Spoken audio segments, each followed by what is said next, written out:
I want you to picture in your mind a fire under a starlit sky. So many stars. A night lit with more stars than you've ever seen. And night is probably not even the right word for it, because day doesn't even exist yet. Because it's dark all the time. And you and your family, everybody you know, are gathered around this fire. And you are telling stories. You are elves, talking about the origin of everything. You are sharing the story of creation, the Ainu Lindale, the music of the Ainur. The story of Eru, the One who is alone, the Iluvatar, the father of all, and how he created everything. And even that isn't quite accurate, because he didn't really create everything. He created the Ainur, and they were the ones who created everything. He gifted them with a vision and with music and with an idea. He was more of the writer of the song, the visionary, and the gifter of the flame imperishable. What I want to do here is read directly from the Silmarillion, because the opening passages here are profound. Tolkien was the kind of writer who chose each of his words specifically. You did not edit Tolkien's words. He was a philologist, somebody who studied the origins of words and language. Each individual word was chosen for its specific meaning, and because he needed it to be there for a very specific reason. And I'm not going to spend too much time on this podcast quoting every section of every book, because that would be, well, one, problematic for copyright reasons, but two, that would take forever. But I want to at least get through the opening passages here and give you a glimpse, if you haven't read the Silmarillion, which at times can read like the Old Testament. There are passages here that need to be experienced. So here we go. There was Eru, the One, who in Arda is called Iluvatar, and he made first the Ainur, the holy ones, that were the offspring of his thought, and they were with him before aught else was made. And he spoke to them, propounding to them themes of music, and they sang before him, and he was glad.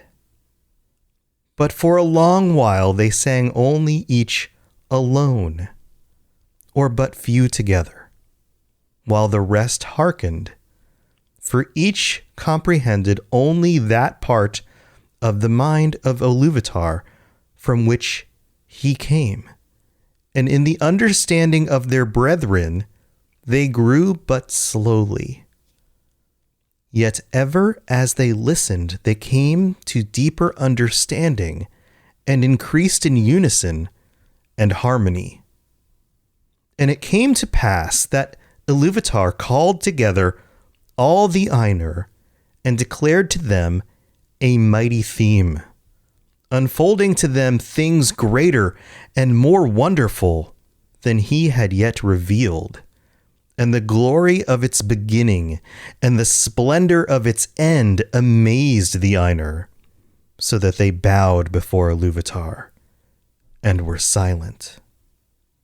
Then Iluvatar said to them, "Of the theme that I have declared to you, I will now that ye make in harmony together a great music, And since I have kindled you with the flame imperishable, ye shall show forth your powers in adorning this theme, each with his own thoughts and devices, if he will.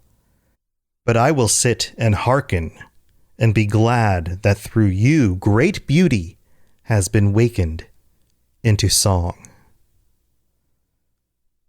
And that's the end of the quote that I'm going to read in this part of the podcast. So there's a few things I want to dissect here. And if you are not familiar with the lore of the world, and that might be part of why you're tuning into this podcast, then let's go into some of the words here, because some of these words are not going to be familiar, and some of the phrasing, and that's the point of doing the show. So let's dig into it. So first of all, I mentioned earlier, Aru means the one. It also means he alone, the one who is alone, concepts like that. Iluvatar, the father of all. These words come from Elven, and we're going to get into that specific Elven, which type of Elven, later. We're not going to go into which type of Elven and all of that stuff, because that's going to be for later stuff when we get into the whole which type of elves and those kinds of things. So don't worry about that yet. Just know that these are Elven words, that this story, all of the understanding of all of this comes from the Elven perspective. These are stories by elves about what they understand about the creation of the world. This is from a perspective. This is not an objective view. This is a perspective from the elves. So always keep that in mind as we go through any text. This is just something that needs to be understood when you're studying history or writings or anything like that. And that's definitely something that Tolkien understood, is that every piece of writing comes from an author. It comes from a perspective. And this shows up in the other books as well. So for example, The Hobbit, There and Back Again, is written by Bilbo. It's Bilbo's perspective on the story and his version of the events.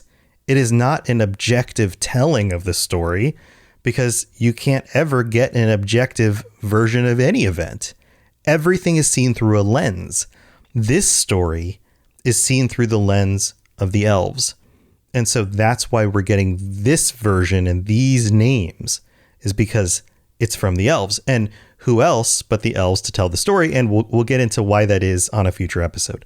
So first of all, Eru, or the Iluvatar, oftentimes these two names are used together, but they do have different meanings, and they do mean the one, the creator, and that creator is transcendent, is transcendental. And that means that they are beyond the creation.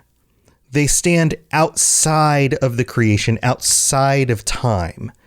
They are reaching into time and into that creation on occasion, but they are beyond it. And this is a theme that occurs throughout the works. It's also a theme that occurs in many other religious works as well. Christianity, other faiths. It's something that Tolkien was aware of. Now, let's go through some of the other passages here. So, the offspring of his thought. He made the holy ones, the Ainur, that were the offspring of his thought. So, the Iluvatar had some ideas, and these individual ideas sprung into being as the Ainur. Think of these as like demigods or individual spirits based on aspects of the Iluvatar. And each of these aspects took on personalities based on aspects of the Father. And we'll get into each of these individual spirits on a future episode, because I want to dig into each of them and explain why each of them is unique and their place in the world. But the thing here that I want to focus on is the fact that he spoke to them. They sprung into being. He spoke to them, propounded to them themes of music, and they sang. So they didn't speak back. He was like a conductor, and they performed. They knew nothing about speech. They knew nothing about communication. They only knew function. And that's also something to be aware of here. They were not communicators. They were not co-equals. In fact, they barely even knew how to communicate with each other. They only knew function. That's it from the very beginning. So think of it like this. If there was a part of his thought that had anything to do with building things, creating things, which is obviously an aspect of who he was, then that piece of his thought turned into a spirit that had something to do with building. And that building part of him turned into singing, acting in some way about building. And when he gave it a theme of music, it responded in song, just like the other pieces. And there's something beautiful about this idea of coming together in music, and that each of these pieces of music sang forth together. And as this passage moves forward, it talks about how each of these Ainur acted as if they were part of a choir or a individual instrument in an orchestra. Imagine different horns, different stringed instruments, and all of these individual instruments working in harmony. And at first, they only really interacted with him. He would give them a theme, and then they would sing back.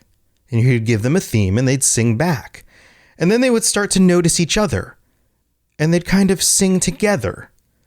And the more they would do this, they started to understand each other, and they started to communicate in song and in harmony with each other. And this started to grow. And then he reaches out to all of them and he says, okay, now that I've gotten you all together, you all start to notice each other. You've all started to grow. You can work together in harmony. I've kind of built the band. Everybody has your part. Everybody has your musical instrument. You all realize each other exist. I've fully formed the thoughts and taken you out of my mind, basically. It formed you out of my head. I'm going to let you know what I'm doing here. I've created this great music, and it is capitalized in the Silmarillion. This is a capitalized word. Great and music, words, I guess. Great music. And also is capitalized in the sentence after this. And since I have kindled you with the flame imperishable. Now, what exactly the flame imperishable is never detailed. But it seems to be a direct connection to something like a soul, immortality, spirit, will. I think we can relate it to all of those kinds of concepts. An unending energy deposited in the children, the creations of the Iluvatar, to act and do the things that the Iluvatar has given them life to do. And so, therefore, here's my vision. Here is the great music. Now go do and go create this music. And the story goes on. They each play the parts and they begin creating this music. And they all have their different personalities, all different personalities that come out in different tones and different voices, trumpets and harps and lutes, violins and organs, all these different sounds. And it is beautiful. It is the most amazing sound to have ever existed. And I guess you could say it's the only thing to have ever existed, but it is a great music. The Iluvatars creation. And the thing is here that the Iluvatar has created many, many different Ainur, including the greatest of all of these, named Melkor. Now, Melkor is like many of the other Ainur, but is like all of them kind of put together. If each of the Ainur individually have kind of a singular aspects of the Iluvatar's mind, Melkor has like multiple pieces. He's kind of the firstborn child who's like a really good representation of the father. And he wants everybody to know that he's the best. He needs everyone to know that he's the best. And he has a creative spirit in him. So while all the other Ainur are practicing their parts, are playing their parts, Melkor is trying to make his part even greater. And there's a concept here we haven't talked about yet. There's the void. There's the part of creation that is empty. And these are things that are hard to picture because there isn't really a world yet. There isn't really Middle Earth or Arda. These are other words that we're going to talk about. Arda is kind of creation. Creation hasn't been created yet. There's just the Iluvatar who exists outside of the world, and there's the Ainur who have been brought into being. And it's described that Melkor goes into the void to seek the flame imperishable. And the sense here is that he's looking for more energy. He's looking for more inspiration, for more power in order to make himself even greater, in order to increase his part of the music. But he comes back without really finding much at all because the imperishable flame is with the Iluvatar. It's not out in the void. It's with his father. That's where it is. So he comes back to the music, and the music is going. And he gets another idea. Well, what if I just change my part? What if I start making up my own melodies? And what if I convince some of these other Ainur to go along with me? And he's actually successful. He does it very confidently. He has a lot of power. He's very good at what he does. And a number of them go along with him. But his melody conflicts with the overall theme. And I'm just going to read this passage here because this part is written so well. Because it is like a conductor. Quote, "Then Iluvatar arose, and the Ainur perceived that he smiled. And he lifted up his left hand, and a new theme began amid the storm, like and yet unlike to the former theme. And it gathered power and had new beauty. But the discord of Melkor rose in uproar and contended with it. And again there was a war of sound more violent than before, until many of the Ainur were dismayed and sang no longer. And Melkor had the mastery. Then again Iluvatar arose, and the Ainur perceived that his countenance was stern. And he lifted up his right hand. And behold, a third theme grew amid the confusion, and it was unlike the others, for it seemed at first soft and sweet, a mere rippling of gentle sounds in delicate melodies. But it could not be quenched, and it took to itself power and profundity. And it seemed at last that there were two musics progressing at one time before the seat of Iluvatar, and they were utterly at variance. The one was deep and wide and beautiful, but slow and blended with an immeasurable sorrow, from which its beauty chiefly came.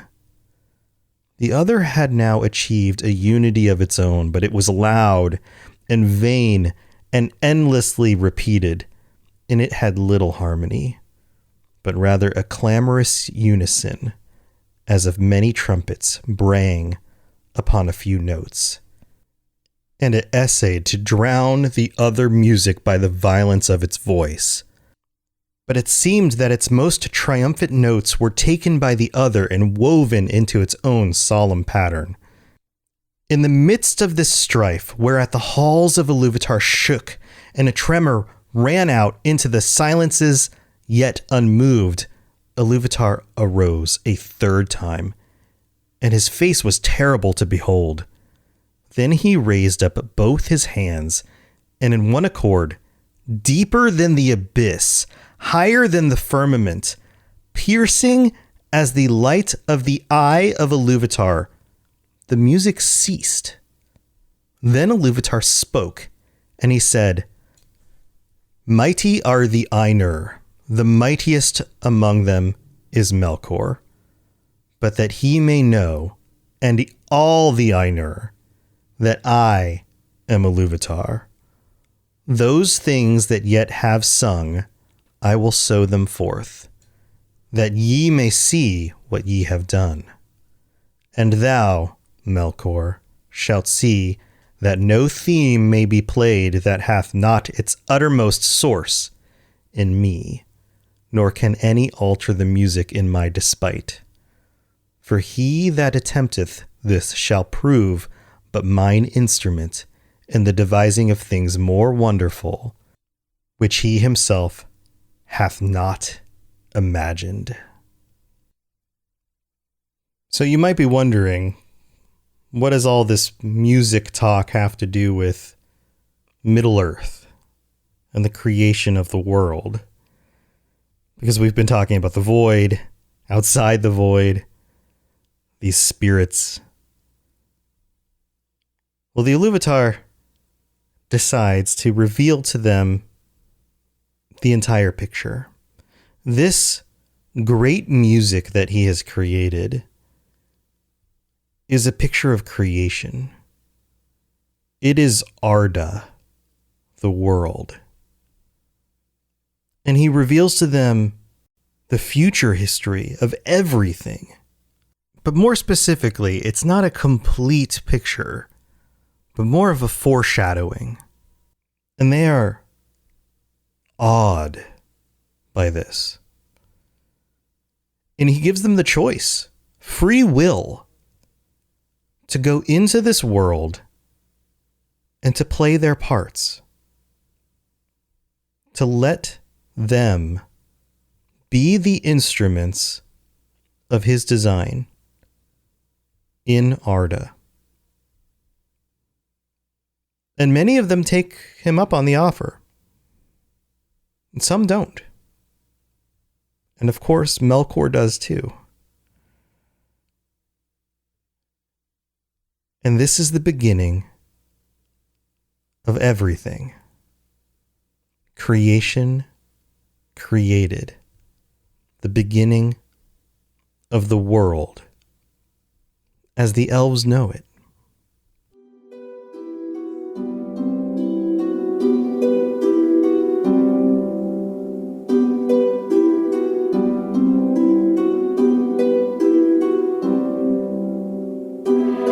Thanks for tuning into the podcast. This is the middle break of the show, and I just wanted to take some time to thank you for tuning in, first of all.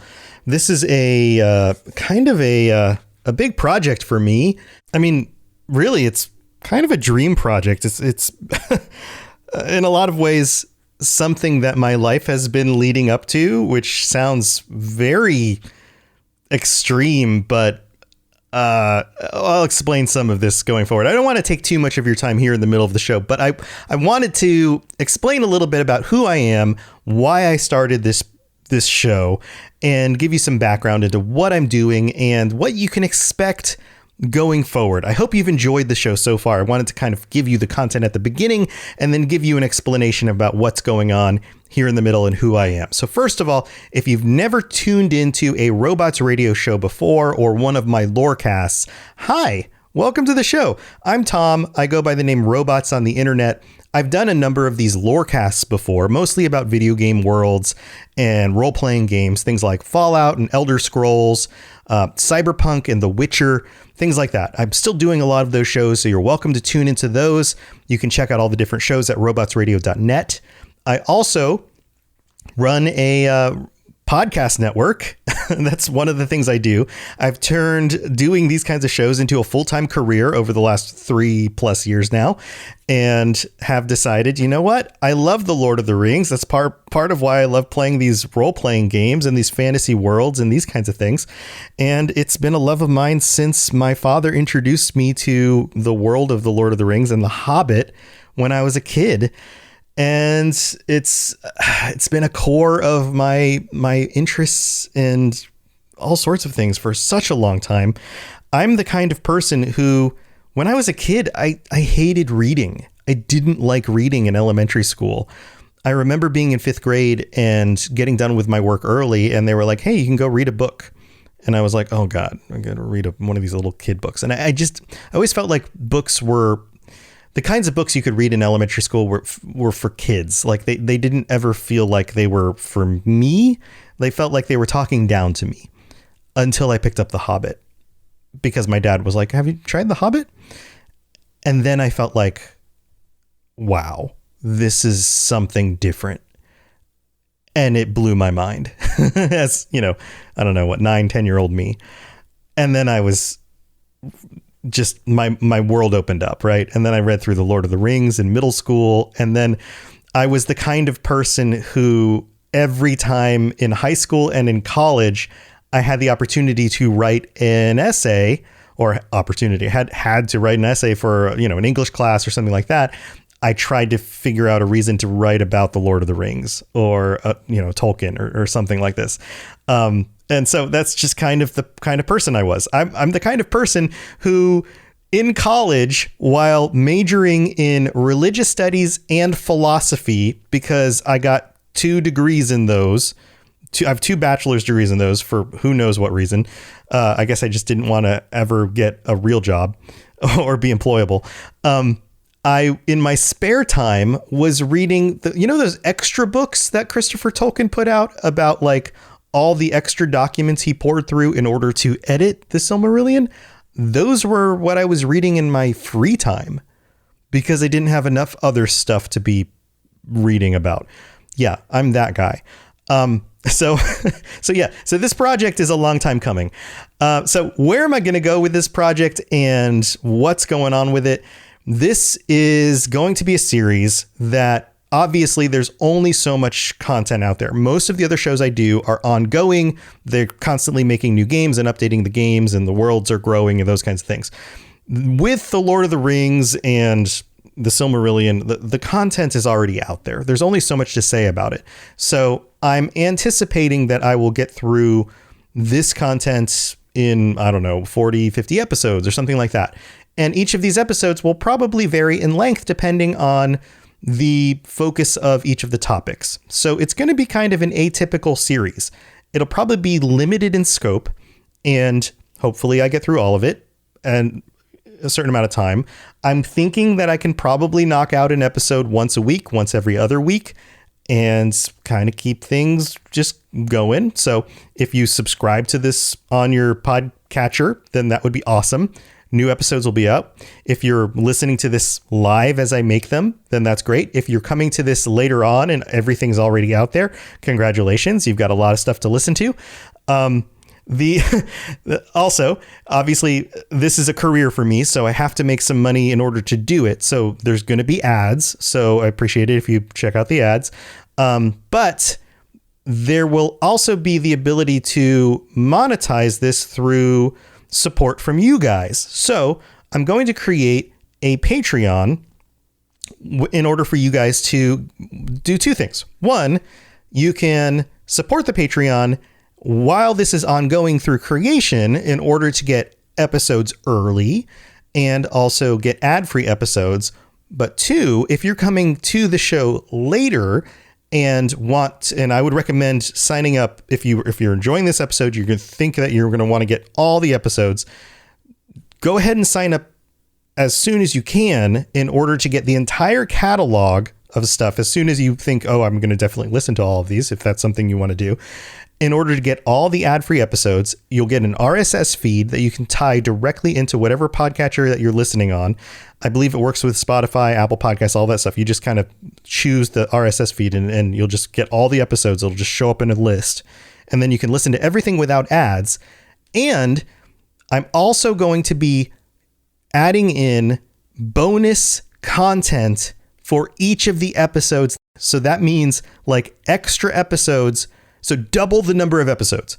So for every regular episode I put out there that details the basic lore, I'm going to be doing a bonus episode that goes into greater detail and some of my thoughts.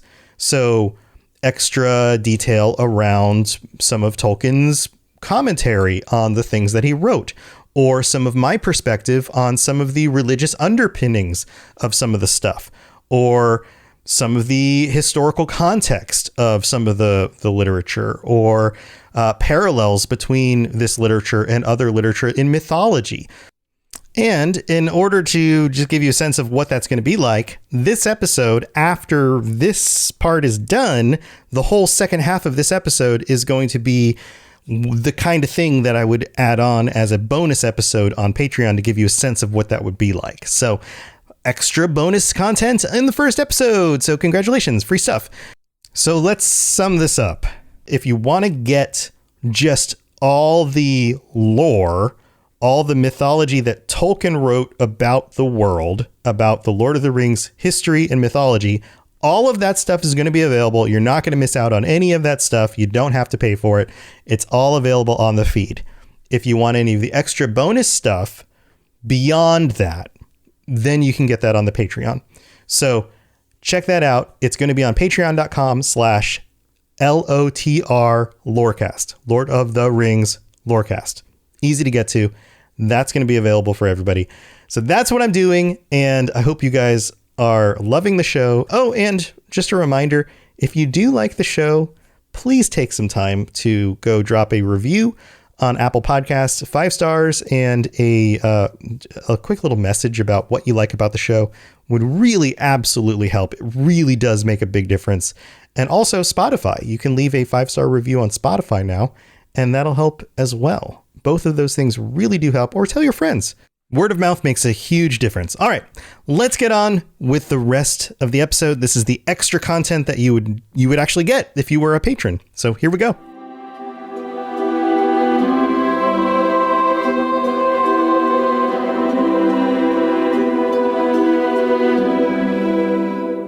So I have some thoughts about some of the symbology here. And there are a few different things that people have brought up over the years. And even during Tolkien's lifetime, when he was going over these writings.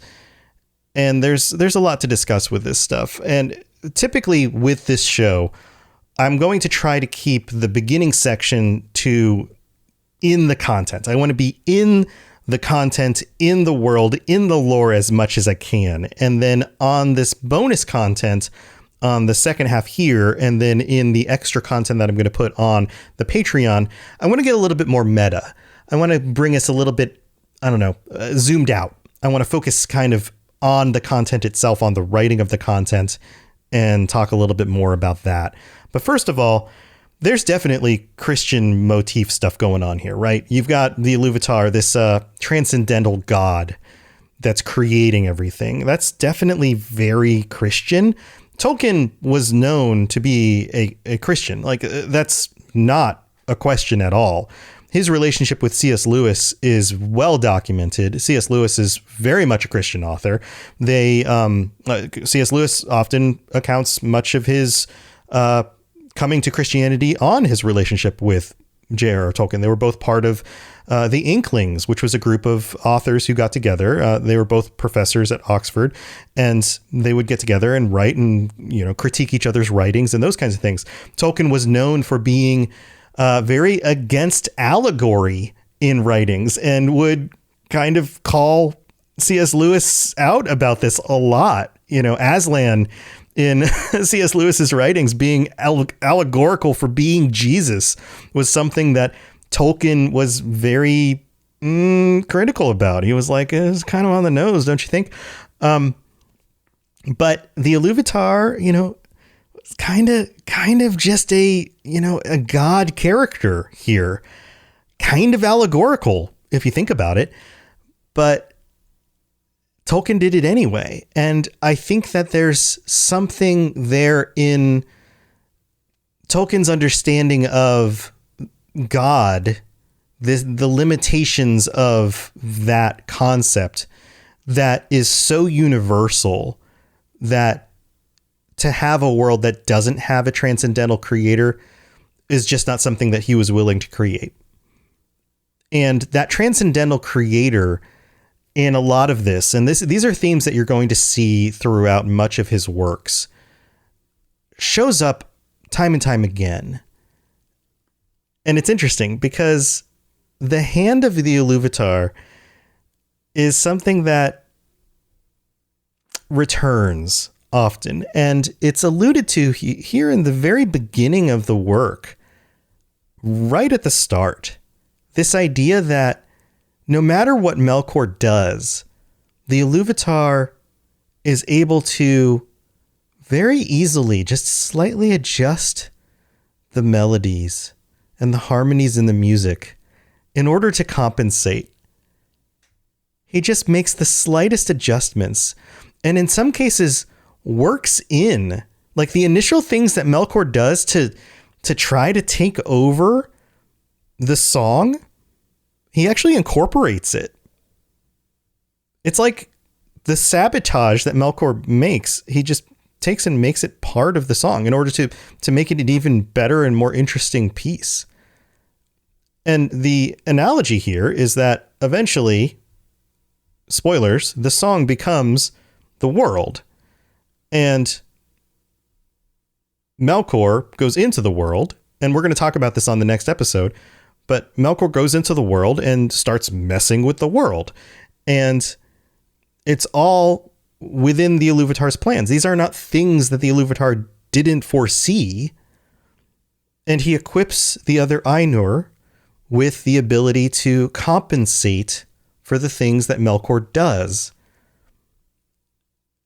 The other thing here is that there's a line that is particularly profound, and it has always hit me on a very personal level.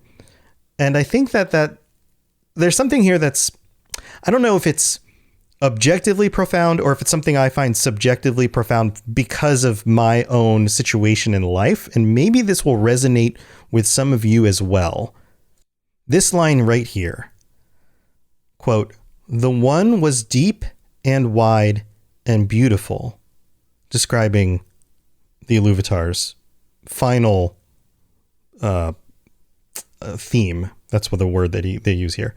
"The one was deep and wide and beautiful, but slow and blended with an immeasurable sorrow from which its beauty chiefly came."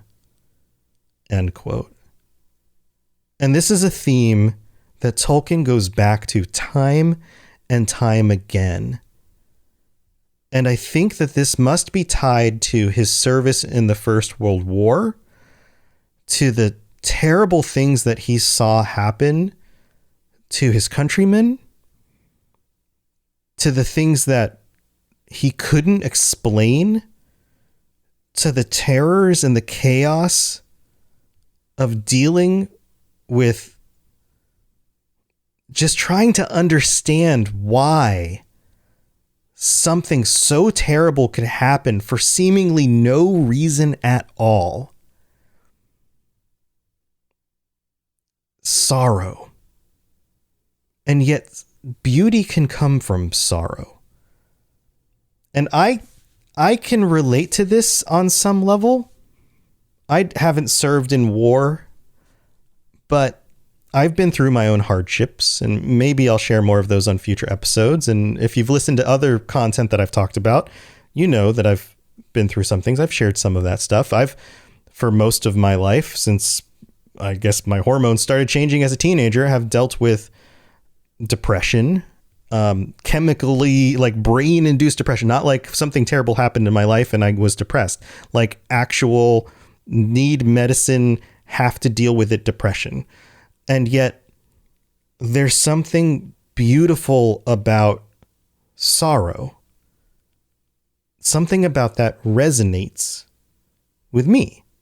Like, I get that. And Tolkien got this as well. You see this theme show up in many of the stories. Turin, Beren and Luthien, The Lord of the Rings. The sadness that happens in these stories is beautiful. There's something that's beautiful about this sadness. And it's not that all sadness is beautiful. It's that sometimes there can be beauty in sadness because of the things that that sadness brings about with it. And we're going to explore this theme further as we get deeper into these stories and the world that Tolkien has created. And I think that this theme here might be one of the most important themes that Tolkien hits on in his world and in his writings. I think that there's something here that resonates with so many people on a level that they may not even understand. Yes, we love Tolkien's work because he created fantasy worlds for us to escape in, and he created amazing stories about magic and fantasy characters and men and elves and dwarves and monsters and amazing, crazy battles and like these kinds of things. And his work has inspired so many other creators to create and subcreate, the sub-creations. That's another theme here. The creator creating sub-creators and us being sub-creators in this creation. Like, these are all themes that are contained in this work. And these are things that Tolkien believed in himself, that he himself was a sub-creator in the creator's creation. Like, these are themes, like these are things that he saw in himself through his own version of Christianity, the thing that he believed in for himself. But I think that there's something about this sorrow and the beauty in sorrow that so many of us can relate to, especially in this postmodern world where so much of the time the sorrow seems meaningless. And then maybe we can find meaning in it. Or maybe there's hope for meaning in it. The hope. Think about The Lord of the Rings. The hope that in the end, all of that sorrow isn't for nothing. That there's a reason in the end. And that's the beginning of the story. That's where this all starts. That the Iluvatar tells them right from the beginning that although Melkor is sowing his own clamorous discord, that in the end, his theme will win out. And that is a very Christian notion. And he sows it right in. Tolkien sows that theme right in from the beginning in his own work. Right here. And that leads me to my final allegory, my final theory here. And it's not one that I've heard a lot of people bring up, but I'm sure somebody has. And I don't think that this was something that Tolkien did consciously. I don't think that this is something that he put in here on purpose. But who's to say that the Iluvatar, the father of all, the one who stands alone, is not Tolkien himself? He himself is transcendental from his creation. He himself created this world alone. All of the children of his mind came forth and sang together in time. And those pieces, as he made them over time, eventually understood each other and arranged themselves and created something together. And I guess in the end, Christopher Tolkien helped finish the work for him. So he wasn't ultimately alone. But then again, maybe Christopher Tolkien was like one of the Ainur, or the powers that helped sing the song.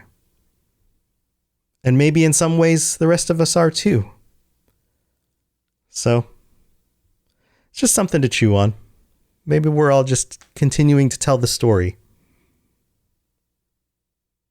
Peter Jackson could be one of those as well.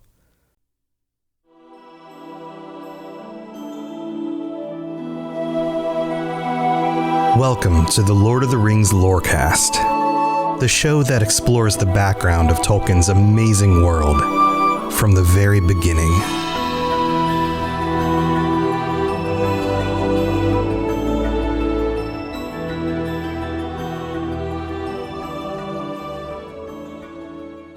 When we left off last time, the Iluvatar had given the Ainur a vision of the world, of Ea. And that's the word for the world. And in that vision, the entire history of the world had played out. Everybody's part, including Melkor, all wrapped up in this wonderful vision, complete. And the Ainur were floored by this. In fact, in the Silmarillion, it talks about how previously they had only heard, but for the first time they saw. It was as if he awoke in them another sense that they never had before. And then in the next set of passages, we get introduced some new characters. He specifically calls out 3 of the Ainur, who are soon to become the Valar. And we have a change in names. And this is something that Tolkien does whenever there is a difference to be made, because names are very important for Tolkien. And this is something that has been reinforced to me recently.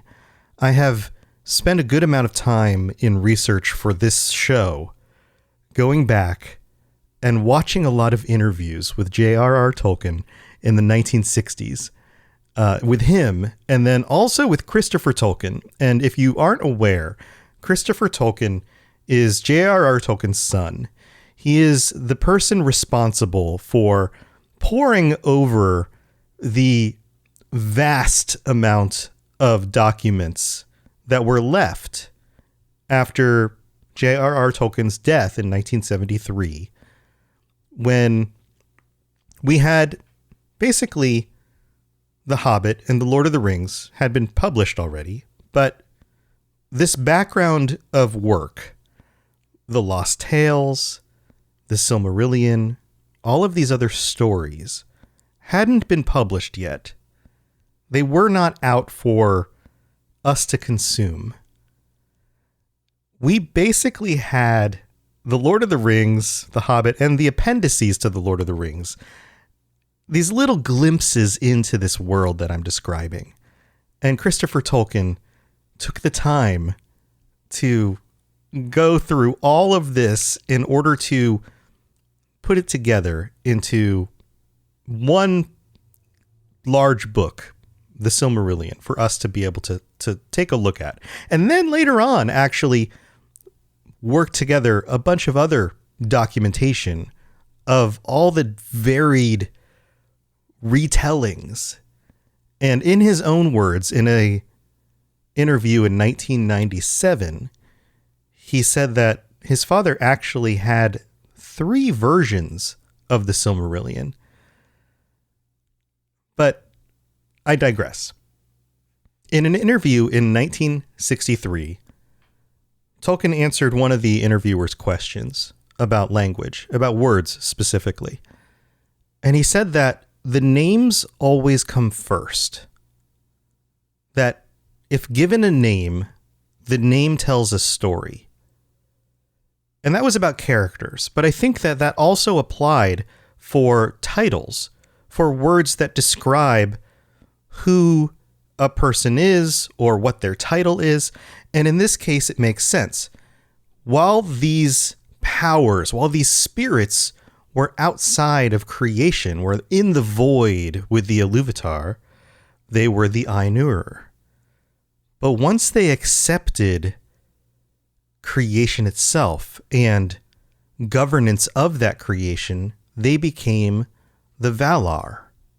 Their titles changed because their roles changed. Because the word had meaning. And this is how Tolkien's mind worked. And in order to understand this creation, we have to understand how his mind works. And I'm going to get into this in more detail in the extended extra episode content, like I mentioned in the last episode. So I'm not going to go too much into this. I want to focus more on the actual details in this part of the episode. So more on that later if you are a patron subscriber.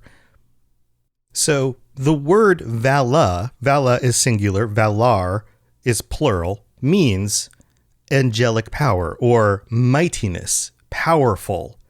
It is a word that denotes status. And in this section of the Silmarillion, we are introduced to the first 3 of the main powers. And that's what this episode is going to be about, are these first 3 other powers than Melkor, because we've already been introduced to Melkor, which is interesting to me. We're given this group, the Ainur and Melkor, and now we're distinctly being introduced to 3 others other than the troublemaker, the greatest among them who sows discord. And the first that we're introduced to is Manwë. And Manwë, we are told, is in the eyes of Iluvatar seen as the brother of Melkor.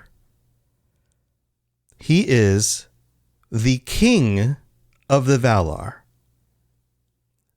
His domain is the sky, the air, the breath of Arda.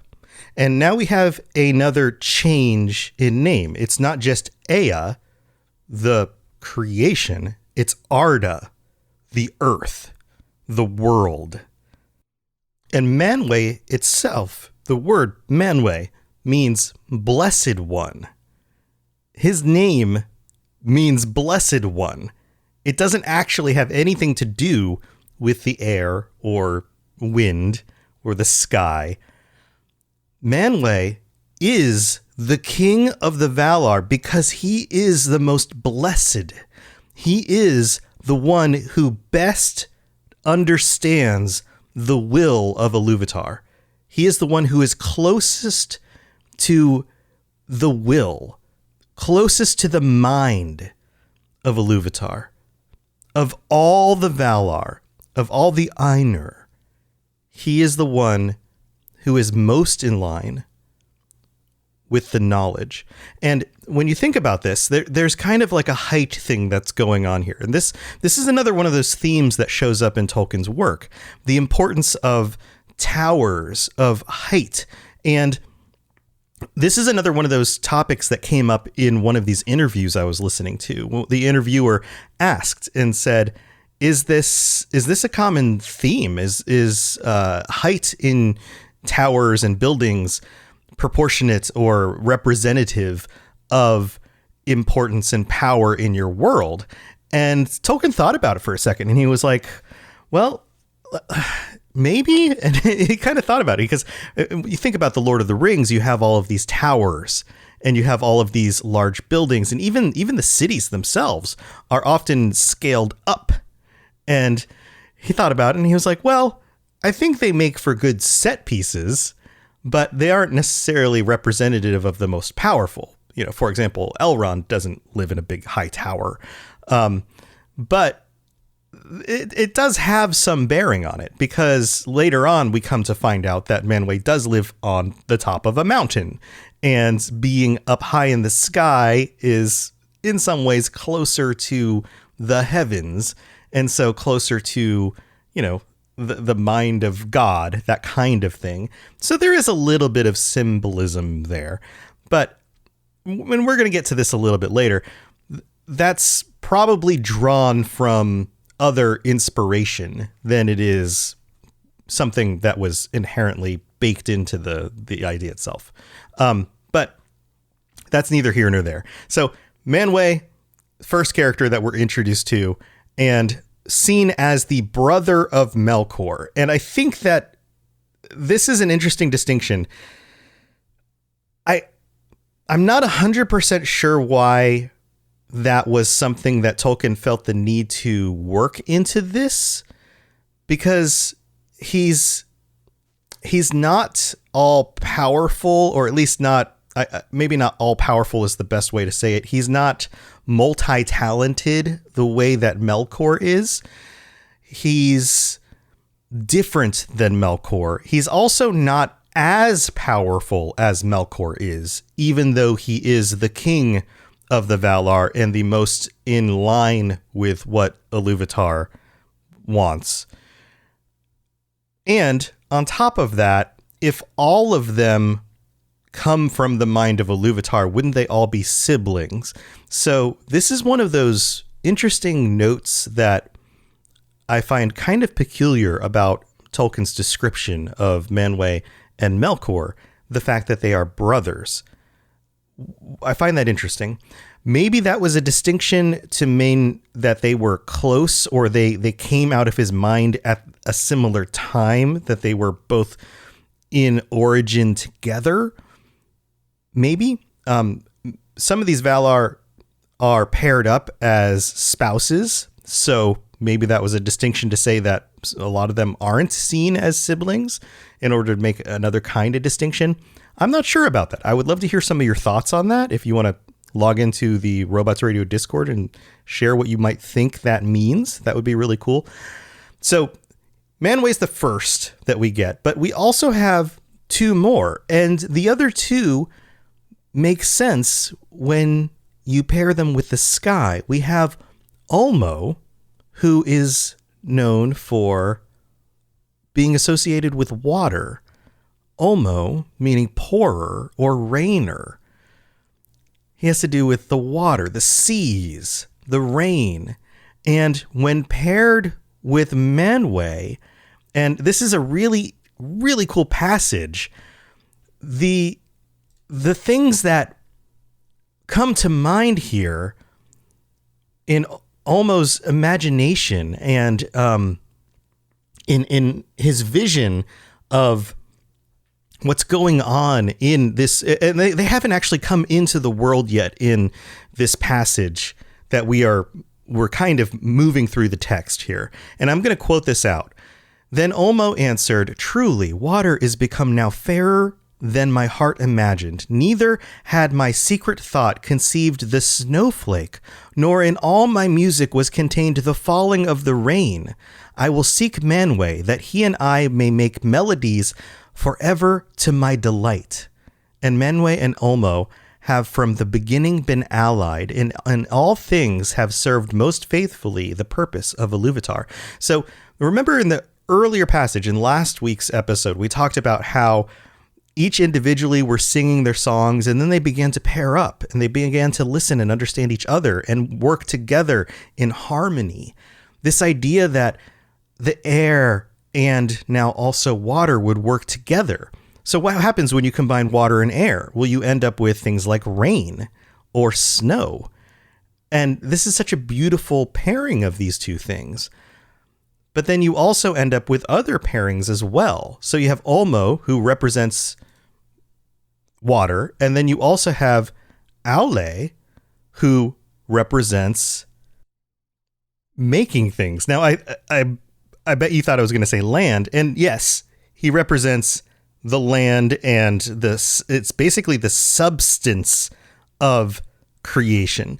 And yes, land is part of that, but it's more than that. It's the substance. It's the materials.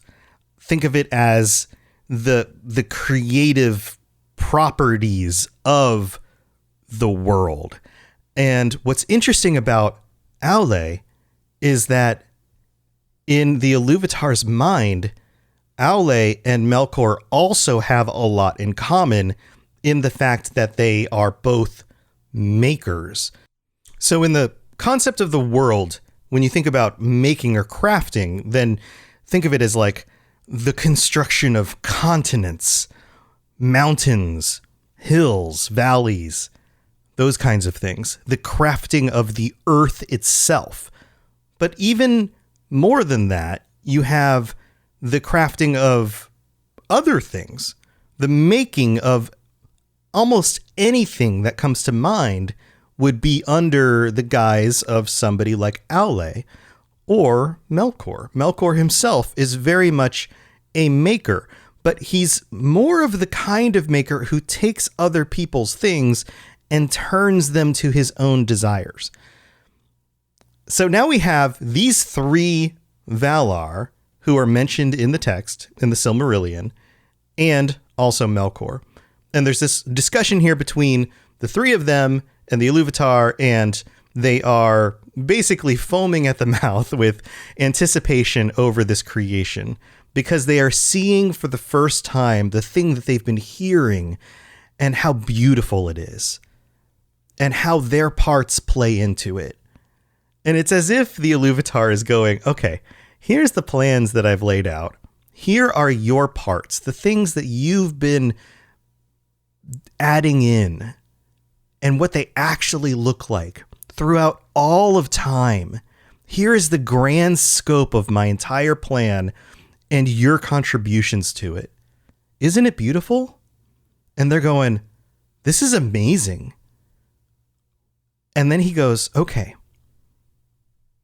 you can go do this. And they're like, what? And he's like, no, you can go do this. But you have to go into the world and you have to stay there until it is all complete.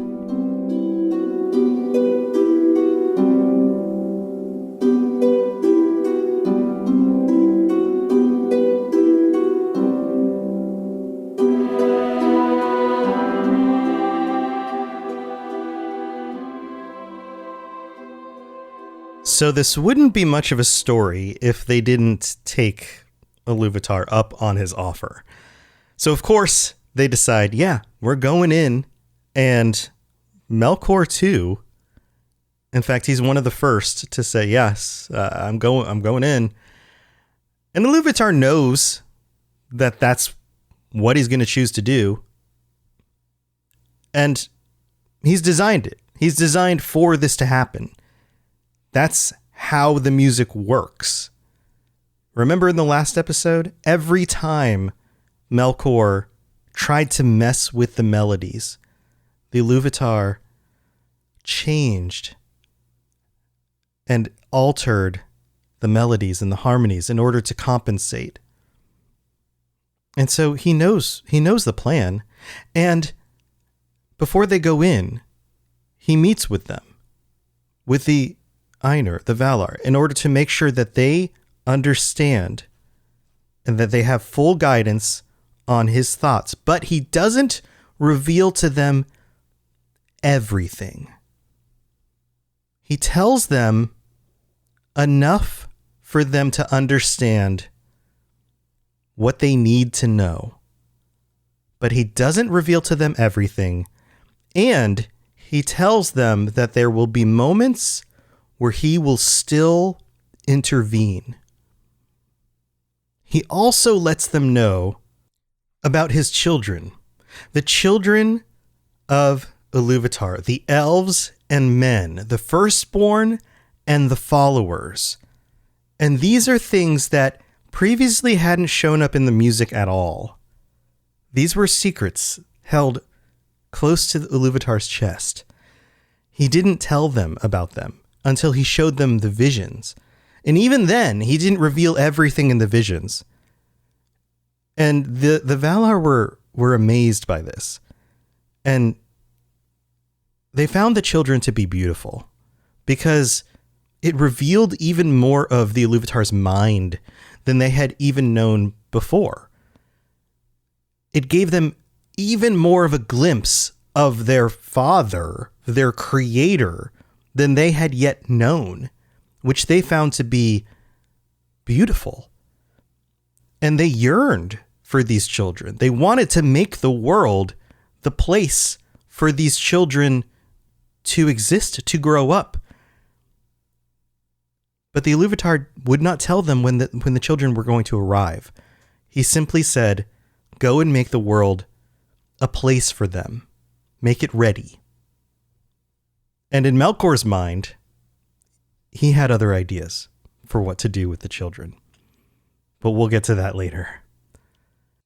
So when everything was ready, when the Valar were ready, or the Ainur were ready to become the Valar, to move into the world, they descended into Ea, into Arda. And they found that they were at the very beginning of time. And they were confused for a moment.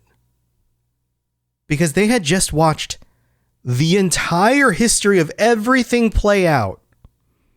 And yet here they were at the beginning of everything. And it looked nothing like what they just saw.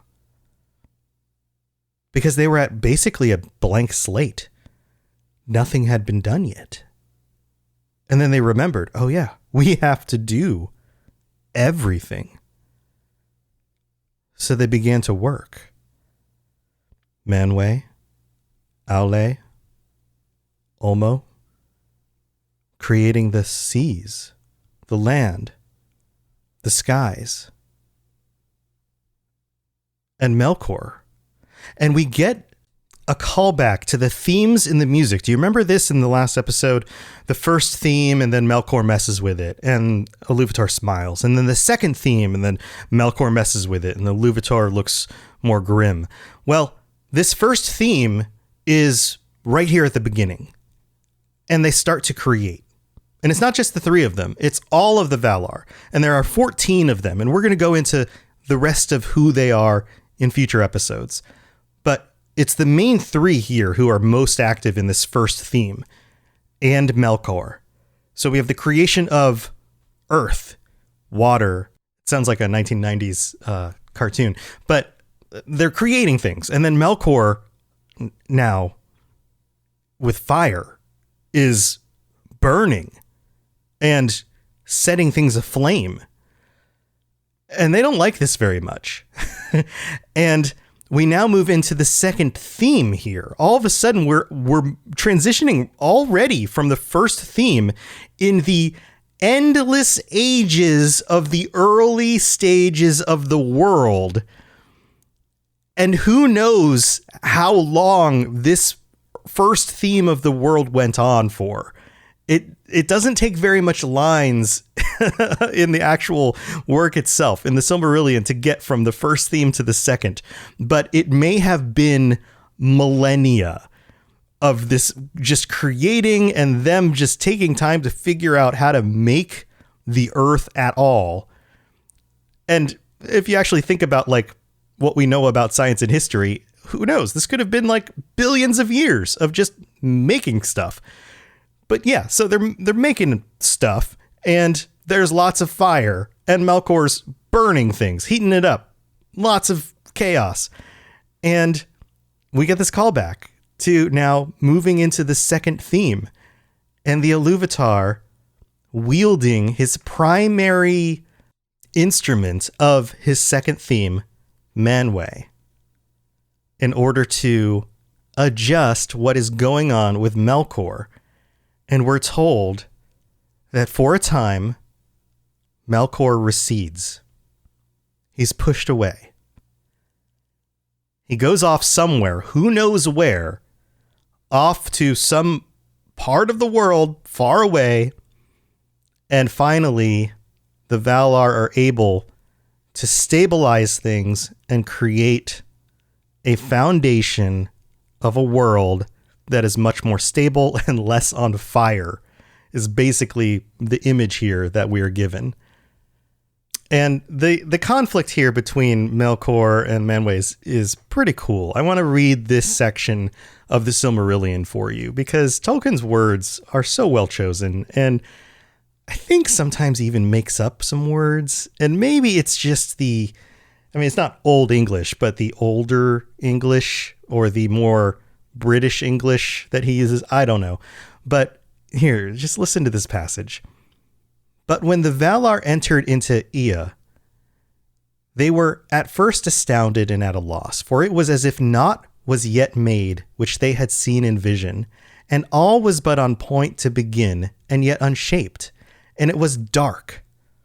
For the great music had been but the growth and flowering of thought in the tuneless halls, and the vision only a foreshadowing, but now they had entered in at the beginning of time.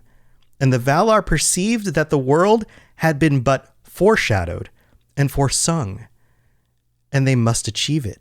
So began their great labors in wastes unmeasured and unexplored, and in ages uncounted and forgotten, until in the deeps of time, and that is capitalized, deeps of time, and in the midst of the vast halls of Ea, there came to be that hour and that place where was made the habitation of the children of Iluvatar.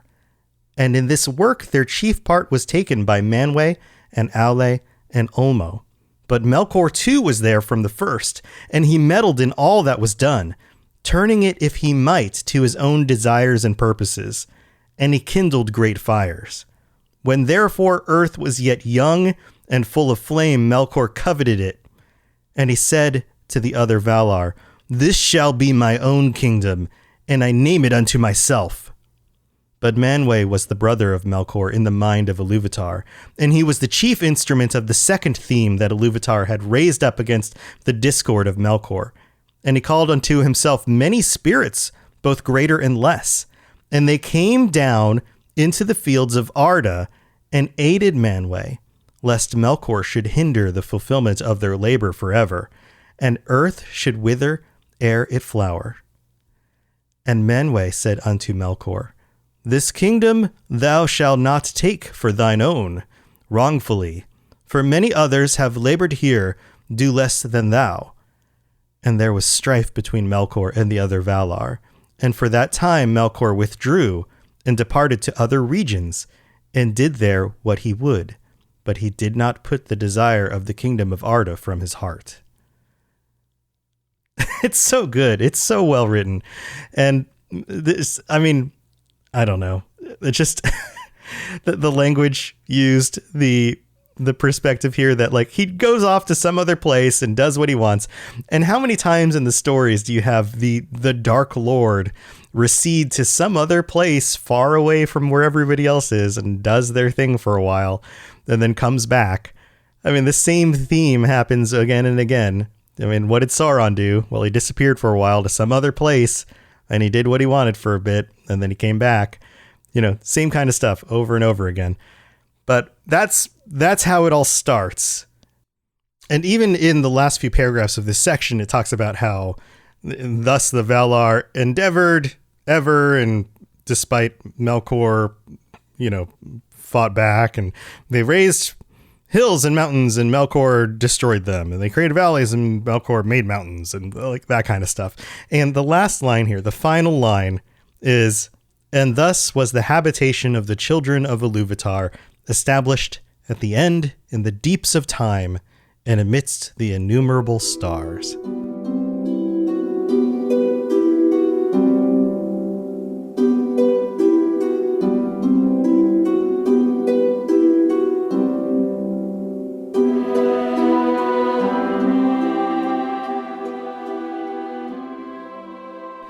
Thanks for tuning into another Lord of the Rings Lorecast. Thank you for being here for the first and the second episode. The response to the show has been amazing. Thank you to everybody. Well, first of all, I want to invite you guys, if you haven't already, to sign up for the Patreon. The bonus episode this week will be diving into more about the Valar that I talked about this week, and some of Tolkien's thoughts on Manwë and connections to subcreation, Manwë and his representation as the king of these spirits, and connections to other mythology, people like Zeus and Odin, things like that. So if you're interested in kind of the more meta topic concepts, then please check out the Patreon. It's not very much money to sign up, and you would get an extra episode every week.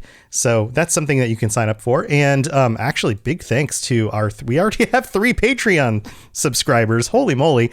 Tracy F., Larry, and Josh S., thank you for signing up on the Patreon. I didn't expect to have anybody sign up already, but thank you. Holy crap. But yeah, it's something that you guys can do, and it really means a lot to me. This is my career. Podcasting is a career for me, so every little bit helps, and it helps pay the bills and helps make this a full-time thing for me. So very, very much appreciated. And another thing that really does help out is leaving ratings and reviews on Apple Podcasts, or rating the show on Spotify. And already we've got 2 glowing reviews on Apple Podcasts. You guys are absolutely amazing and so supportive. So I'm going to read these out, and this will be a recurring thing at the end of the show. So if you do take the time to leave a 5-star rating on Apple Podcasts, I will take the time to read it out as thank you. So the first one came in from Apollo7391 in the United States, who wrote, "Awesome dive into the mythology/lore. As someone who has been a massive fan of Lord of the Rings for a good 30 years, I have to say this podcast is going to be awesome, especially based on episode 1. Very few people who talk about Lord of the Rings start with the creation of the first beings, and out of those, very few do so with the knowledge that robots clearly has. 15 years ago, I'd have said someone would be hard-pressed to find something with which I wasn't familiar, so I can't wait to hear him talk about the things I've forgotten or about things that I've never knew. There's no doubt that this podcast is going to lead its listeners on an amazing and epic journey through the unbelievably deep world that Tolkien created. I'm wrong universe. Commander Shepard. He's a fan of the Mass Effect Lorecast too. He's one of our patrons over there. I cannot give this podcast a high enough recommendation for anyone who has even passing interest in Middle Earth and its rich history. 5 stars times 20. Wow, that's like 100 stars. Thanks so much, Apollo.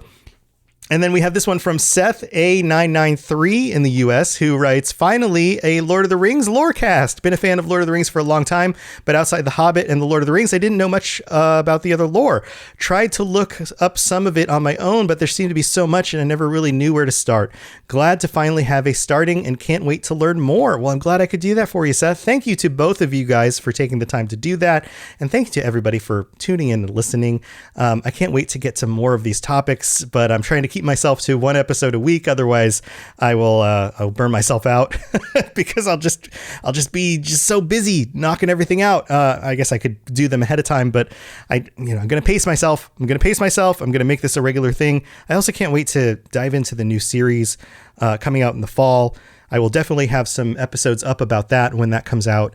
And thank you again to everybody who has been so positive about this show. I really do appreciate it. And just thanks for being here, guys.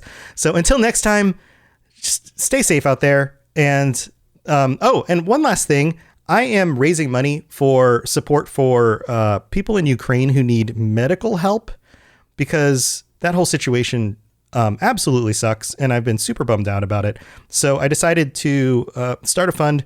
It's an organization on Tiltify that is 100% verified. They are raising money for medical supplies for people defending their homeland, and it's a terrible situation. I started out with a goal of $100. I was like, maybe our community can raise $100 and I'll match that $100. We are already at, in just the last week, $529 raised. So if you would like to even donate $5 or $10 and just go without a coffee one of these days, please check out the link in the show notes, or you can find it. The link is also on the Robots Radio Discord in the announcement channel. And man, I can't believe how much you guys have been supportive of this. It really is amazing how much we've been able to raise so far. I'm just going to keep this going until they're done raising money, because people still need the money and the help over there. And so let's just see how much we can do. But thanks again to everybody for listening in. And until next time, when Melkor starts lighting things on fire, tell him no. Just bring some more extra spirits with you and kick him out. All right, everybody. We'll see you later. Thanks so much.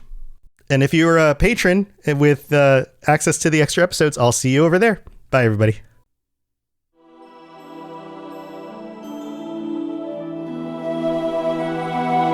Welcome to the Lord of the Rings Lorecast, the show that explores the background of Tolkien's amazing world from the very beginning.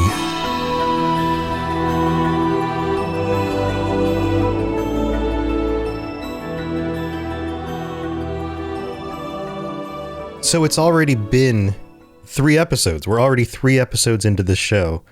And thank you for tuning in again. Welcome back.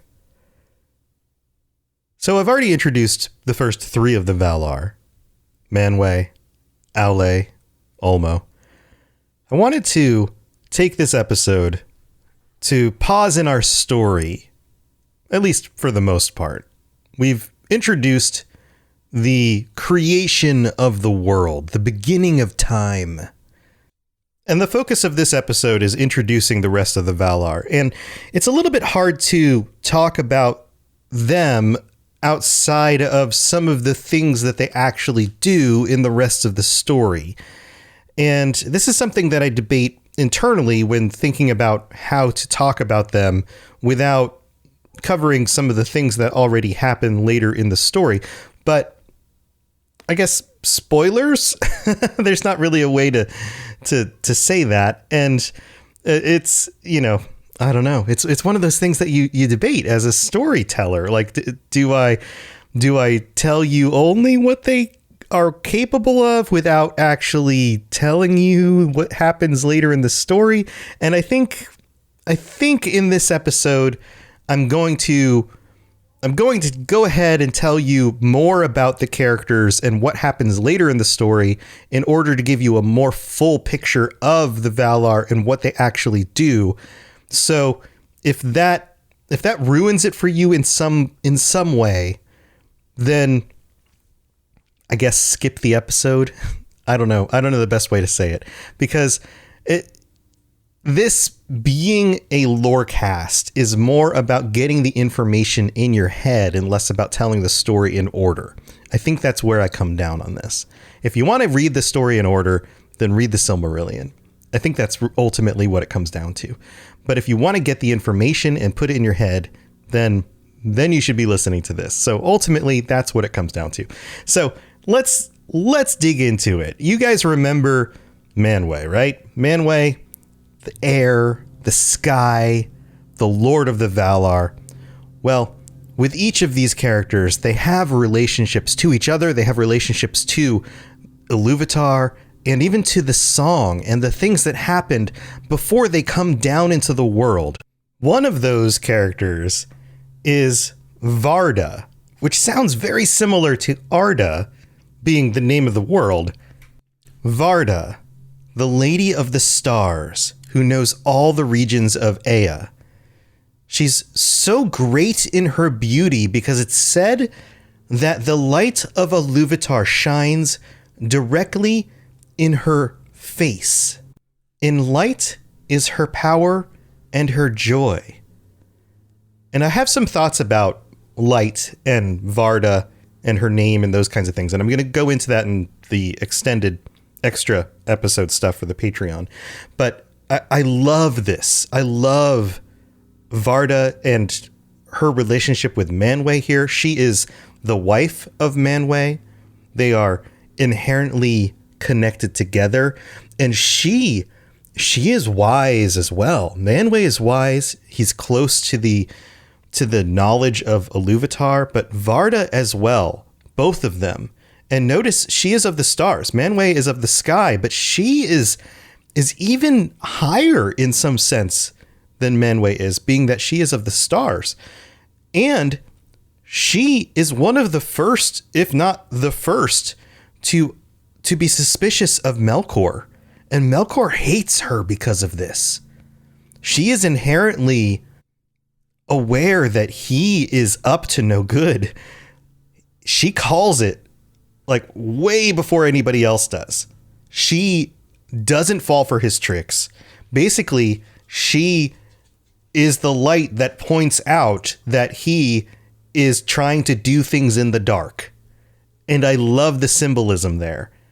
She's also known by the name Elbereth, and this might sound familiar to you because the name Elbereth shows up in The Lord of the Rings, and specifically in I believe it's the chapter Many Meetings, which is the first chapter of the second book of the Lord of the Rings. It's when Frodo wakes up. He's in the House of Elrond, and the elves are singing, and the first line is A Elbereth Githoniel. And translated, this is O Elbereth, Starkindler, glittering slants down, sparkling like jewels, from firmament glory of the star host to remote distance after having gazed, from tree-tangled middle lands on the side of ocean here, the great ocean, Fanulos, to thee I will chant, on this side of ocean here, the great ocean. They are singing a song of worship to Varda, which is freaking amazing. Now remember, on a previous episode, I noted the question about worship of these powers, of these gods, and how rare it seems to be, especially among the men of Middle-earth. But here we have a specific moment in The Lord of the Rings, in the Fellowship of the Ring, where the elves are actually worshiping Varda right in front of Frodo. They're singing a song of worship. And this moment is awesome. And Varda is one of the ones that actually gets worshipped the most. And it makes sense once we'll get to moments of the elves and the elves coming into being and how they see the stars, and the stars are so important to them. This is something that shows up later on when the elves are actually introduced by the Iluvatar, because they're the children of the Iluvatar. And that's the first thing they see are the stars. And so Varda is very important to them because she's the lady of the stars. And the light of the stars is very important. Think Galadriel's phial, the light of the stars in the phial itself. Very, very important. And then also other concepts like the trees themselves. And if you are familiar with any of the stories, the trees, the trees and the globes that light the earth. This is other stories that we'll get to in the future, representing the sun and the moon, the light of those things connecting to the light of the stars, all of that stuff. Light itself is almost directly related to Varda. Amazing stuff. So Varda, very powerful, very beautiful, and a favorite of the elves. Now, we talked about how the Valar working together are greater than they are alone. We talked about, say, Ulmo and Manwë working together to create rain and snow. Well, when Varda and Manwë are together, and they almost always are, Manwë can see further. And Varda comes to Manwë's side, especially against Melkor. And Melkor hates it. He just hates Varda for this. and she's the first to come to his side. And the last thing of note here is that they stay in Valinor. They stay on top of the mountain. And I'm going to mess up the pronunciation. I've noted this before. I am not a great pronunciator of words in general. Pronunciator? I can't even say that word. But especially Tolkien's pronunciations. I'm just not. In fact, the word Tolkien is probably mispronounced. But anyway, Ololose, maybe, is the name of the mountain. And Taniquetel is the tower on top of the mountain that they, for the most part, stay in together. Manwë creates the eagles. The eagles themselves are a creation of Manwë. They are not a creation, and later on we'll talk about the creation of other animals. They are not a creation of another of the Valar. Manwë himself is tied to the eagles. And Varda and Manwë stay on top of the tower.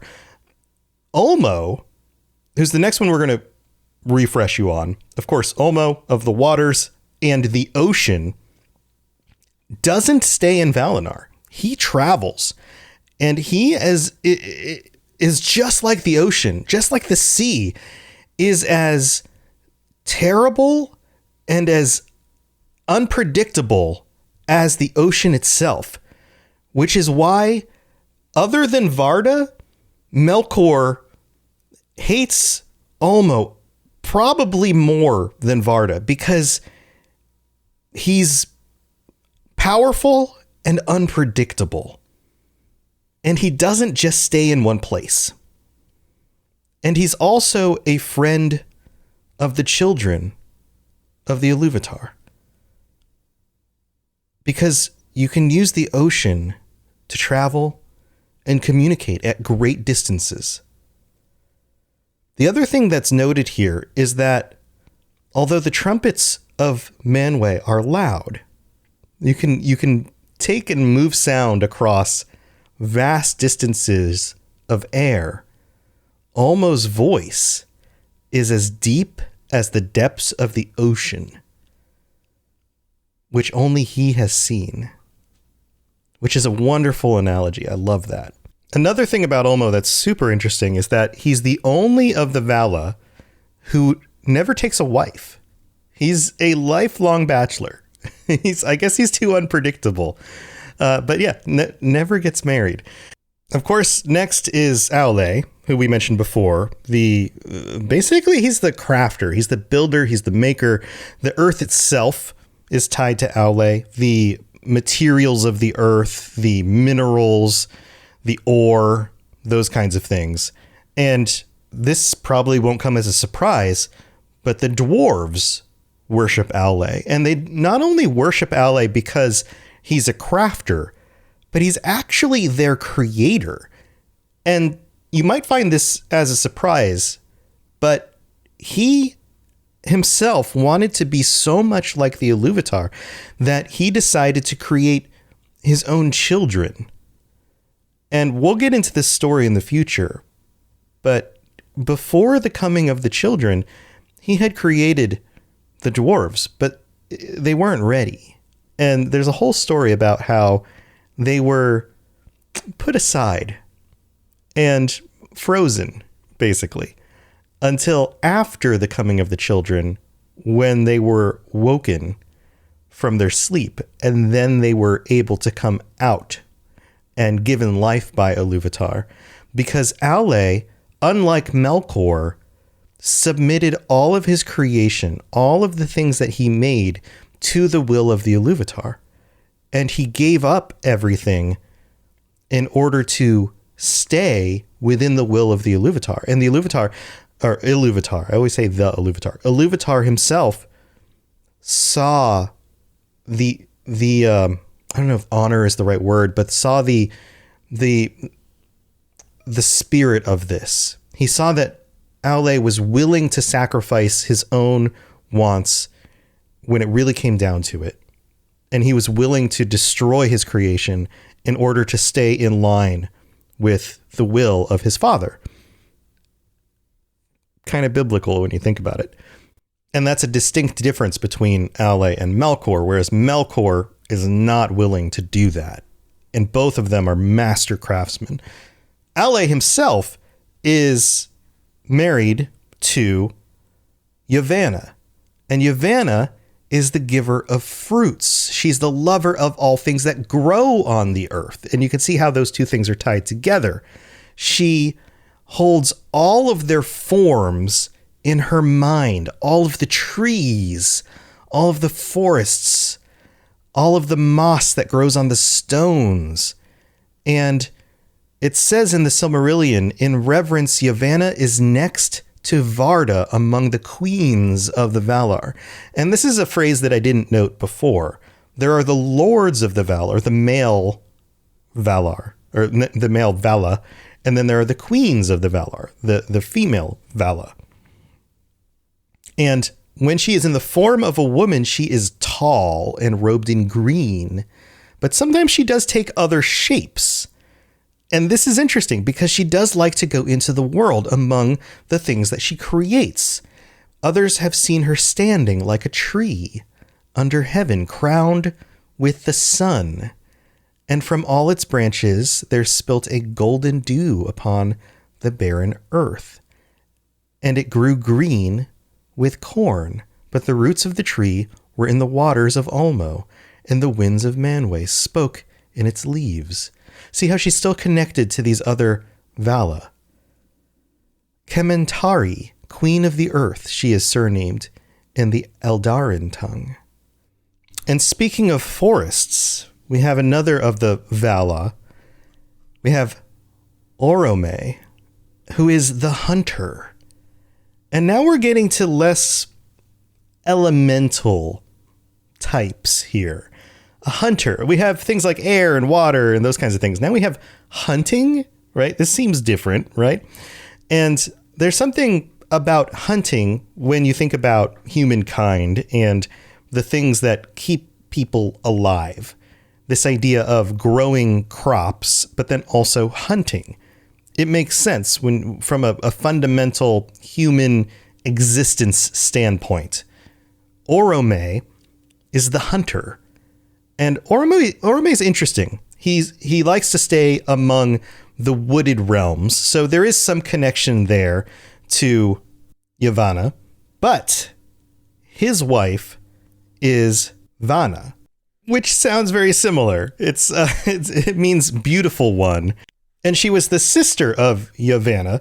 And the two are kind of tied together here. Vana is the beautiful one. She was the queen of the flowers. She was connected to giving life to nature and beauty, those kinds of things. So Orome is the hunter of the forest and is married to the beautiful one, the one that brings about life to the flowers and to nature.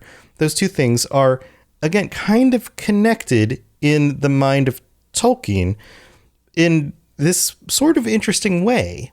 In hunting, you have the maintaining of life of the hunter, in a way. You don't hunt to murder, you hunt to feed yourself. And in the forest, you grow plants. Plants, especially flowers, are blooming in order to maintain the life cycle of other plants. That's why things flower. It has to do with the life cycle of plants, and they happen to be beautiful. And again, in order to maintain the life cycle of other things. Hunting is part of the life cycle. Plants and flowers are part of a life cycle. Do you see the connection there? So these two Valar both have to do with natural life cycles. These two things are connected. And Orome was also the one who stayed in the forests when most of the Valar retreated to Valinor. In fact, he was the one that stayed out in the world long enough to report on the coming of the elves. Because the elves, when they are brought into the world, don't just show up in Valinor. The Iluvatar decides to bring them about in Middle-earth at a time and a place that the Valar are unaware of. And Orome stumbles upon them while he's out hunting in the forest. And he's amazed when he sees them. And he comes back and reports to the other Valar, hey, I found something wonderful and new and interesting, and I think it comes from our father. And there's something about that kind of gives me chills.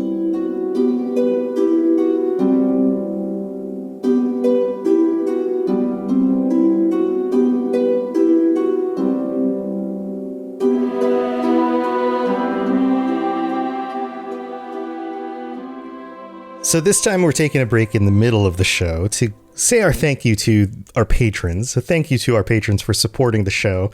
And especially thank you to our new patron, Brad S., for signing up. I hope you are enjoying the ad-free version of these episodes. And thank you to our other patrons. We have 4 patrons now who are signed up and enjoying these episodes and some of the bonus episodes as well. If you're interested in joining us on the Patreon, getting ad-free episodes or even a bonus episode with every regular episode, then head over to patreon.com/LOTR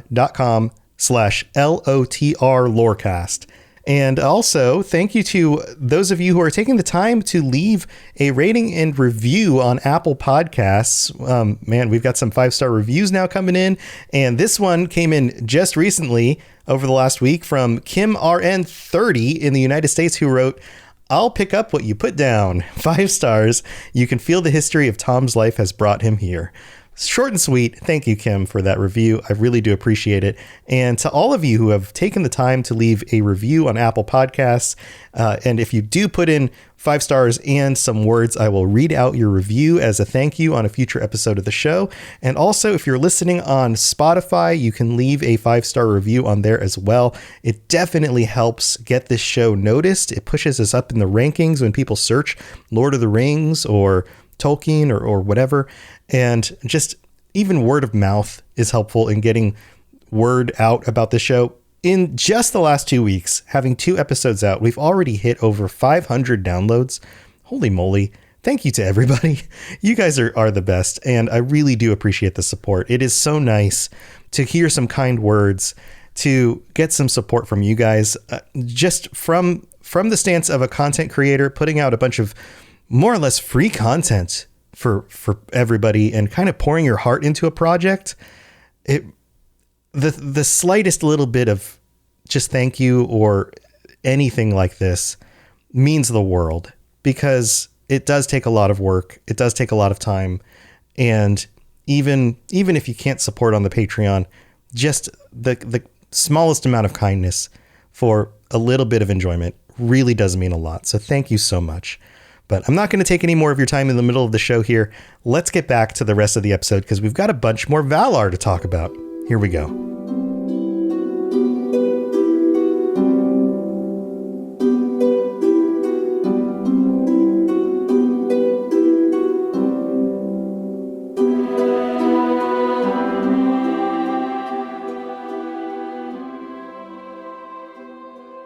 So here's a name that you don't hear very often among the Valar. Nemo, who's more often called Mandos by the elves. This may be familiar to you from the term the Halls of Mandos, which is where the elves' souls go when they die. And this is a concept that Tolkien dealt with and struggled with until his death. And this comes up in some of those interviews I mentioned on a previous episode of the show. This concept that the elves are tied to existence. They're tied to the world. They're tied to Arda. Their souls don't go off away from existence. They're not meant to leave. And so when they die, their souls go to the halls of Mandos. And Mandos' job is judgment of the spirits, judgment of the elven dead. He pronounces their dooms. And the word doom in Tolkien isn't just judgment, it's also determination of future. And that's not really the way we use it so much in the modern sense or postmodern sense. It's an interesting use of the word. But Mandos himself oversees the souls of the dead and even has some control over what happens with those souls, as we'll talk about in some future episodes. And Mandos, like the other Vala, is married, except for, of course, Ulmo. And his wife is Vere. And Vere is the weaver. The weaver of the story of Arda. And I love that the very story, the very history of everything is being written down by one of the Valar themselves. That she is the writer. She is taking the memory of everything and writing it down and memorizing it. Somebody has to actually write this down. It is not like there is an all-seeing eye, an all-seeing God figure who is just encapsulating all of this in their brain. In Tolkien's conception of existence, somebody has to write this down so that it is remembered. Because all of this information cannot fit in just one being's head. It has to be recorded somewhere. And that somewhere is in the halls of Mandos.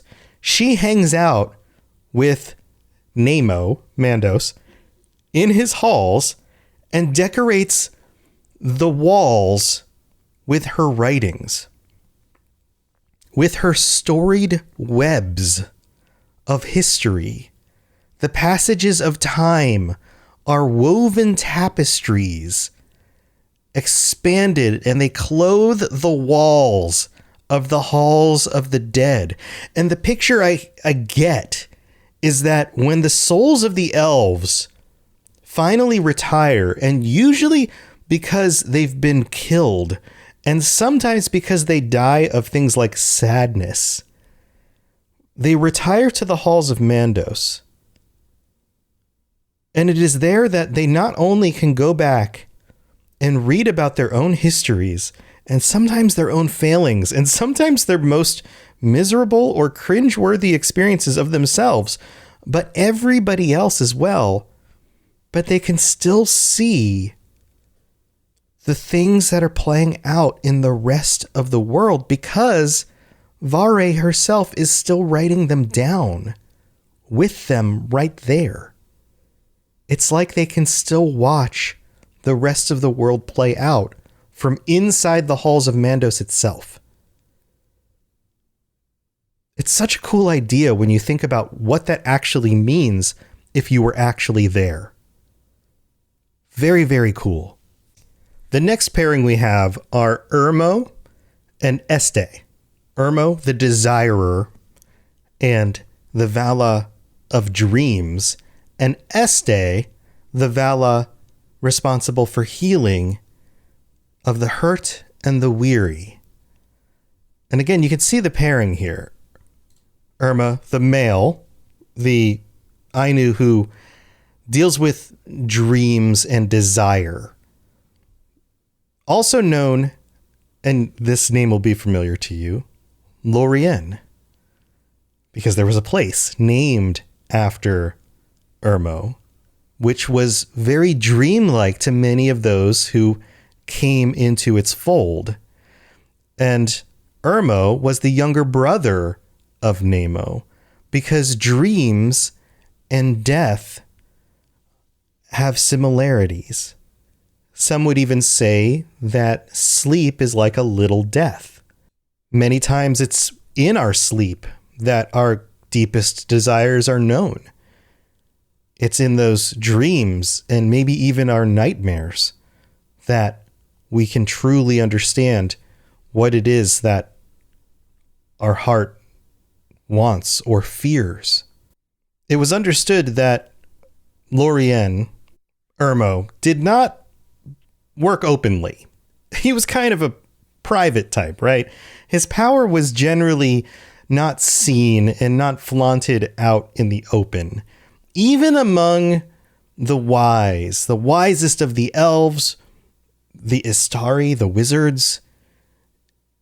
And there's a reason why in Tolkien's writings, and say like the Lord of the Rings, dreams seem to portend things of the future, or at least deeper insights into the characters, and that may have something to do with Irmo. Now, similarly to dreaming happens in sleep, and oftentimes in sleep can be healing, and that's where Este comes in. And there's some interesting things here going on with Este. So she, in Valinor, would sleep upon an island of the tree-shadowed lake of Lorelin. She was in a very somber, serene location. And this area had fountains, and it was a very calm location that the Valar themselves often came to find easing, refreshment. They themselves were often concerned and worried for the direction the world would be going in, or burdens they themselves would have. And they would come to Este themselves to find healing for their hurt and their weariness. That's how potent that kind of sleep was. Now we have one more pair and one more individual to go over. We have Tolkis, who is the strong and the steadfast. He is the wrestler. He is the mighty. He is the one who struggled physically against Melkor the most. And he was the last to come into Arda. He was kind of the last battle guy. He was the tag team dude they needed when it really came down to it and things were going bad, and they really needed to pull in some heavyweight power to really flip the scales against Melkor. Think of him like that. Other than that, I don't really know what he represents. He's not like the god of war so much as he's just the big dude they needed to call in when things were going rough. That's kind of his place in all of this. Now, he's married to Nessa.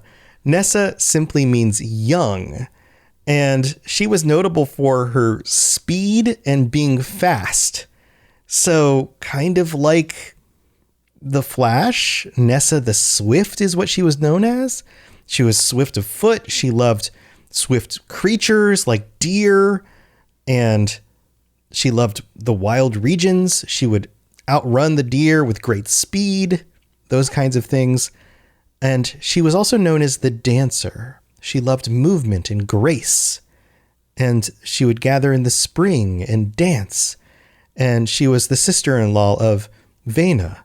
So this means Tolkis was Vaena's sister, but being that Nessa was Vaena's sister-in-law, she would dress her with flowers. And so you'd have this dancing beauty dressed in flowers representing the springtime and those kinds of things.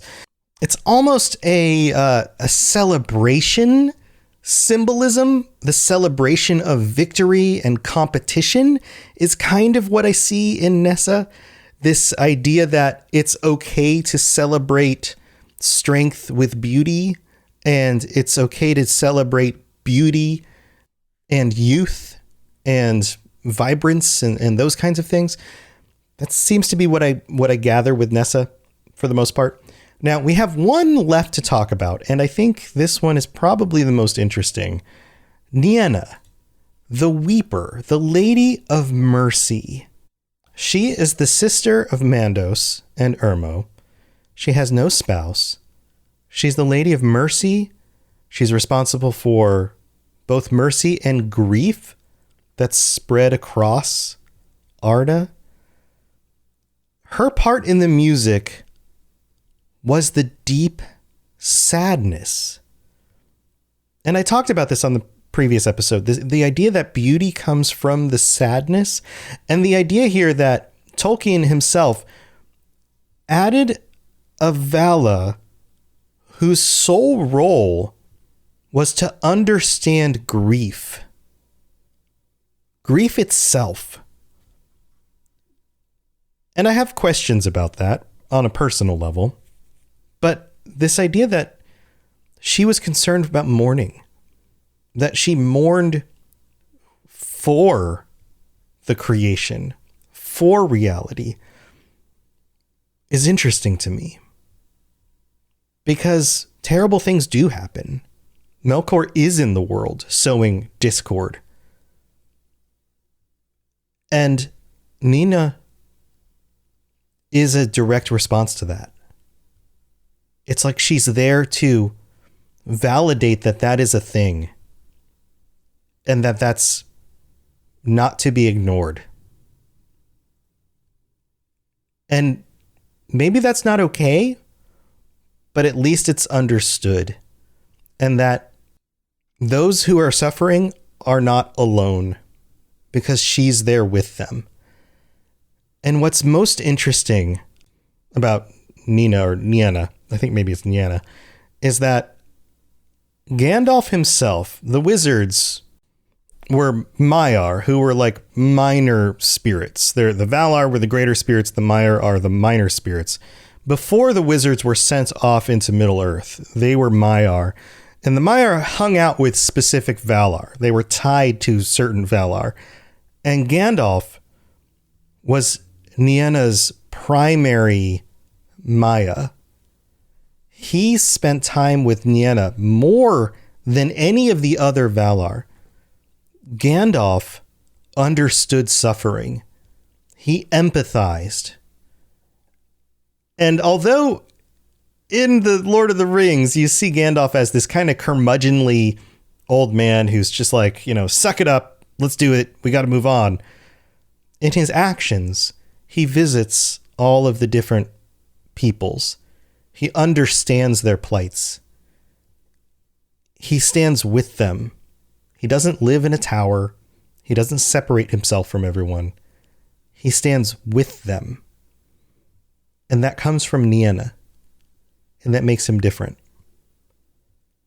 And Tolkien understood the importance of grief and suffering and the beauty of compassion.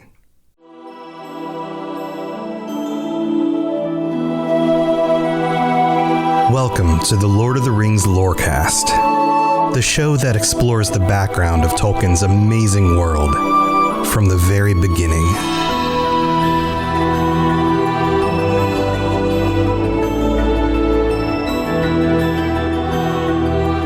So now that you are more aware of the Valar, the individuals who are the earliest personalities at the beginning of this story, we can get into more of the details that are happening at the very beginning of time. And more of the details of what's going on here with Melkor. In this episode specifically, we're going to be detailing some of the first events of the very, very beginning of the story. Melkor's first construction of his first fortress, the first assault on the Valar themselves, the construction of light, and the really interesting way that light works in Tolkien's mythology. So let's get right into it, because there are some very interesting details here in the way that the origins of both of these concepts come about. And I think that there is an interplay here between light and darkness that starts at the very beginning of this story. And I think that these themes are here on purpose. So let's just get into the details. And I'll save a lot of the theme talk for later. So in the very beginning of the story, of course, and we've talked about this a little bit on some of the previous episodes, you have the building of the world, and then you have Melkor showing up and messing everything up, right? We've gone over that. And then Tolkien shows up. Tolkien the Strong. Remember him? He was the Valar who's basically the heavyweight wrestler of the group who comes in, who's able to kick Melkor's butt and basically drives him off to some part of the world where Melkor can flee and regain his strength for a while.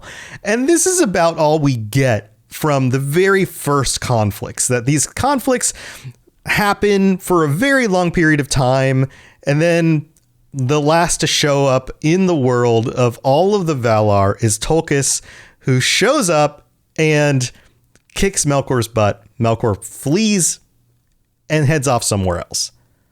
And then the next thing we find out is that because Melkor is headed off into the outer darkness somewhere, Tolkien takes a break. He basically takes a nap. He relaxes.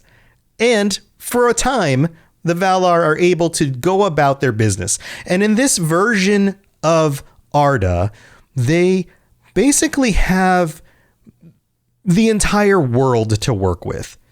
They can do what they want in order to sculpt and make the world the way they see fit. And we don't have a lot of specific detail about this other than the creation of the lamps. We have an understanding that there's these encircling seas, that the world itself is kind of this plate shape, potentially. It's flat.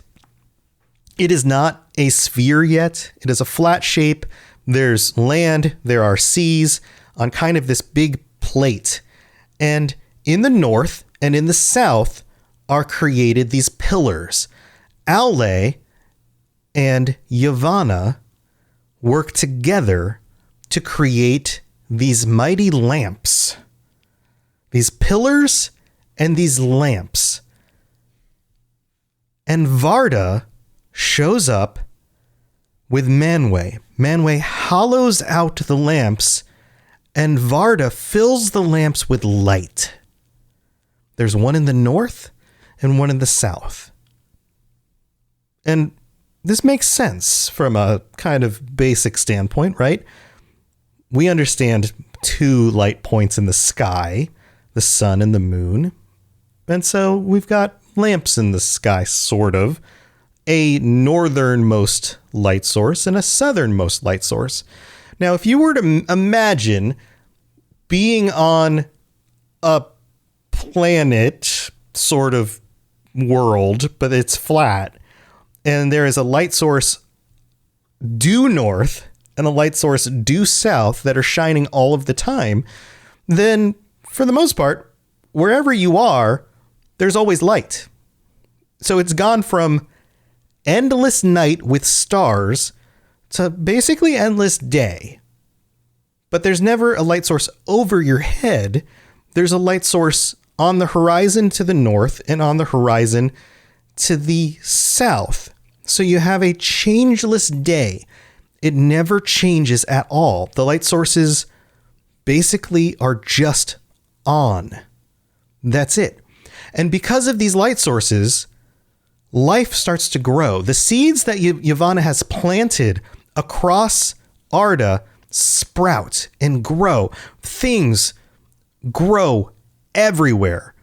Grass, moss, trees, plants, wildlife, beasts, animals, rivers, lakes, everything. Birds. But the children do not show up yet. Still, the Valar have no sense of when the elves or the men are going to show up. And again, great periods of time go by, and yet nothing has been told to them from Iluvatar about when the children will show up. And they feel safe because they now have light. Melkor seems to have been forgotten. He's been cast off into the darkness. It seems as if he's left the plane of existence at this point. He's left Arda. It feels like he's gone off. It seems like into the void. Tolkien is sleeping. He doesn't even need to do anything at this point. And they are able to just build and create as freely and happily as they want. This is called the Spring of Arda. But of course, little do they know that Melkor has found a place far to the north. And this is another theme that happens. Oftentimes, Melkor travels far to the north, and for some reason, Tolkien chooses the north. In fact, the one difference here in the stories is that Sauron travels to the southeast. Mordor is southeast on the maps of Middle-earth. Melkor almost always creates his fortresses to the north. And this is a theme you'll notice in future content that I talk about. But he travels to the far north, and they're not even looking for him. The Valar are not seeking him. And he uses the shadows, and he delves deep underneath the mountains where they cannot see him. And he creates his first fortress underneath the mountains, deep, deep underground. And he calls it Autumno. And it's a stronghold. And his evil starts soaking into the earth itself. His hatred and his evil starts flowing into the rivers and into the earth. And it starts rotting everything. And it says here in the texts that green things fell sick and rotted, and rivers were choked with weeds and slime, and fens were made, rank and poisonous, the breeding places of flies, and forests grew dark and perilous, the haunts of fear. And this is the first time that we see in this next passage that I'm about to read, not just the conversion of places and even the vegetation, but animals. The beasts became monsters of horn and ivory and dyed the earth with blood. And remember on previous episodes, I talked about how Melkor made things, but more often he took the things that were made by others and changed them. He was taking the wildlife, the plants and the animals, and changing them. And he didn't yet have the children of the Iluvatar, but he did have the animals, and he turned them into his own servants here. It says, but Melkor trusted in the strength of Autumno and the might of his servants. And his servants here are not just the creatures, not just the animals that are turned to his servants, but also, and I haven't talked a whole lot about this yet, but the lesser powers, the lesser spirits. There aren't just Valar, but there are Maiar, like Olorin, Gandalf. I talked about Olorin on the previous episode a little bit, and there are many Maiar. There are many lesser spirits who are working alongside the Valar, and many of those lesser spirits have already been converted over by Melkor to follow him.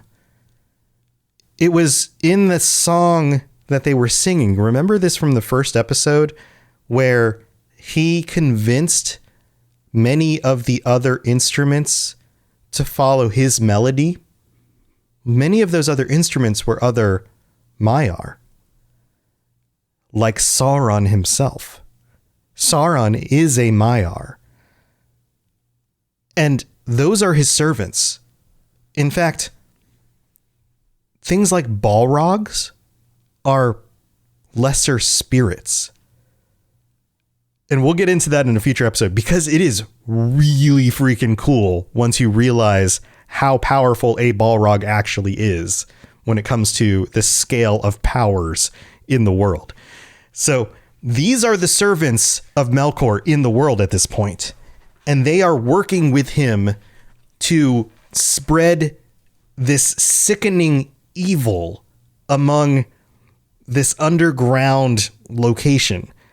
And there only so much time goes by until eventually the Valar start to realize that this is what's happening. But it's too late. Because by the time they realize that this is happening, Melkor comes forth. And he is ready for war again. And he strikes the first blow. Now, you think that the Valar would have been prepared at this point. They know what he does. They know who he is. They know that he is incessant, that he does not give up. But enough time has gone by, I guess, and they are forgiving types and, you know, they're the good guys or whatever. But sure enough, no, he doesn't disappear. He regains his strength, of course, because that's just how these stories go, right? And he brings forth the full force of his powers. And of course, what does he go after? He goes after the pillars, the lights. The lights are named Iluin and Ormal. Now, these lights themselves were crafted by the Valar. They, in themselves, contain power that the Valar gave to them in order to shine light across the entire world.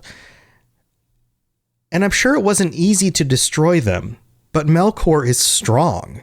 Melkor's forces are strong. We're talking extremely powerful beings at the beginning of time. And I don't know that we can really imagine what these conflicts would have been like. But it's described here that Melkor and his forces cast down the pillars, and seas arose in tumult, and when the lamps were spilled, destroying flames poured out over the earth. And the shape of Arda and the symmetry of its waters and its lands was marred in that time.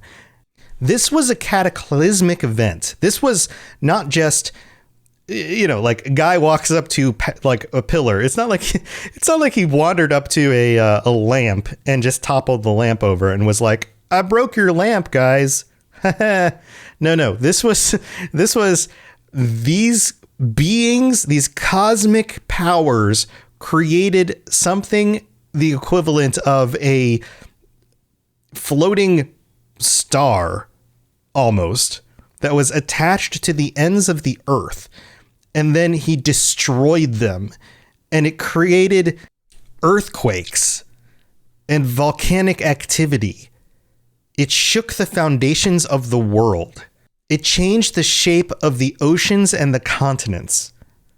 This was enough of a cataclysmic event that it completely changed the world. Everything the Valar had done up until this point basically had to be remade because of the events of Melkor. So again, it's like they had to start over. This is how cataclysmic this was. Not only that, but he also destroyed the lights. So he was basically casting everything back into darkness. And in this darkness, he escaped again. They could not catch him. So he threw everything into chaos. He threw all of the Valar into chaos and darkness and fear. He hit them when they did not expect it and then disappeared. And this is another theme that happens all the time. The bad guys always strike when nobody expects it. And they always use darkness, confusion, fear. All of these are part of their bag of tricks. And it says in the Silmarillion, "For above the roaring of the seas, he heard the voice of Manwë," he being Melkor, "as a mighty wind, and the earth trembled beneath the feet of Tolkis. But he came to Autumno, ere Tolkis could overtake him, and there he lay hid. And the Valar could not at that time overcome him, for the greater part of their strength was needed to restrain the tumults of the earth, and to save from ruin all that could be saved of their labor. and afterwards they feared to rend the earth again until they knew where the children of Iluvatar were dwelling, who were yet to come in a time that was hidden from the Valar. So basically, it's this event which makes them so aware of the potential power of Melkor and the fact that he is so sneaky and he is able to do things beyond what they can conceive. They do not think the way he thinks. They do not have the capacity to think and conceive of these dark plots, so they cannot predict him. And because they know that, from this moment on, they are more careful. And because they know that they have to take care of the children of Iluvatar, they make some changes. And so they reshape the world. And in reshaping the world, they create for themselves a dwelling in the West. So they are no longer this worldwide power. They are no longer just willy-nilly out and about wherever they want to go. They move their dwelling to a continent in the West. And then there is a great ocean. And then there is another continent, which eventually becomes named Beleriand and Middle-earth. And in the Western continent, this becomes their home, Valinor. And in Valinor, they create a fortress. And on the outskirts of the continent of Valinor, they create mountains. And the mountains themselves are like walls to encase the continent in order to protect them and their borders from Melkor. The continent itself is a fortress.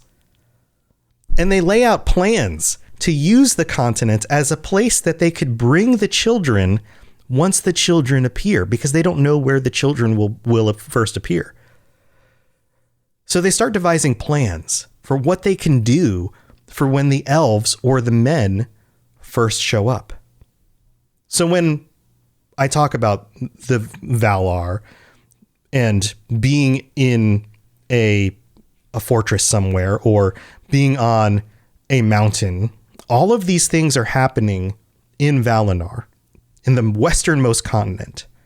And this is important for the rest of the story, because from this point on, the Valar have a home.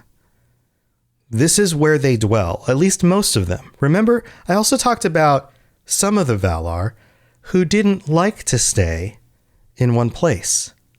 Ulmo, the spirit of the sea, liked to travel, liked to stay in the sea, liked to visit the children who didn't all exist in Valinor, right?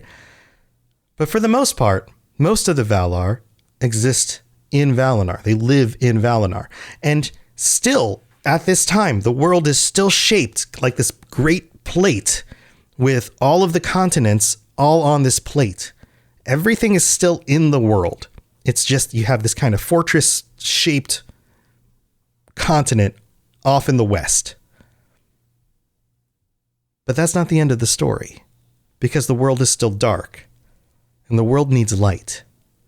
But they have to protect the light, so they come up with a new plan. And the plan has to do with, and this is going to sound odd, trees. And I'll get to that after the break.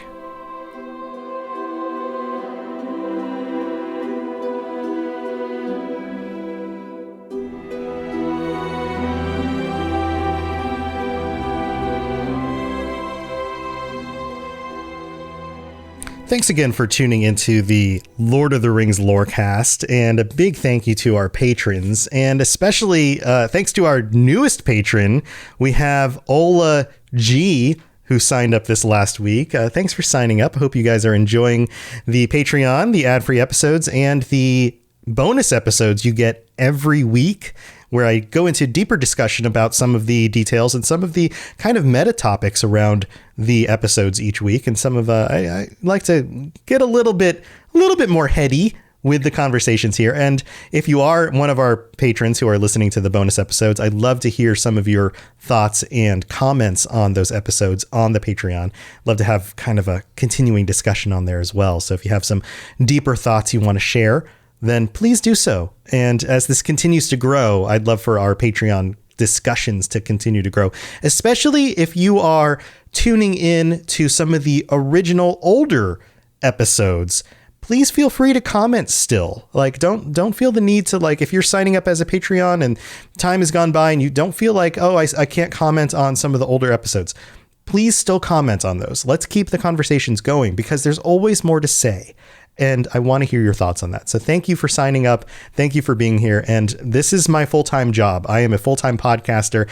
Even though I've been doing other shows a lot longer than this show, this is one of my newer shows. It still means the world to me to have your support. So if this show is helping you get through your workday, your drive to work, your workout, or, just, getting through your week, helping you just cope with life or whatever, I really do appreciate the support. So head over to patreon.com/LOTR Lorecast and check out the different tiers, see what stuff you can get. And I really do appreciate it. Also, we don't have any new reviews this week, but I would love for you to take the time, if you want to help me out, to head over to Apple Podcasts. If you listen to Apple Podcasts, or even if you just have an account and you want to take some time to drop in a review, 5-star reviews with some text in there to, tell people about what you like about the show, really does help out. Your words are much more influential than mine in letting people know what you enjoy about the show. And it really does help with the rankings in getting more people aware of the show. And also, if you listen on Spotify, to drop a 5-star review in there also helps. That stuff really does make the show more higher ranking in search and that kind of thing. So thank you to everyone who takes the time to do that. I really do appreciate it. All right, I'm not going to take any more of your time in the middle of this episode. Let's get on with some more conversations about what's going on with lights and darkness at the beginning of the story. Here we go.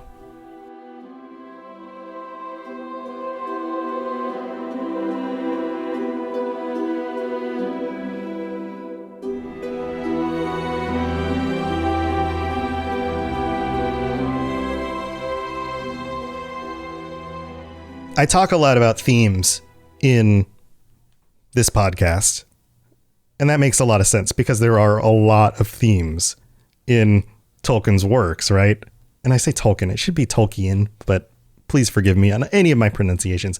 I mess this stuff up a lot, and so just laugh at me a little bit. But here we go.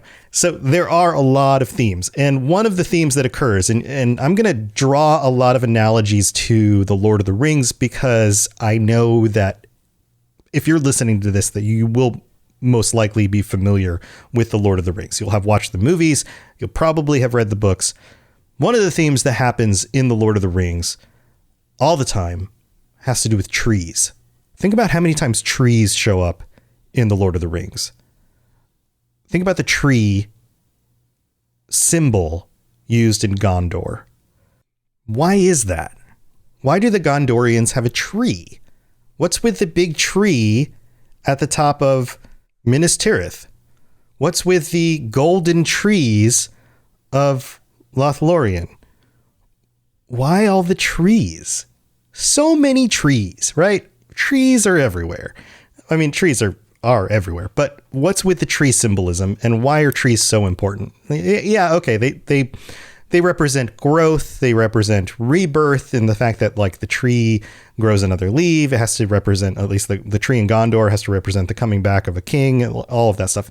But there's a lineage with those trees specifically, and that lineage goes all the way back to Valinor. Valinor? I should say Valinor. So here, get this. This line directly from the Silmarillion. Quote, "And as they watched, upon the mound there came forth 2 slender shoots, and silence was over all the world in that hour. Nor was there any other sound save the chanting of Yavanna." Now remember, Yavanna, plants, growth. "Under her song, the saplings grew and became fair and tall, and came to flower. And thus there awoke in the world the two trees of Valinor. Of all things which Yavanna made, they have most renown. And about their fate, all the tales of the elder days are woven. These two trees are two of the most important things to have ever been created. Not just for symbolism, but for life itself to exist. One of them is golden, and one of them is silver. Their names are Laurelin, the gold tree, and Talpirion, the silver tree. They brought light to the land. These trees glowed. They weren't just trees. They were lights. They brought warmth and light to the world. So similarly to these orbs, which were created in the north and the south, now instead in Valinor, in the city of the gods, but as we understand them, they're more spirits, right? In the city of these powerful spirits, protected by mountain ranges and fortresses, there are these two gigantic trees. And what's cool about this is you have a golden one and a silver one. And again, think about the sun and the moon. And they wax and they wane, alternating. So while the golden one, Laurelin, lights up, the silver one, Talpirion, dims. And then the silver one starts to light up and the golden one dims. And so the color of the light alternates across the land. It's such a cool imagery and such a unique idea. I talk about how Tolkien's ideas often connect to other mythologies and things like that. I'm not sure. I'm going to have to do a little bit of research on this. I'm not sure how this connects to anything else mythological specifically. I'm sure there's some connection here, but this one seems to be mostly unique, at least in my basic understanding as of recording this right now. And they have a lineage. These trees, and I'm going to go into more detail about this in the future, but the trees in the stories from this part forward, not every tree, but the trees in the rest of the stories, the trees in Lothlorien, the tree of Gondor, are descendants from these trees. These trees are callbacks. These trees represent not just physical descendants, but also spiritual descendants from the powers that created the world. This idea that all of these stories descend from this original story. Everything's connected from this point forward.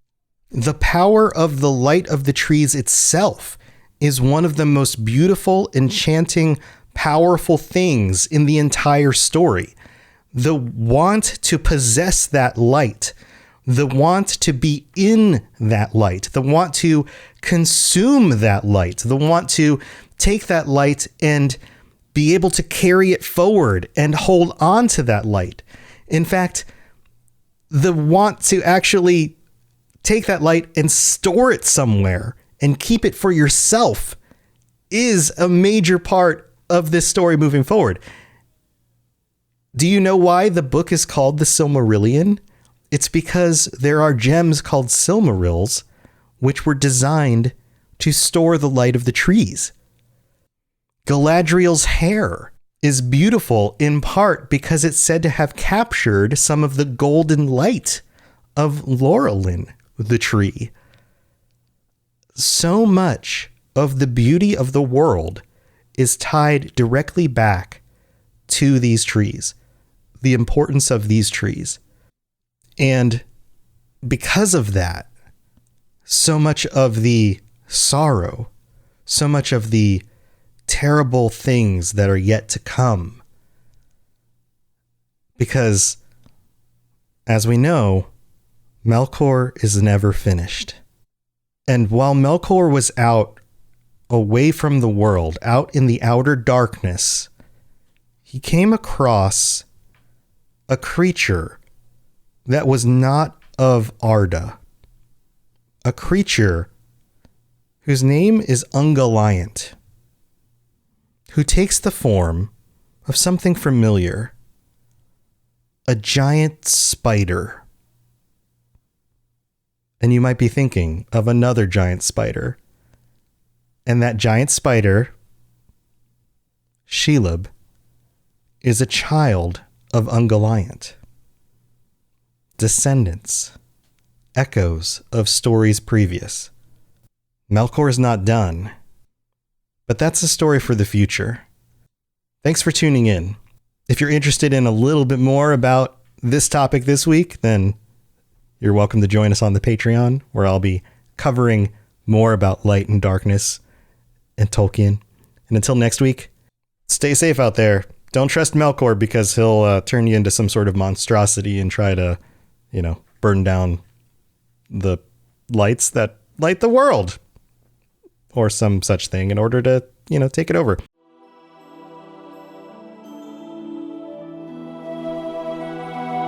Welcome to the Lord of the Rings Lorecast, the show that explores the background of Tolkien's amazing world from the very beginning.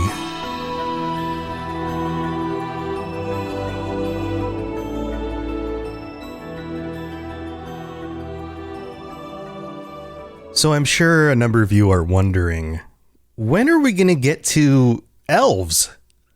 This is 5 episodes in. We've been discussing the creation of the world, the Valar, the spirits and powers underneath everything in the lore. But isn't the Lord of the Rings all about stories about men and elves and dwarves and hobbits, all of these different races in Middle-earth? What's with all these spirits and powers and gods and things like that? Well, yes. Well, we have to remember, right? At the beginning of the story, there are vast time periods that go by that are all about the forming of the world and the things that happen. This is the way Tolkien designed it. But I know, the stories about the elves and the men and the dwarves and all of those things, that's the meat of the story. That's where we come in. That's where we join the adventures. That's the story of The Hobbit, The Lord of the Rings. That's the stuff that we can relate to. Well, you're in luck. Today, we are discussing the coming of the elves. Everything that I've laid out so far was necessary to discuss the coming of the elves, because the coming of the elves is such an important part of the story that it could not have been explained in a vacuum. Everything needed to have been set up so far for the coming of the elves and the importance of the coming of the elves to be understood. You have to have understood who Iluvatar was, who the Valar are, who Melkor is, and the events that had transpired up until this point.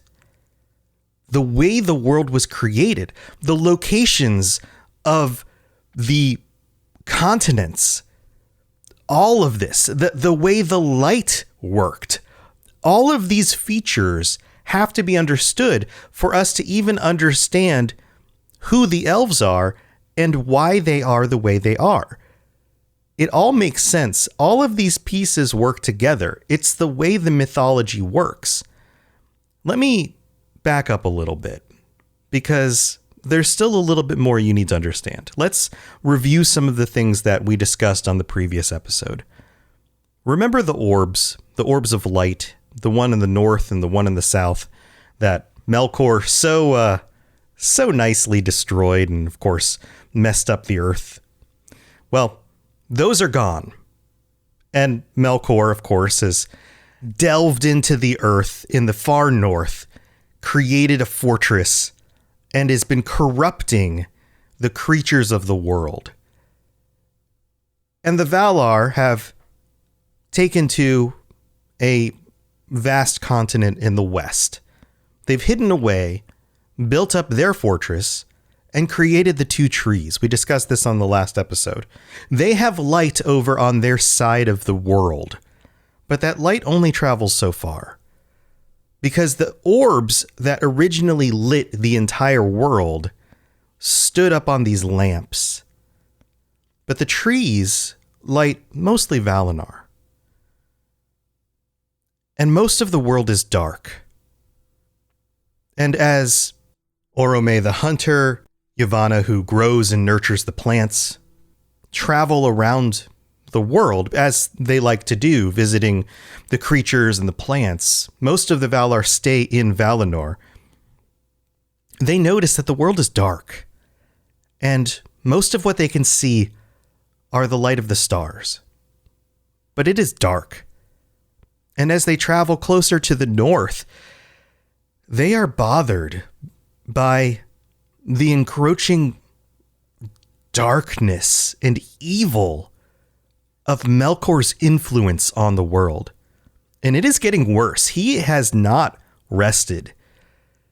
It is permeating the world. There are dark creatures out. And it is a problem. And it is something that the Valar debate. Tolkien, remember Tolkien? Tolkien wants to take it to Melkor. Of course, he's always ready to throw down. But the rest of the Valar are saying, no, it's not time yet. It's not time yet. He's not really a threat. He's off doing his thing. We've got our stuff. And we don't even know when the children will show up. And so they gather together. And Manwë, in his wisdom, asks Mandos to speak. Remember Mandos? Mandos is the one who looks over the halls of Mandos. And he's the one who understands the unfolding of time in the future. These kinds of things. He doesn't understand all of it, but he has a sense of things. And Mandos says, and this is a quote directly from the Silmarillion, "In this age, the children of Iluvatar shall come indeed, but they come not yet. Moreover, it is doom that the firstborn shall come in the darkness, and shall look first upon the stars. Great light shall be for their waning. To Varda ever shall they call at need." Now, doom, and I've talked about this before, the way Tolkien uses doom is different than we tend to use it. Doom usually has a negative connotation. Oh, it's the doom of the world, the way the world is going to end and it's going to be terrible. Doom in Tolkien's writing typically means the foreshadowing, the way things will play out, not necessarily a negative connotation. So Mandos basically stands among the Valar here and says, this is the way things are supposed to be. The children will come, not yet, but soon. And they are supposed to come among the light of the stars. And when they wane, when they go away, as we know in the Lord of the Rings, the elves are leaving Middle-earth in the Lord of the Rings. It will be during a time of light. And they will ever call on Varda. And we've talked about this before. Varda, Elbereth, the songs that we hear in the Lord of the Rings that the elves sing to Elbereth. And Varda takes this to heart. In fact, Varda decides to go to work in the stars. Not only does she and the other Valar create the trees and use that as light to help light the world, and of course, their home over in Valinor, but she decides that she is going to create light in the sky for the firstborn, for the elves, so that when they come into the world, they will have ways of guiding them in the sky itself, that the stars will be designed just for them. And I love this. And she gives them constellations, specific stars and constellations, and they even have names. So check this out. We have stars like the brightest star in the sky, Alcarinque, which I think is how you pronounce it. This is the glorious in Quenya. That's the language of the elves. It's one of the languages of the elves, and we'll get into that kind of detail later. But most of these words, when they're specific words for characters or items or things, usually it's in Quenya, and this means the glorious. It's the brightest star in the sky. She also creates another star, which may actually be a planet. This one may be analogous to Mercury, which is known as the morning star. It's often the brightest object in the sky early at dusk, seen near the moon, is Alamire. And that means star jewel in Quenya. And she creates these. And it's said that she gathers stars together. She increases the brightness of some of the stars. She creates new stars. She makes the sky brighter. And then she creates constellations like Wilwarin, the butterfly, and Ciro Nume, the eagle west, and Talumendil, the lover of the heavens. And you can get some pictures in your head about what these constellations might actually look like. And Anirima, the sun border. Also, and this one might sound kind of familiar to you when I describe it, Menomakar, the swordsman of the heavens with his belt. And this one in particular is very interesting. But before I get to the details around that, I just want you to understand how very much the Valar were looking forward to the coming of these children. Everything they had done up until this point was for the vision of the Iluvatar and to make this vision real. It had to do with doing the things that they did well. It had to do with living into who they were and making that concrete, which has a little bit of personal investment in it, of course. But so much more, it had to do with reveling in the glory of their creator. And there was nothing more glorious and mysterious to them than the prospect of getting to meet the children of their creator that they had not seen yet. And you have to remember this. They saw and heard the entire picture so far in the music at the beginning, except for some very specific things, like the children. They still had no idea what the children looked like, what they sounded like, when they would show up, what the full events of those children's lives would be like, and how those lives would affect the future of Arda. And this is the thing that they were waiting for. Imagine it. How exciting is a story that you already know the ending to? Even if you love a great story, it's not nearly as enticing or as exciting as a story that you don't know the ending to yet, by a great author who you love. So here she is, creating the stars, or recreating the stars, really. The stars had already been created, but she's rearranging them, and she's working on Menomakar, this great warrior in the sky with a bow and a belt. And as she's wrapping this up, she's finishing this final constellation. The quote here says, "It is told that even as Varda ended her labors, and they were long." Remember, these time periods are extensive. When first Menomakar strode up the sky, and the blue fire of Helluin which means ice blue. It's another name for one of the specific stars. Flickered in the mists above the borders of the world. In that hour, the children of the earth awoke, the firstborn of Iluvatar.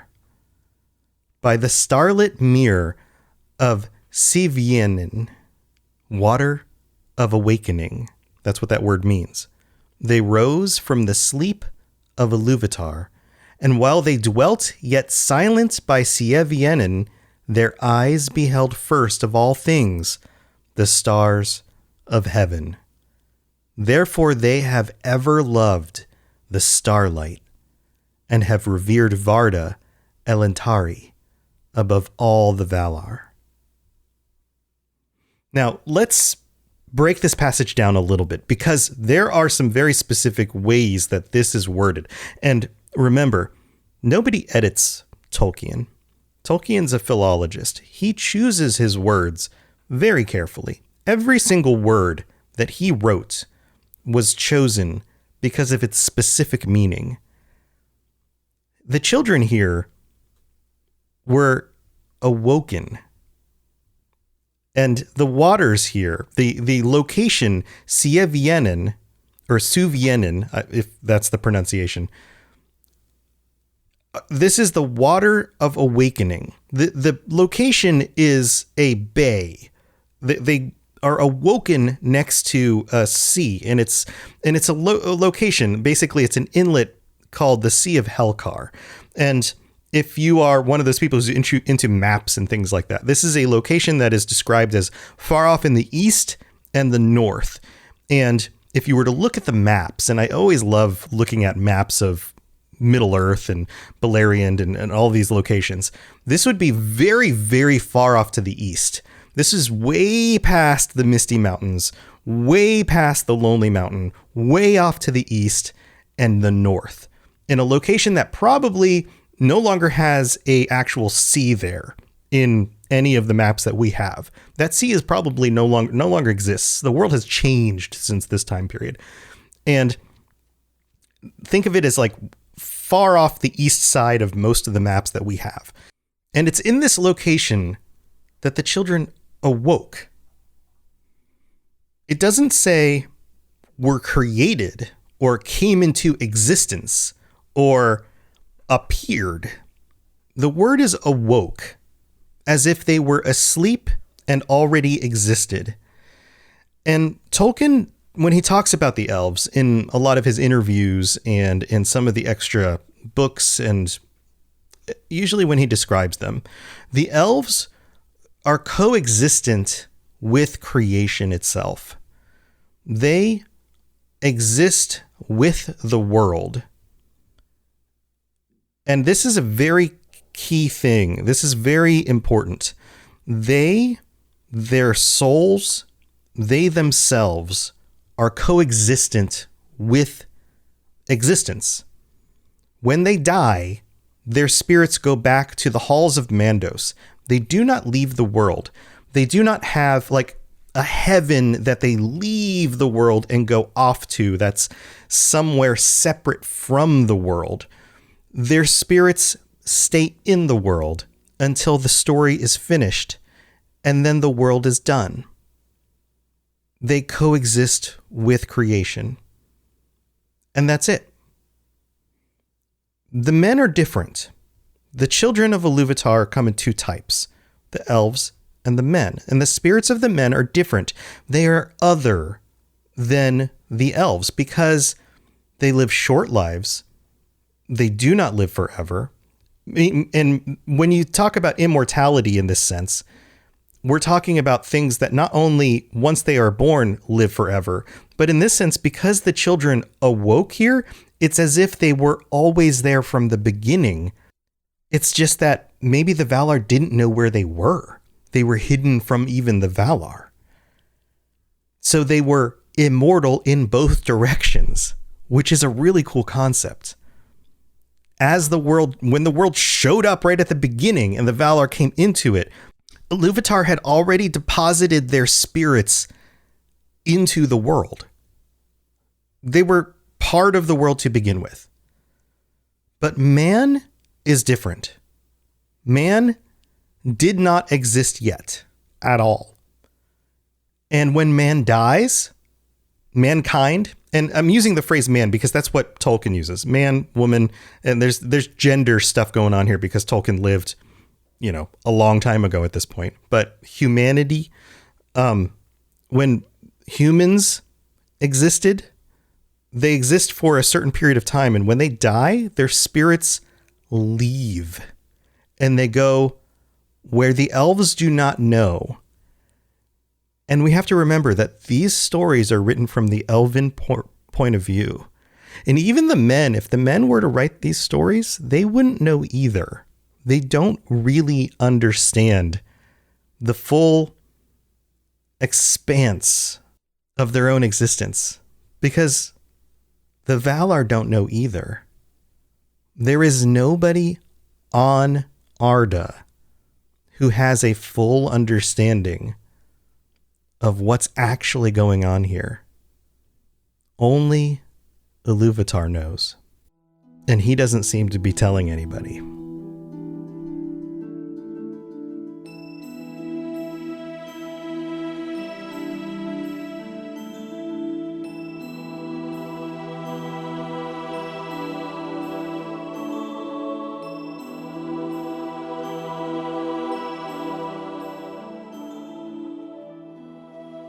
Thank you again to everybody who tunes into this show and shares it with your friends, and especially to all of our patrons.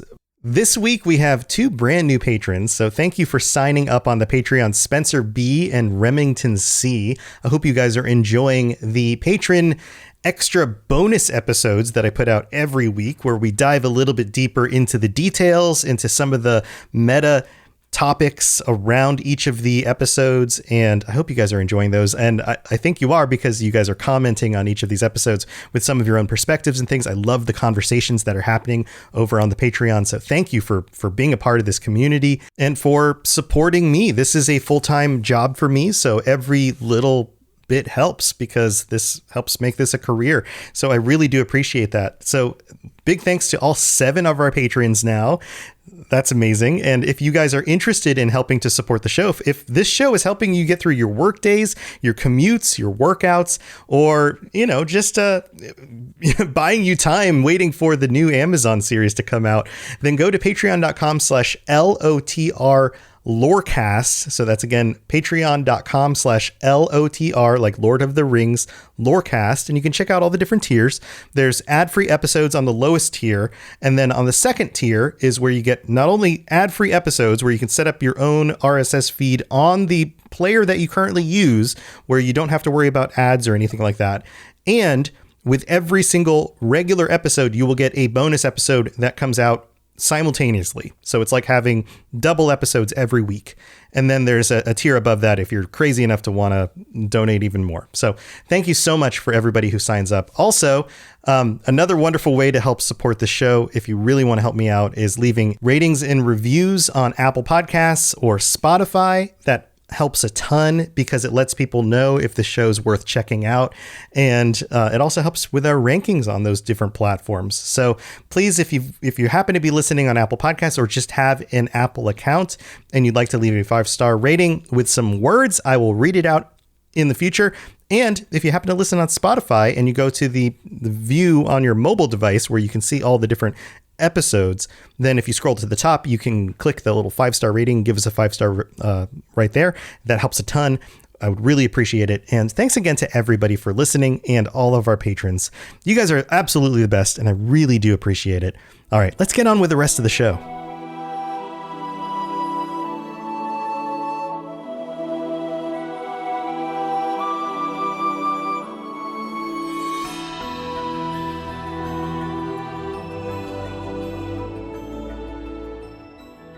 So there was no booming voice in the sky from Iluvatar announcing the presence or the awakening of the children of the elves to the Valar.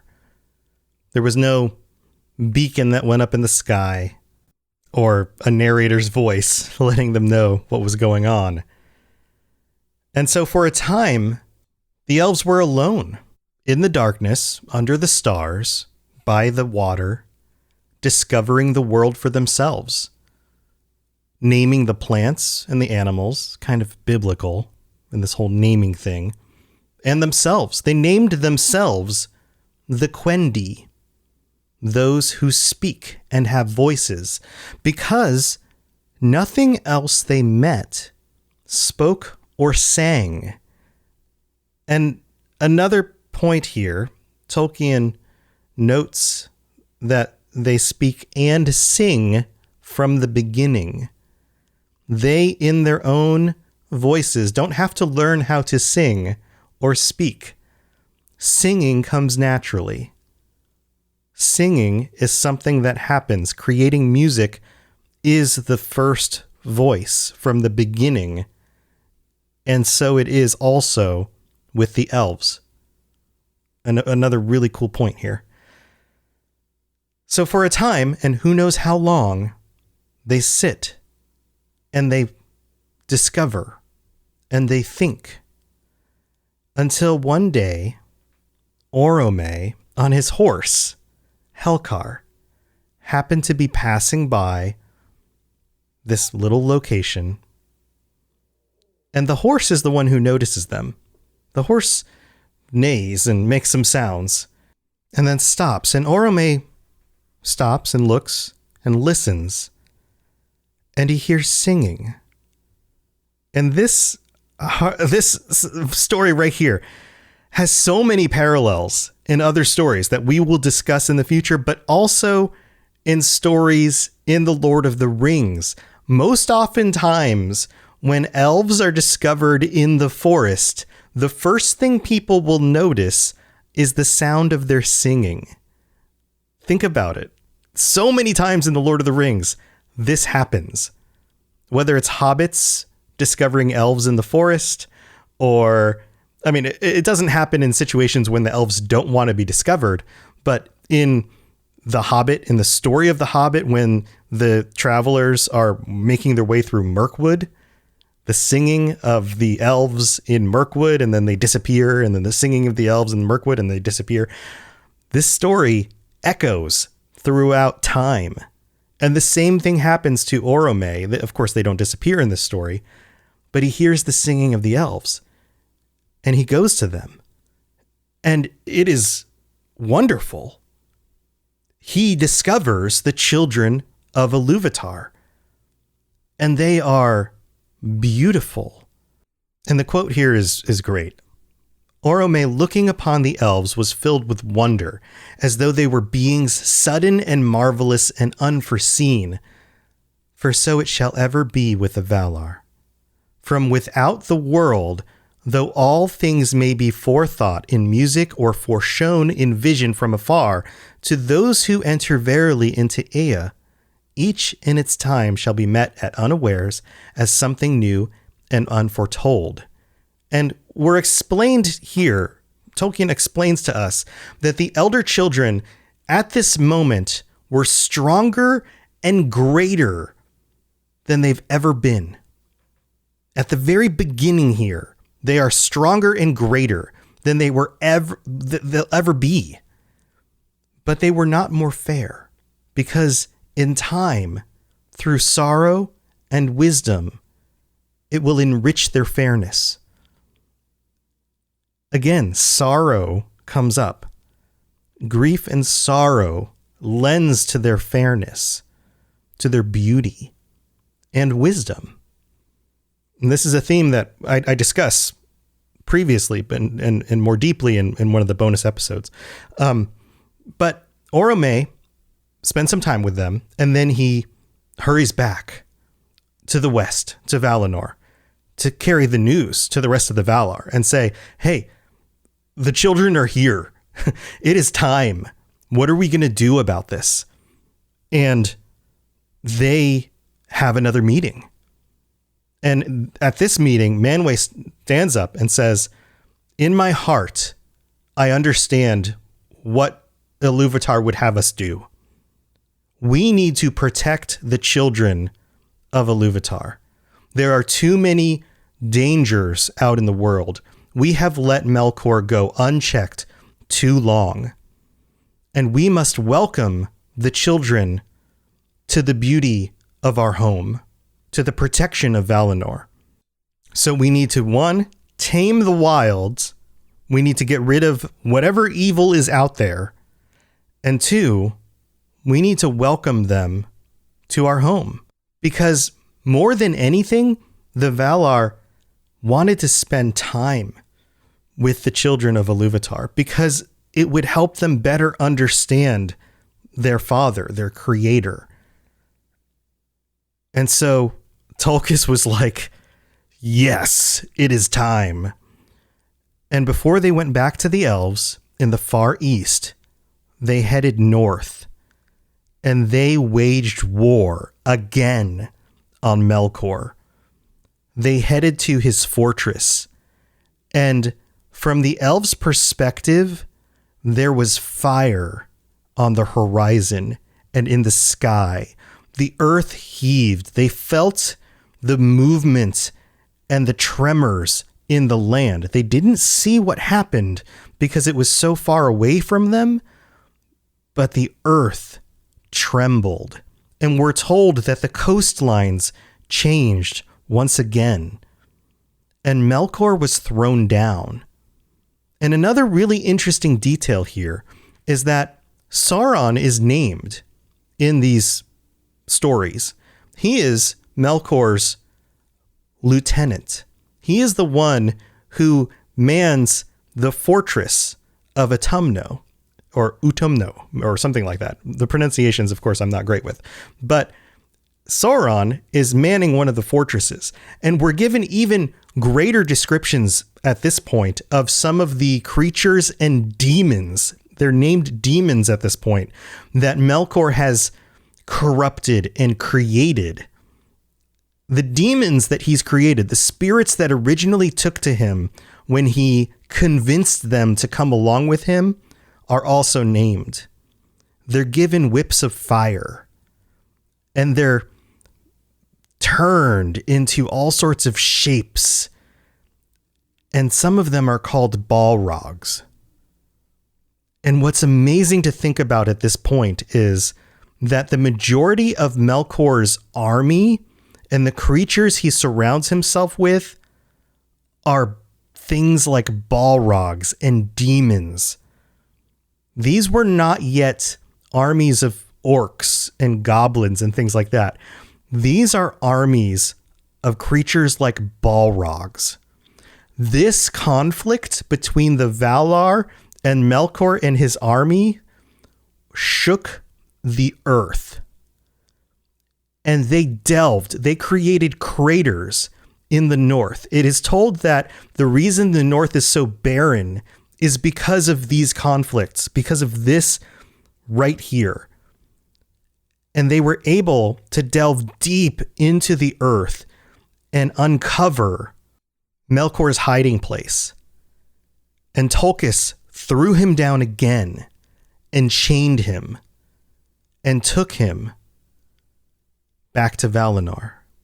And they put him in the halls of Mandos, where he would remain. Because the halls of Mandos were created in a way where no Vala, no elf, no man could make their way out of. He would be contained there. And so for a time, there would be peace. But we're also told that they didn't find all of the hiding places under the earth. And Sauron escaped. And with Melkor now in captivity, the Valar would feel safe enough in order to approach the elves again. But there's one more piece of this story I haven't talked about yet. Remember that time when the elves were off by themselves before Orome found them, and before the Valar went to war with Melkor again? They were off on their own. And some of them wandered off into the darkness exploring. And even when Orome showed up, some of the elves were afraid. Some of the more wise elves saw the light of Valinor in Orome's eyes and understood that he was good. But some of them were scared. And we're told that Melkor took advantage of this. He wasn't the only one who noticed the coming of the children. You ever wonder how the orcs were created? Well, they talk about it in the movies. They reveal this in the movies. There's a line where one of the characters is explaining to one of the other characters that the orcs were created by the Dark Lord, and I think they say the Dark Lord, but they don't mean Sauron, twisting the elves, torturing them, mutating them, changing them into orcs. And this happened at this time period because in the earliest days of the children, some of them disappeared into the darkness. And nobody knows exactly what happened, but they were captured, and they were enslaved, and they were tortured, and they were changed forever into vile creatures who only knew darkness and pain, so much so that they hated their master.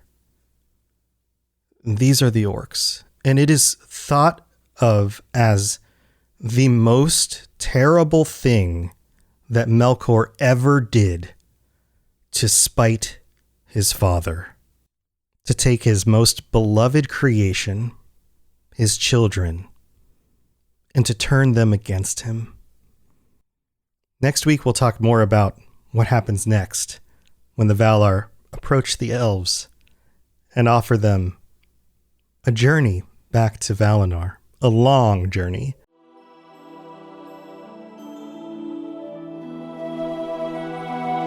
Welcome to the Lord of the Rings Lorecast, the show that explores the background of Tolkien's amazing world from the very beginning.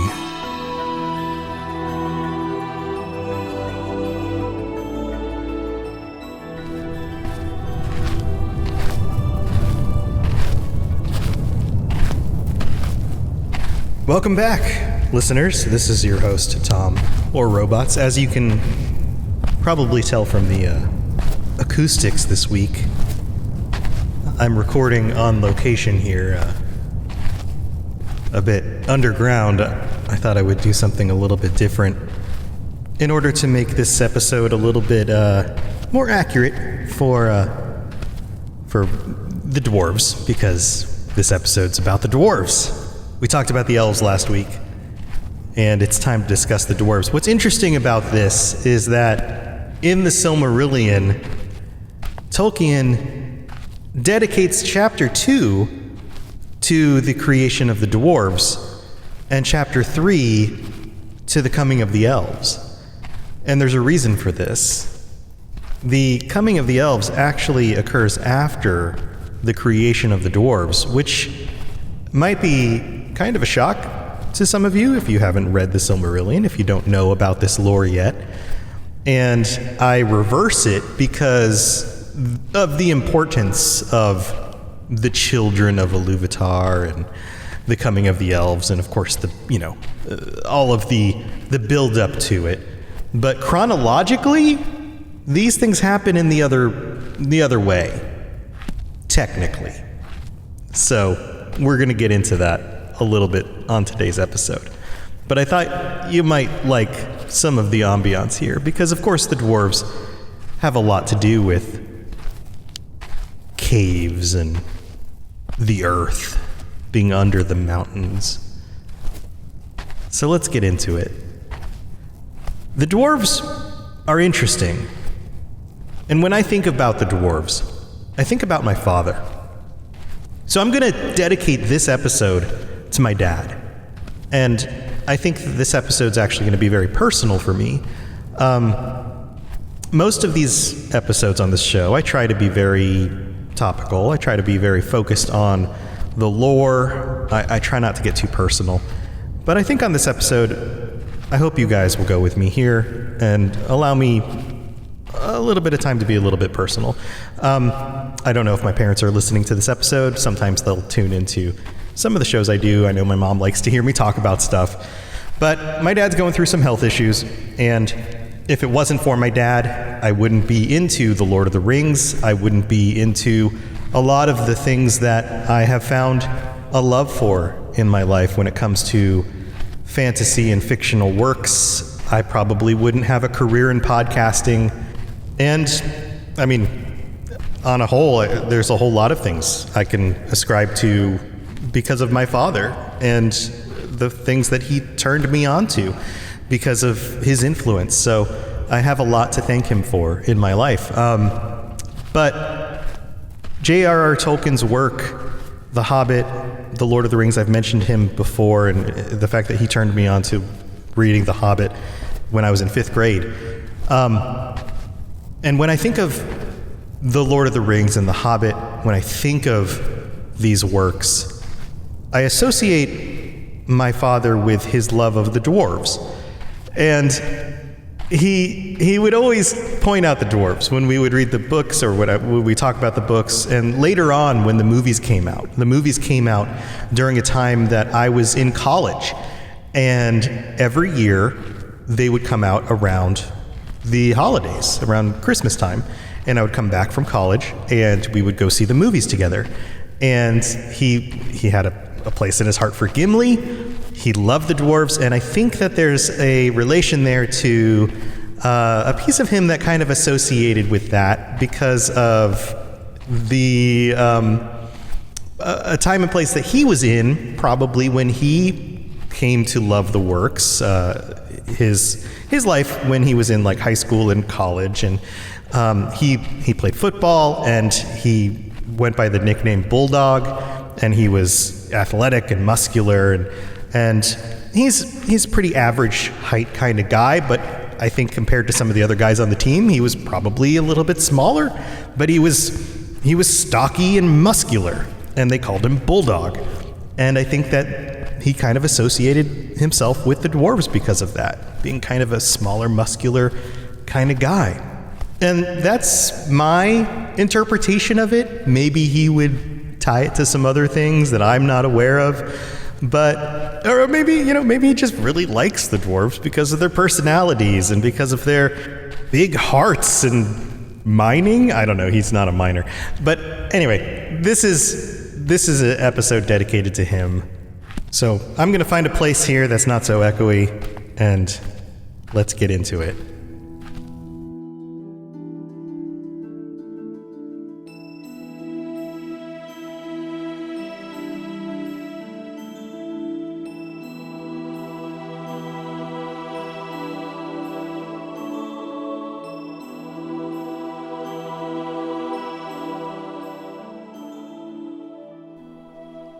So I mentioned the dwarves were created technically before the children of Iluvatar, the elves. But, well, were they created before? Because I mentioned on the previous episode that the elves were awoken. So it creates this interesting conundrum. Were the elves always there from the beginning and they were woken up? We don't actually have the details about that. All we have is the word awoken. So put a pin in that and create your own headcanon around it and come back to it later. What we do know has to do with Aule. Now remember Aule, the Valar who was all about creating things. He's tied to the physical properties of the world. Aule, Yavanna, they're married, they're tied together. Aule is the stuff of the world, the mountains, the minerals, things like that. Yavanna, the plants, the things that grow. And Aule is much like Iluvatar in that Aule loves to create. He loves to make things with his hands. He wants to build. Similar to Yavanna, Yavanna wants to grow. Aule also, similar to Melkor, wants to build and create. And there's a dichotomy here. There's a similarity here. And we have to go back to the time before the coming of the elves. Remember this time period where there's not a whole lot going on in the world. It's the spring of Arda. The world is dark. The trees have come into existence. There's light over in Valinor. And there are stars out. And Ale is waiting for the children, but he's becoming impatient. And he has decided to take it upon himself to create children of his own. He so desires to have learners that he can teach his lore and his crafts to. And he is unwilling to wait for the designs of the Iluvatar. So he crafts for himself his own children, the dwarves. He goes deep under the mountains and he crafts for himself 7 of these children. And he doesn't know what the Iluvatar has in his mind for the design of his children. He has a vague concept of what they might look like. This kind of humanoid shape concept, but he doesn't fully know the full designs. But he gets kind of close. And so he designs the dwarves. These 7 children, these become the 7 fathers of the dwarves. And it says here in the Silmarillion, and I'm going to quote this passage, Ale made the dwarves even as they still are, because the forms of the children who were to come were unclear to his mind, and because the power of Melkor was yet over the earth, and he wished, therefore, that they should be strong and unyielding. So he made them especially strong and dense. And I don't know that he could have made them in any other way, because this was his nature. His nature was the stuff of the earth. So he made them in a way that was similar to himself, the things that he was lord over. So the dwarves, in their very nature, are like the rocks of the earth. They are hard. They are strong. They are unyielding, even in their personalities. And he chose to do this underground, not just because that was the realm of where he worked, but because he wanted to do this in secret. He didn't want the other Valar knowing that he was doing this. But of course, Iluvatar knew. He saw everything. And in that hour, it is said in the Silmarillion, the very hour that Ale's work was complete, Ale was pleased. And he began to teach the dwarves the speech that he had created. He devised a speech. He didn't just make the dwarves. In Tolkien's world, things aren't complete unless they can talk. And we've talked about this before. He gave them a speech. He gave them words, and he taught the dwarves to speak because they needed to be able to talk to each other. They weren't actually intelligent beings unless they could speak. And he gave them their own language. And Tolkien himself devised the dwarven language the same way he devised elven languages. And in that very moment, Iluvatar spoke to him.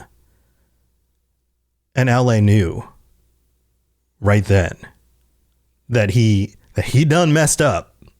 That was it. And he was silent. And it says here, and the voice of Iluvatar said to him, why hast thou done this? Why dost thou attempt a thing which thou knowest is beyond thy power and thy authority? For thou hast from me as a gift thy own being only and no more.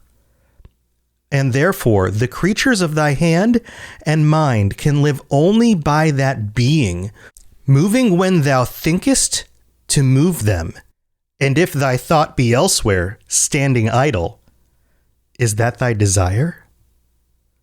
And Ale answered, I did not desire such lordship. I desired things other than I am, to love and to teach them so that they too might perceive the beauty of Ea, which thou hast caused to be. He just wanted to create creatures to love and to teach and to share the Iluvatar's creation with. That's all. And the conversation here is very interesting. This situation echoes so many different situations. There are echoes in this situation, and we're going to discuss this on the second half of this episode, of biblical stories like Abraham and Isaac, and that's coming up in a little bit. But also there's a similarity here between what Aule is trying to do and what Melkor has already done. Because Melkor wants to create on his own as well. There's an echo here. Melkor also wants to take for himself and make his own things. In the music, he's trying to create his own melodies right at the start. And Iluvatar stops him and changes the song. And Melkor, in Melkor's version, in Melkor's story, in Melkor's version of this story, I guess I should say, has no humility. He is not sorry for what he does. And he simply digs in and keeps trying. There's no humility. There's no explanation. There's no apology. There is only an attempt to keep at what Melkor wants to achieve. And in doing that, he furthers himself more and more from the will of Iluvatar. But in this situation, Aule takes a different course. And we're going to discuss more of that on the second half of this episode. So stay tuned.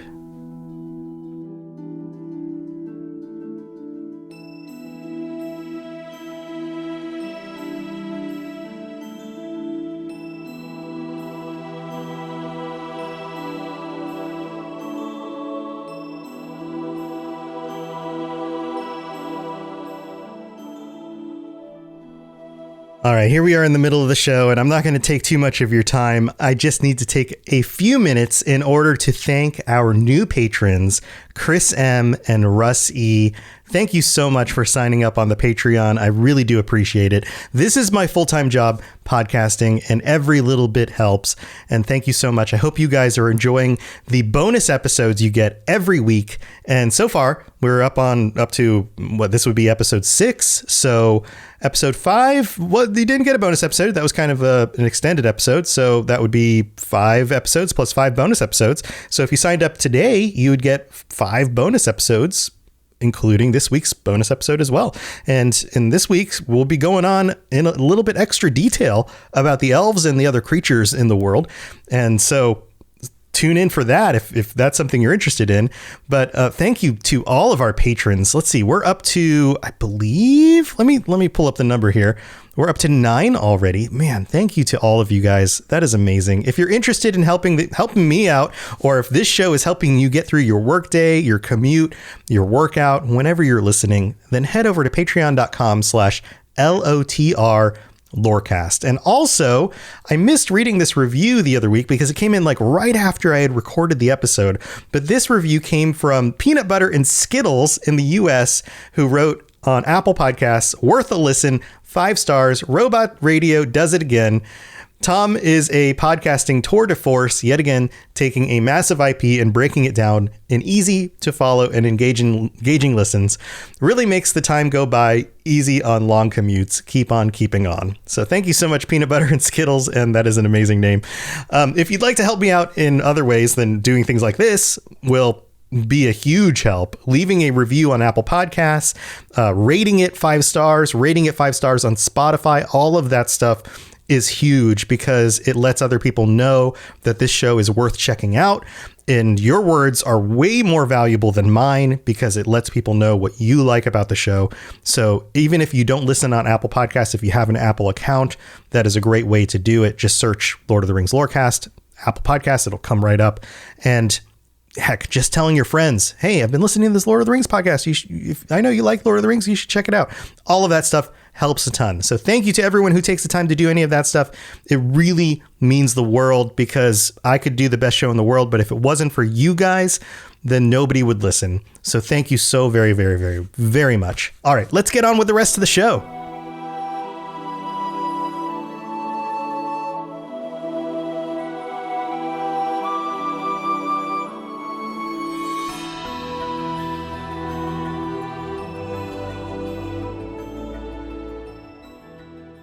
So Ale here really shows his mettle. Man, I just came up with that, and that's hilarious because Ale, the stuff of the world, stuff of the earth, metal, man, dad jokes. But he really shows what he's made of here and how he is different from Melkor, because he explains to Iluvatar what he's actually trying to do, and then he offers to give it all up. Let me read this passage to you because, of course, Tolkien's words are so much better than my own. I can't outdo Tolkien at his own words. So here you go. So I'm going to reiterate a little bit at the beginning of this paragraph, but here it is. Then Aule answered, I did not desire such lordship.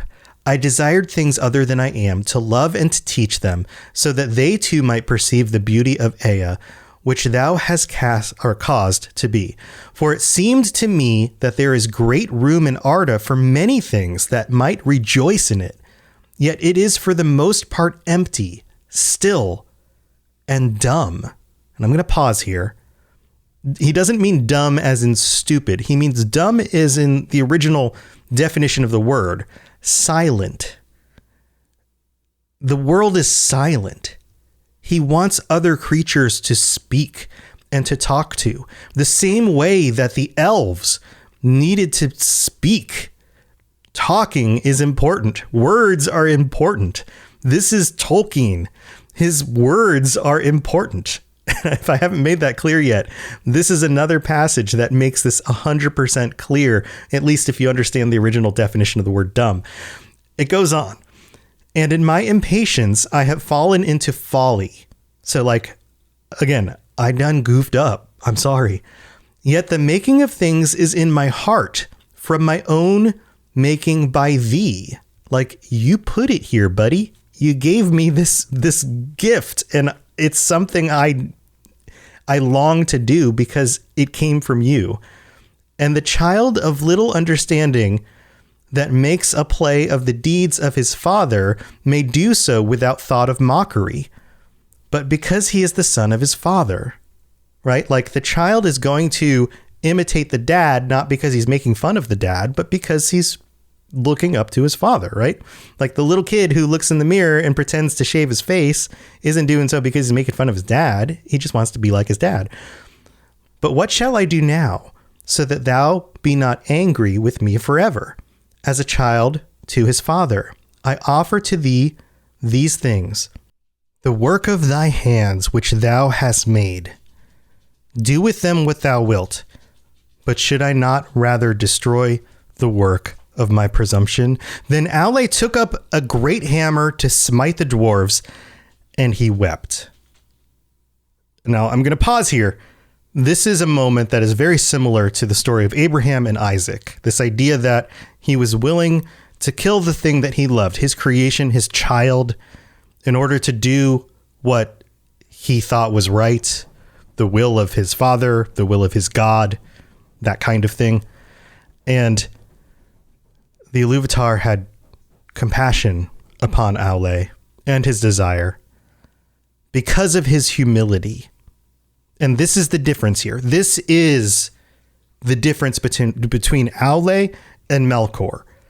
Obviously, Melkor is more powerful, but they are both creative spirits who want to build things with their hands and want to create their own creatures and have dominion over those creatures in some capacity. But Aule didn't do so because he wanted to actually control them. He wanted to do so because he wanted to bring life to them so that they could learn and they could love. And when he does so, they cower away from him.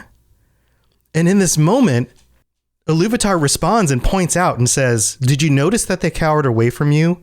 I have already given them life. They are moving on their own now because I have basically adopted them as my adopted children because you have redeemed yourself in this offering, basically. And I'm not going to let them come before my children. So here's the deal." And he basically sums it up. Here's the deal. We're going to take them. We're going to bury them under the mountains, all 7 of them. We're going to divide them up and bury them under the mountains. And sometime after my children awake, we will wake them back up and they will come out. And it's in the timeline, it's about 100 years-ish after the coming of the elves. The dwarves wake back up, and there are 7 kings of the dwarves. Durin is the most well-known, and you're going to hear that name a lot, but there are others that we don't know the names of, and they're divided up and moved around, and we'll talk about that on a future episode.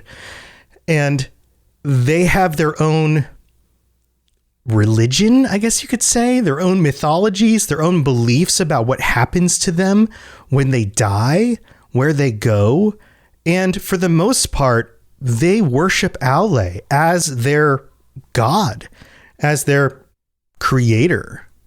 And it says here that they were made, of course, strong to endure, that their personalities are stone hard, stubborn, and fast in friendship and enmity. They are stubborn in both their friendship and their enmity. Like, if you cross them, they will be hard to remedy that. But if you are friends with them, they will be stern friends for forever, like that kind of thing in both directions. And they will suffer toil, and they will be very hardy. They will live long, but yet not forever. So they live way longer than men. We know that there are dwarves that live for centuries and maybe even millennia, but yet not necessarily as long as men.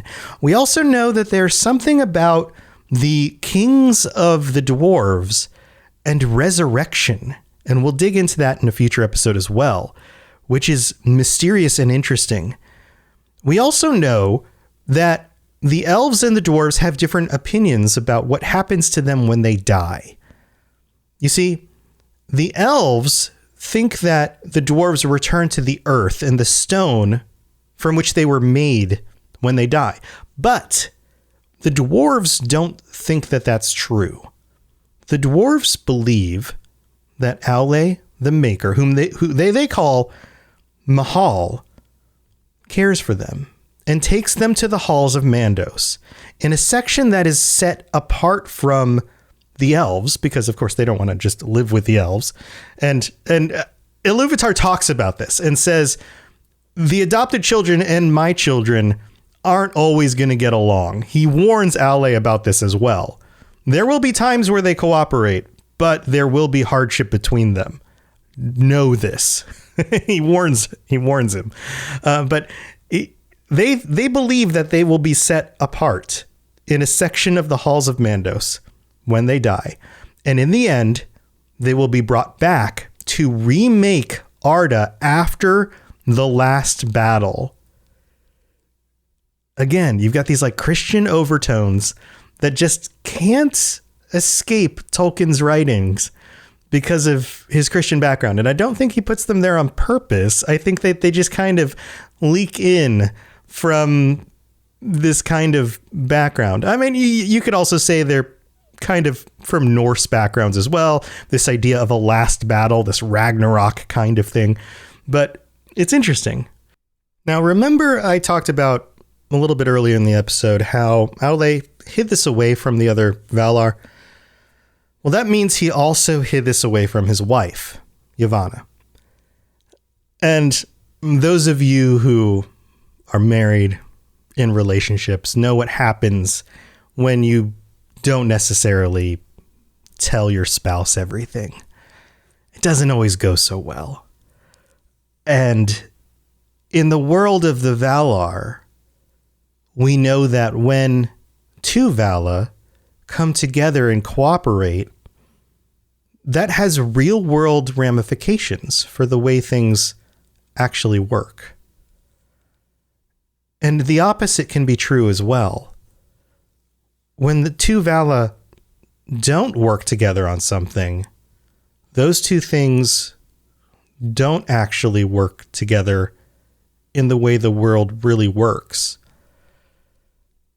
And so Ale goes to Yavanna and explains what happens. He basically owns up to all of the Valar and says, hey guys, I done messed up. This is what's going on. Iluvatar found out, and he was super awesome to me because, I owned up to it, and he actually blessed me with some really awesome things, and he made it all right. He's a super awesome father guy thing. And Yavanna was like, yeah, man, that sounds great. You got real lucky on this one, huh? And he was like, yeah, I'm real lucky. And Yavanna was like, yeah, but it's kind of a bummer you didn't tell me. I mean, of course I'm paraphrasing, right? And Ale's like, what do you mean? And she's like, yeah, those kids you made, I mean, they're not my kids, right? And he's like, yeah, I kind of made them on my own, huh? And she's like, yeah, they're not going to get along with the plants so much. Huh? And he's like, yeah, I guess not. And she's like, yeah, they're going to chop down a lot of trees and not really get along with the plants very well. Which is great because it's so true, right? Like the dwarves don't they just don't. Like think about Gimli in Fangorn Forest dealing with like Treebeard. Totally not his place. He's just super uncomfortable there. And that's just the way this works. And it's from that way from the beginning. It's amazing. Like Tolkien had all of this planned out from the beginning, and he's consistent with it. And it's amazing. So that's the dwarves. That's the creation of the dwarves. I'd love to hear your thoughts on this stuff. Come join us on the Robots Radio Discord. There's a link in the show notes. You can always just search it. There's a link on the website, robotsradio.net. We'd love to hear your thoughts on these things.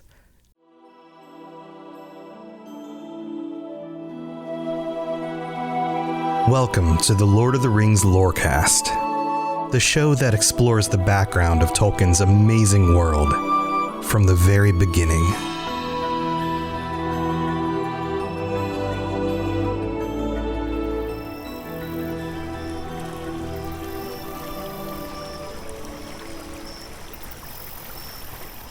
Welcome back, friends.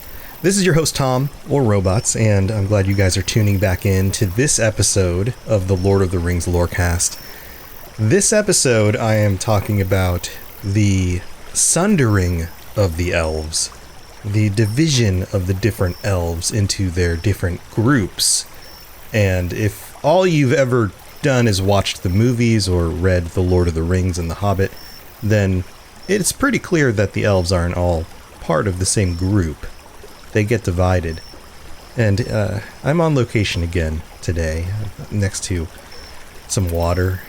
I'm sure you can hear some of the crickets and things out. It's dark out, and I want you to use the ambiance here in order to picture what it would have been like. And let's go back 2 episodes. Let's go back before I talked about the dwarves. Think about when I talked about the discovering of the elves waking up. And the elves had already been awakened by Iluvatar.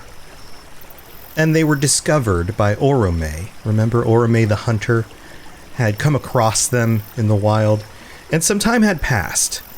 The big conflict with the Valar chaining up Melkor, and the elves witnessing, at least at a distance, the conflict, the lights in the sky and the roaring of the earth underneath them as that conflict played out. And sometime after that, they were visited again. Again, Orome came to them. And this time, he said, "The path is safe. We welcome you to Aman, the blessed realm. We want you to come live with us. We want to know more about you. We want to keep you safe." And the elves were skeptical. They were scared. And some of them decided, you know what? We will send ambassadors.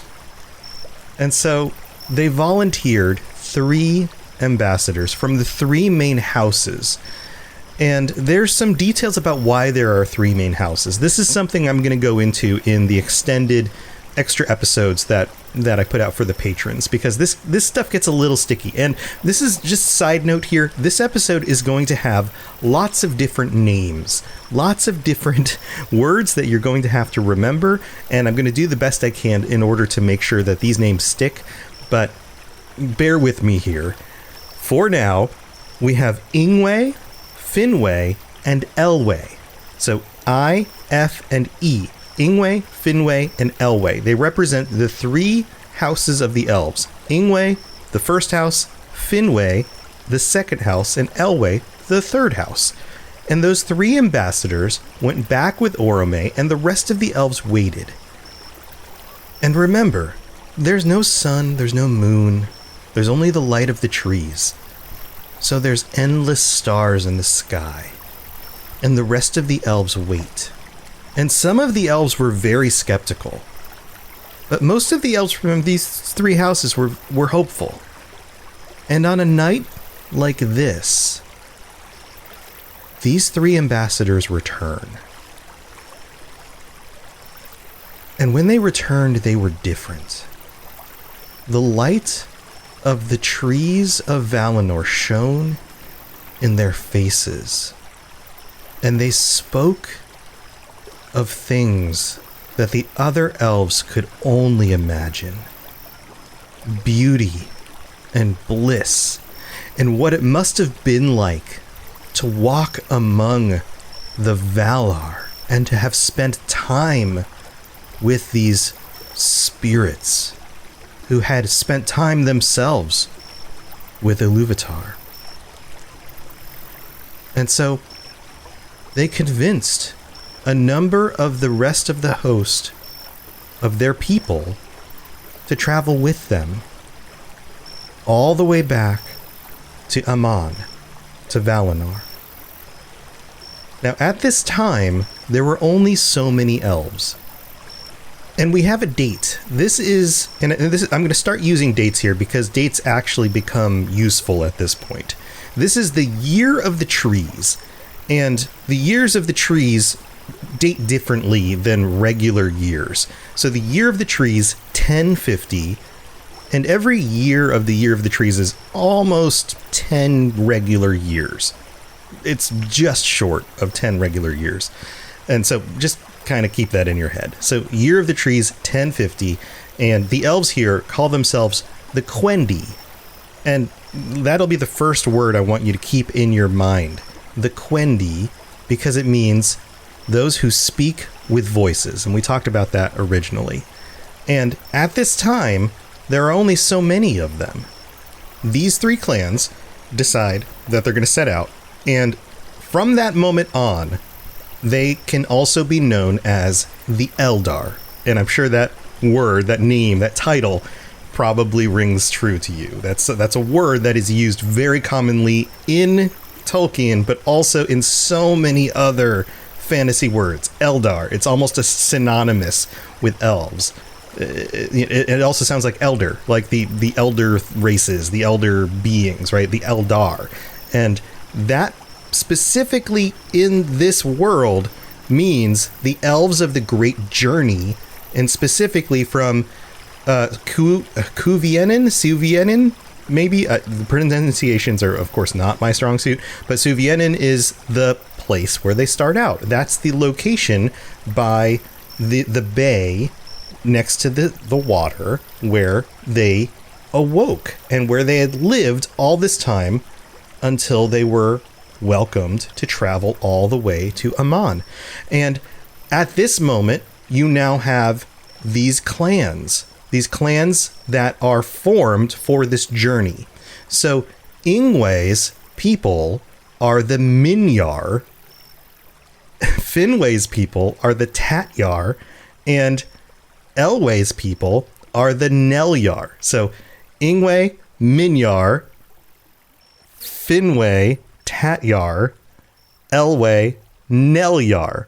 But once they start traveling and they start headed towards Valinor, towards Aman, they are now the Eldar as a group because they are the ones who decide to head off for the journey. Now, there are some other people, there are some other elves who decide that they don't want to go. They refuse. They are the unwilling and the refusers. And they are called the Avari. So whenever you hear the word Avari, and it sounds like they're evading something, the Avari, those are the elves who refuse. They never see the light of the trees, and they never even decide to even head over towards the light of the trees. These are elves who live in the wild. They're still elves. They just never head out on that journey. They don't necessarily become orcs unless they're captured later, but they live in forests. They do elven things. They're elves just like any other elves, but they just don't head out on that journey. They are the Avari. And they go on and they do elven things until, much later in the stories, and they just kind of do their thing, right? That's where we're at so far. Now, there's so much more to the history of the elves and what happens to all of these different groups as time moves on. But for this version of the Sundering of the Elves, I'm going to give you just kind of a rough outline for where each of these groups go and how they continue to divide from this point forward. And I'm going to do the best I can in order to keep this concise and understandable, because you're going to get a lot of different titles here. So with each of these groups, there's something else I want you to understand. The Minyar, who are Ingwe's group, the first group, descended from the first elf who was woken up. And in Tolkien's thoughts and writings, that also means that they were the most willing. This is Ingwe's group. And so they head out post haste. They are the most willing to get to Aman. So their group is just, they beeline it. They are ready to go. And all of the entire group decide to go. This is another point that needs to be made here. There are 14 of them, and all 14 decide that they're headed that way. They're the smallest group, but 100% of them decide to go. The second group, the Tatyar, Finwë's group, only half of them decide to go. There's 56, but 23 of them decide to head out, and they take a little bit more of their time. The third group, the Nelyar, which means thirds. Each of these groups are named for their position. Minyar firsts, Tatyar second, Nelyar thirds. 46 of them, of the 74, decide to go. They're the largest group. And here we go with names again. They're also known as the Lindar. They call themselves the Lindar because of their great singing voices. They love to sing. But then again, don't all the elves love to sing? But this group in particular love to sing. So again, they are the Nelyar. So the Minyar firsts, Tatyar second, Nelyar thirds, also known as the Lindar, who love to sing. I think I've recapped that enough so you guys at least have some grip on this. All of those are the Eldar, and then they head off, right? Ingwe, Finwë, Elwë. So that's it, right, Tom? Like, this all goes easy from this point on. You get no more names, everything. They just travel all the way to Aman. Easy peasy, right? Well, of course not. It's way more complex than that. Orome and the elves, we get the story of their travels, and he's bringing them all the way from the east west across the continent. They're traveling all the way across Middle Earth and Beleriand. And so they have to cross over these locations that we're familiar with, which is really cool. So they head over and start traveling toward the Greenwood, which you might recognize more as Mirkwood, but this was, of course, way before that happened. And this is where we're getting to stuff that actually is familiar to people who have read The Hobbit and The Lord of the Rings.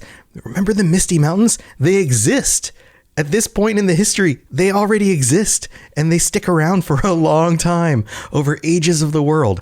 Well, you know what they see as they begin to get closer? The remnants of the battle with Melkor. They see charred earth and land and the upheaval of the world as the conflict played out.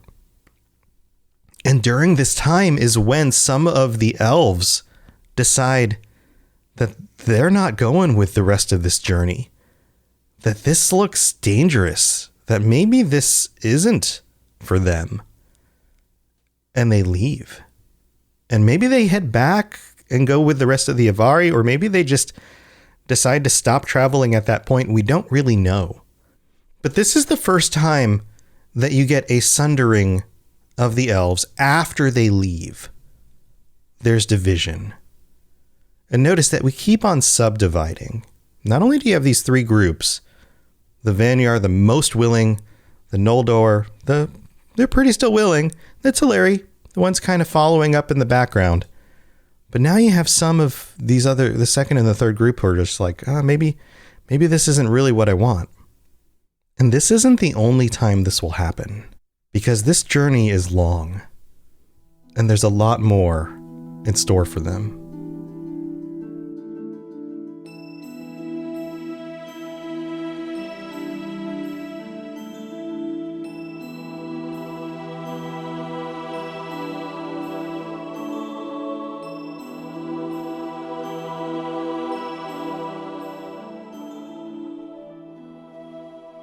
Again, thank you for going on this journey with me. I hope this isn't too complex. I'm trying to make sure all of these names at least get a chance to stick in your head.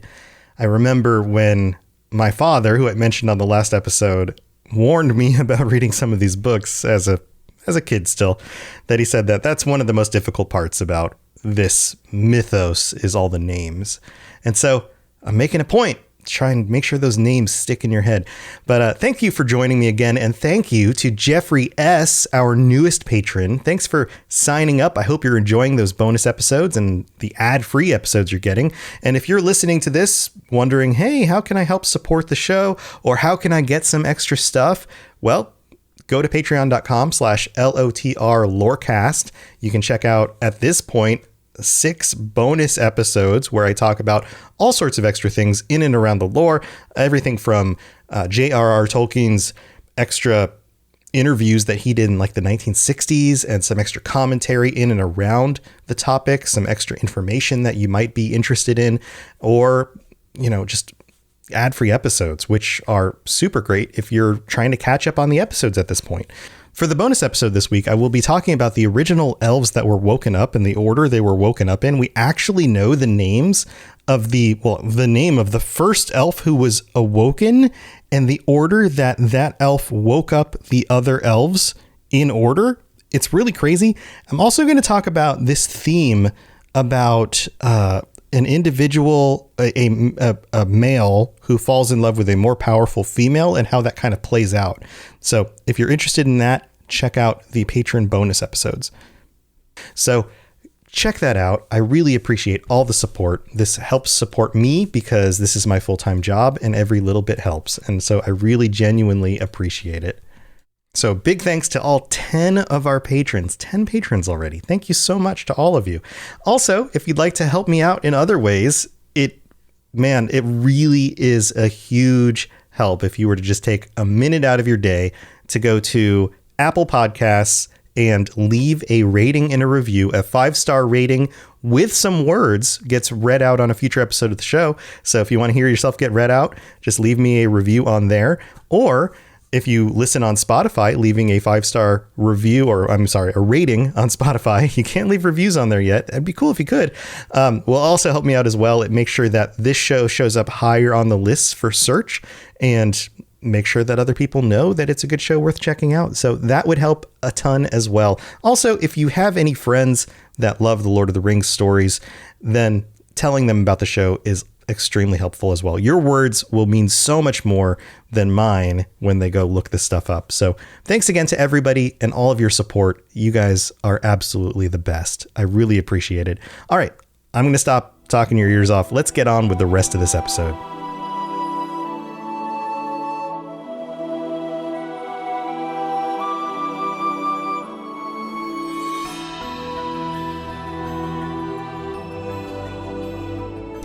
So are you guys ready for another name? I mentioned the Misty Mountains. I mentioned Greenwood. So they travel through Greenwood and they get to the Misty Mountains, which was called Hithyglir. And at this time, the mountains were much taller. And we already know from the story of the Lord of the Rings that crossing the Misty Mountains was very difficult. There were only a few places that you could actually cross the Misty Mountains. And at this time in history, it was even more difficult. And Orome stops the elves in order to try to figure out how to get them across. So Orome leaves them for a while, and actually they sit here at the River Anduin for a number of years. This traveling takes a very long amount of time, and Orome surveys the mountains, and they actually use the same pass across the mountains next to Rivendell that we hear about much later. It is still the best pass across the mountains. And when Orome comes back, he shares this path with them forward, and most of them use this path to cross. But there are a few that decide to head south. Some of the Teleri, the third group, break off and head south. They are now known as the Nandor. Of course, there's a new name. They're known as the Nandor, which means those who go back. They're also later on known as the Sylvan Elves. This should be another phrase that seems familiar from The Lord of the Rings.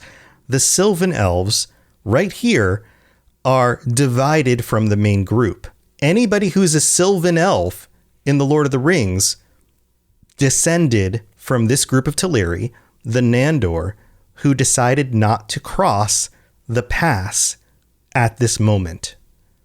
Now, it needs to be said that these are not counted among the Avari. They're not considered the unwilling or the refusers because they originally set out with a plan to cross the sea to Aman, to Valinor, but they got sidetracked, let's say. And this group, the Nandor, the Sylvan Elves, never quite make it. From this point on, they lose the main group and they stay in Middle-earth.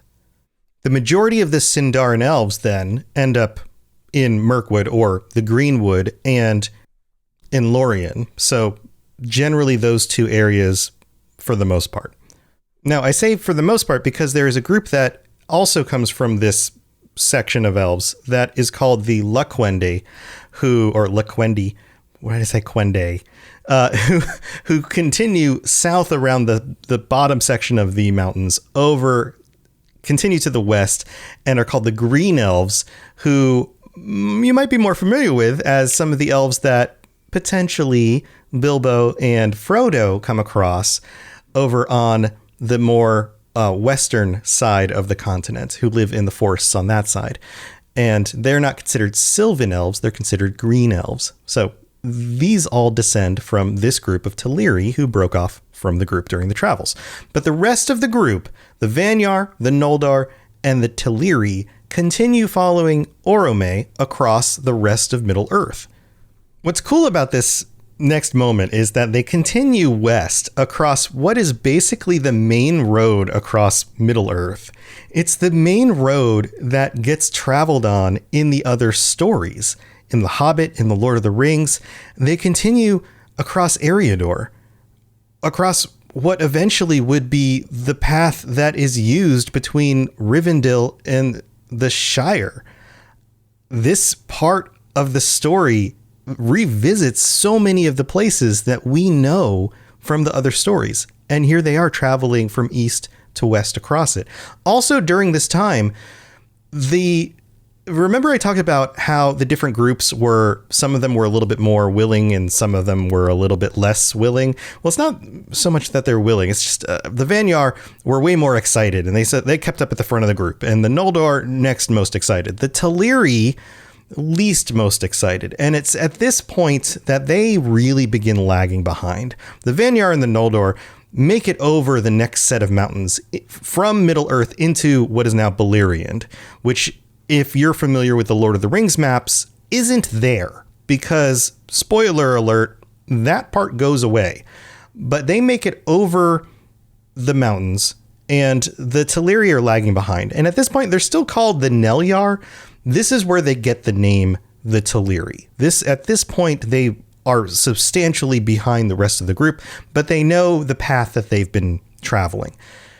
This is where things really start to change for this group as a whole.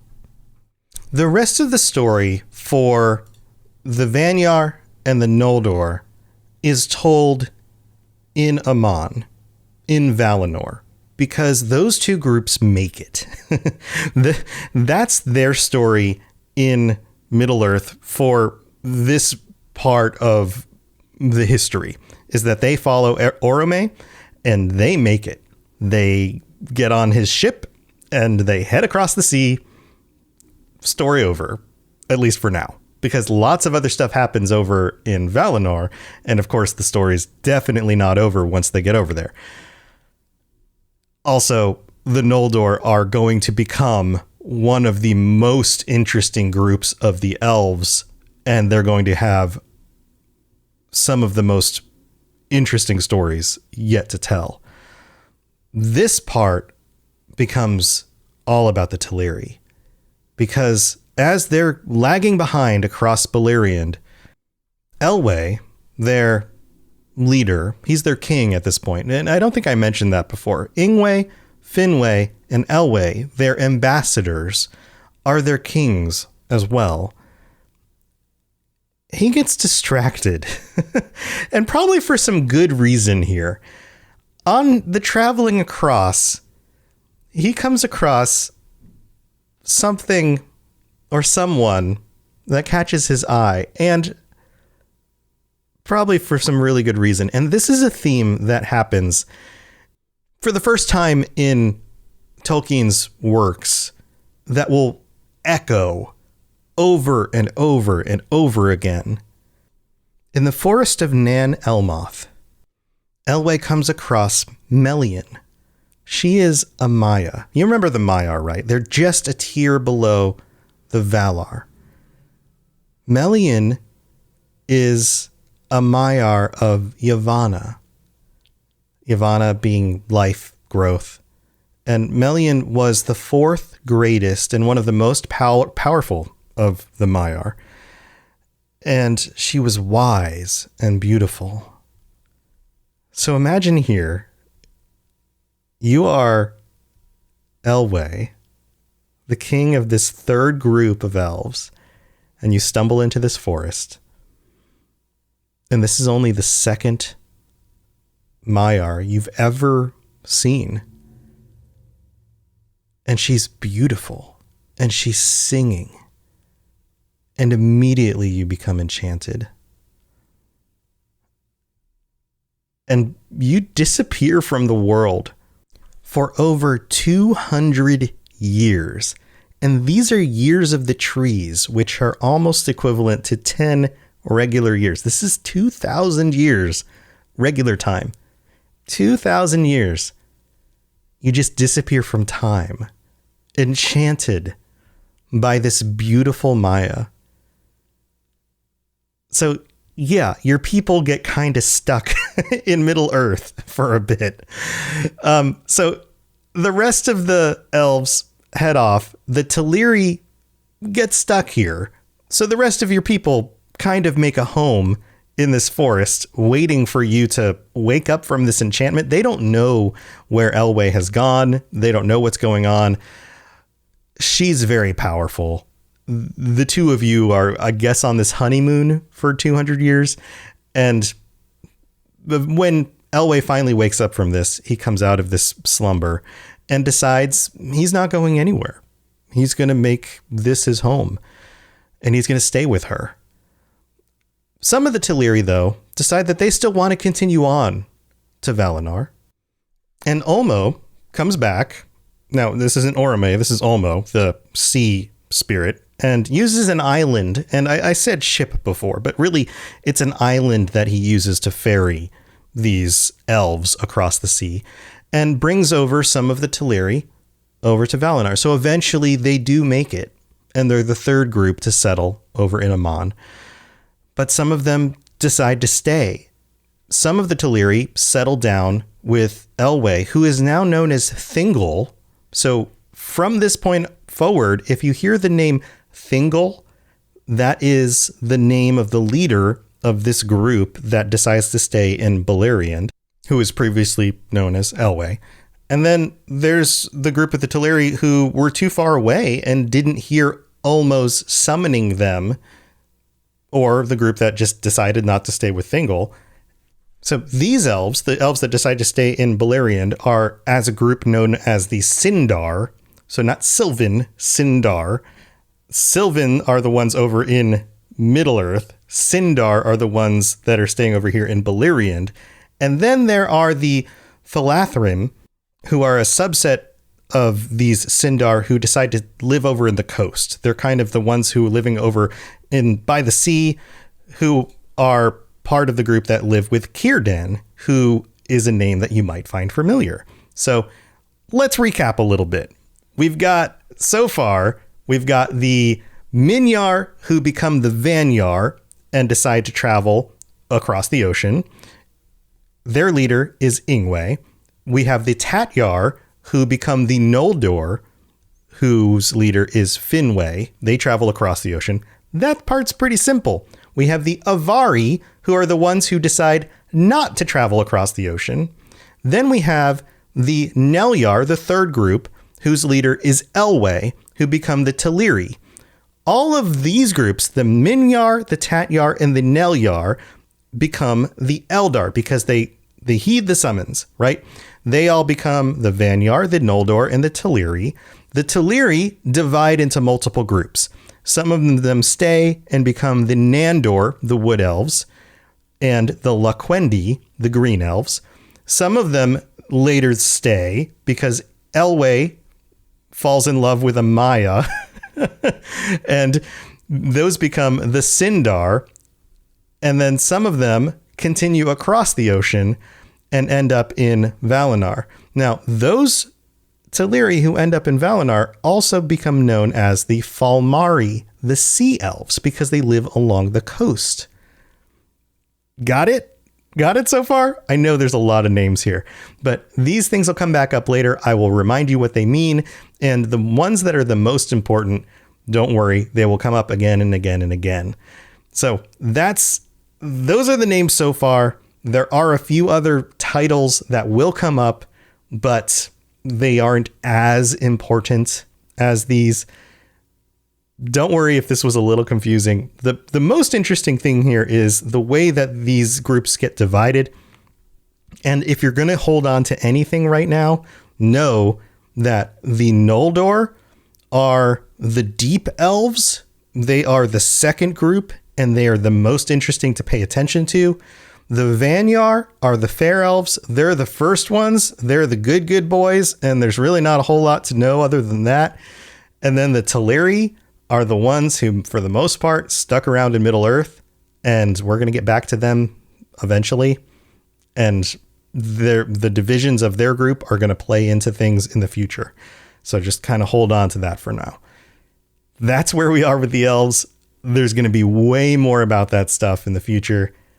And there are some other names I can give you, but I'm going to hold back on that until future episodes because I don't want to overwhelm you on this stuff. So stay tuned for that. I'll see you guys next week. And until then, keep up with the group or you're going to get left behind. Unless, of course, you fall in love with a super powerful, beautiful goddess in the woods for 2,000 years.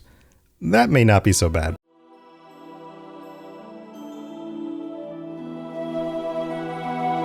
Welcome to the Lord of the Rings Lorecast, the show that explores the background of Tolkien's amazing world from the very beginning.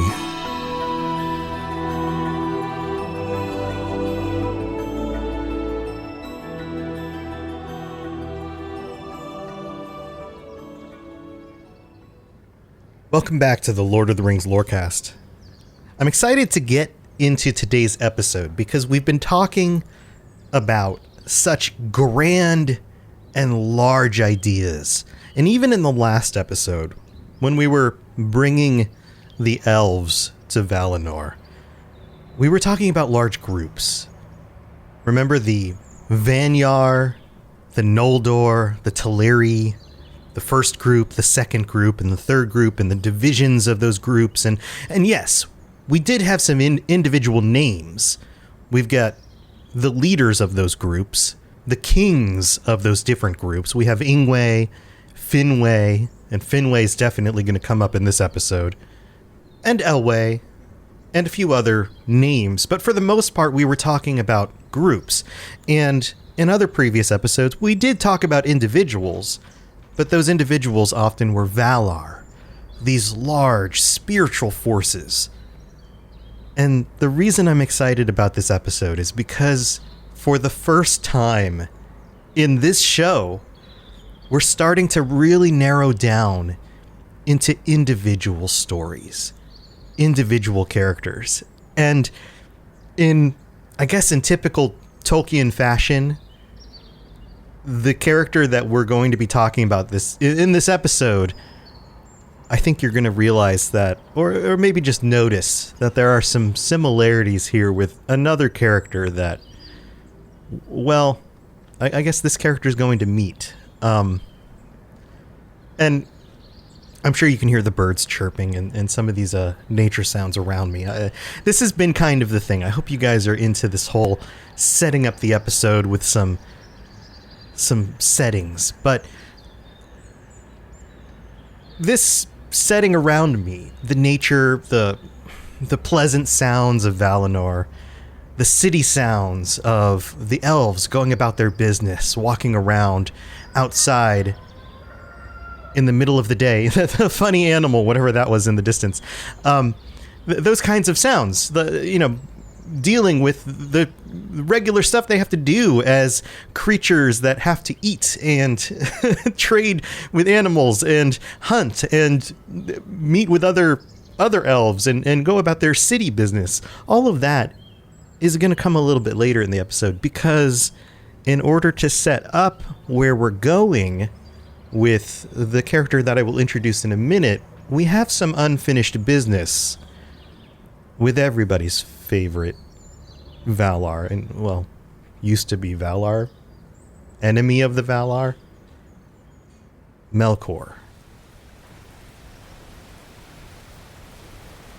I think this is probably the more accurate setting for what we're about to discuss. You guys remember Melkor. Last time we talked about Melkor, he, sorry, I'm kind of huddled here underneath an awning. He was chained up. You remember this. The big battle before they brought the elves to Valinor. They locked him in the halls of Mandos for a very long time. This has been hundreds of years in the years of the trees. And this is a tricky topic when you talk about the years and how much time has gone by at this time in the world. But this is a very long period of time here. After a few hundred years now, the elves who have made it to Valinor have set up their homes. They've been living here in splendor in this heavenly city and countryside. This is a entire continent, basically, where they've established their lives. In this time period, characters like Galadriel have been born in Valinor. They did not know Middle-earth. And during this time period, Melkor has been locked away. And so much time has gone by now that it has come time for Melkor to, well, go to trial. And in typical Melkorian fashion, he's brought before Manwë, and he feigns repentance. And Manwë, if you remember, is so close to the mind of Ilúvatar that he cannot comprehend the evil of Melkor. He cannot begin to imagine what it would even be like to pretend to repent, to fake being sorry for something, and to still harbor ill will after all these ages. And so Melkor is freed. And I just can't imagine what this would have been like. The one power that you have been fighting against in all of this time, the one who has been striving against the creation of everything that you've been doing since you've come into the world, sits before you and says, "You're right, I'm wrong. I've changed. I know I did bad. You're right." I mean, of course he's going to say that, right? But we know that. But Manwë doesn't, because he has no sense of evil in him at all. Now, what's interesting here is that Tolkien and Ulmo, they're still suspicious. They're very slow to forget Melkor's evils because they understand more of the world. Ulmo is of the sea. He's of the world. He gets it. Tolkien, the warrior, he understands the driving instinct to battle, to break. And he knows that Melkor is not actually broken. And this sets the stage for our story today. Because Melkor is released, not to go wherever he wants. He must stay among the Valar. They're going to watch him. But he now can walk among the elves. And if you remember, there is no one that Melkor resents, not even Manwë, more than the elves. Because he knows that they hold a special place in Ilúvatar's heart, higher than Ilúvatar ever held Melkor. And he is jealous of them. But he doesn't tell them that. He bides his time. He has learned to become more patient. So he befriends them. And this is a theme we're going to see. And I bring up these themes because I want you to put them in your pockets. And these kinds of stories will come again and again. And we will see echoes of them.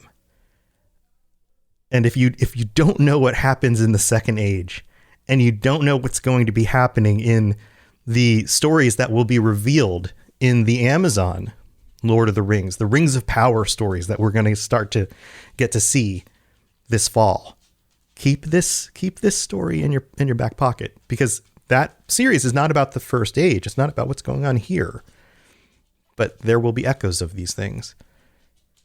Now, as Melkor is walking around among the elves, he's getting to know them, and he's talking with them. And of course, they're suspicious of him, but his influence is starting to be felt among the elves.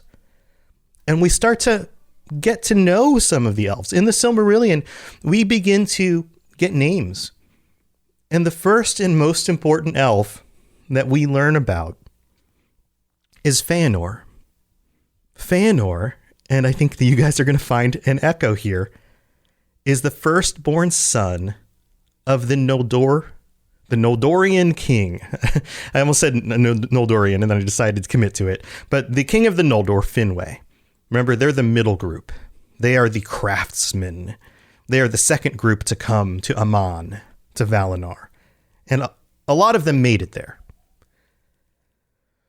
Feanor is very, very interesting. He is the only child of Finwë and Finwë's first wife, Miriel. Miriel died. She passed away in childbirth. It is thought that Feanor, his spirit was so strong that her body and her spirit could not handle giving life to Feanor and survive. And for some of you, this might be the first explanation you hear about that you've seen or heard about elves giving up their lives. We know that they are eternal. And in this situation, Miriel, she's not killed. The childbirth does not kill her. It's not like she died from blood loss or something like that. She died due to her spirit giving up on life. And she's a very interesting character. Here, this comes from the Silmarillion. It says, Miriel was the name of his mother, Feanor, whose original name was Curu Finwë. And Curu Finwë is a name that means, it's actually a father name, which is a type of name, right? Curu means skill, and his father's name was Finwë, right? So skill, Finwë. So like his father, but also skilled, roughly.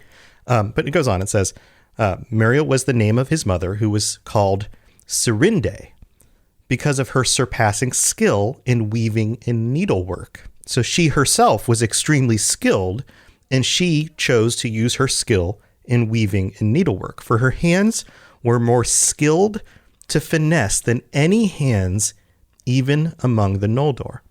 And she seemingly passed some of this on to her son. Feanor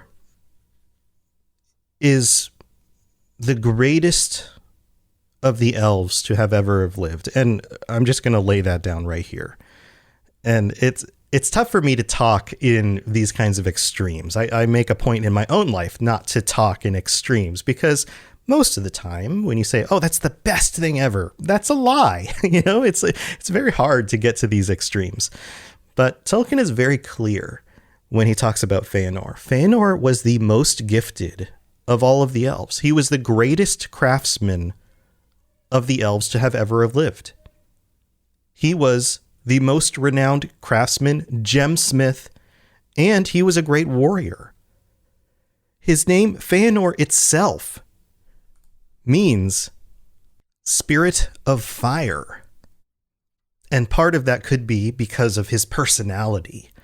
He was extremely driven. He was extremely talented. But it also may have been part of just who he was. His consuming spirit, even in his birth, consumed his mother. And Finwë was brought to extreme grief because of this. He loved Miriel deeply. She was extremely skilled. She was extremely beautiful. She was unique in some very interesting ways. She had silver hair, which is very unique for the Noldor. Feanor is described as having very, very dark, almost black hair. Miriel's hair was silver. And you have to remember, at this point in the histories, death is not something that the elves have had to deal with almost ever. They have not gone to war. They do not grow old. So for someone like Miriel to have exhausted her spirit and to have given up her life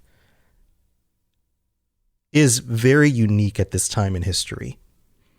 So basically, she is laid down in the year 1170 in Finway's Gardens. He has a kind of a palace on the outskirts of the city, on the outer edge of the city. And her spirit peacefully departs and heads to the halls of Mandos, where she and only a very few number of elves actually end up at this point in the story. And Finway takes a while, but eventually he remarries, and he has a number of other children. But Feanor is only half sibling to these other children. And there's, from that point on, forms of rivalry between the groups. He never feels 100% part of the rest of the family. And so that's the beginning of Feanor's story. And just to be clear here on the dates, I kind of rearranged this a little bit for dramatic effect. Feanor is born during the early years of the trees in Valinor. 1169 is actually the date of the year of the trees. It's not for quite a while longer that Melkor is actually released from his imprisonment. That's 1400. So remember, every year of the tree is roughly 10 actual years. So this would have been a significant period of time later that Melkor is set free. So Feanor grows to adulthood in a time where Melkor is not walking around. So I just wanted to make sure that that was clear. But Feanor's story begins in tragedy. And I'm sure you can guess where things probably go from there.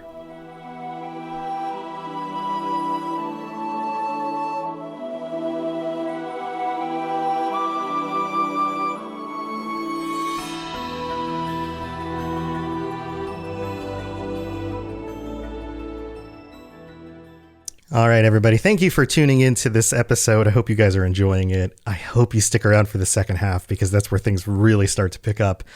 And man, the stories from this point on just get so good.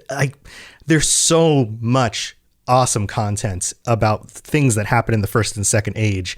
And we only ever got novels about things that happened at the end of the story in the third age. There's just so much good content out there.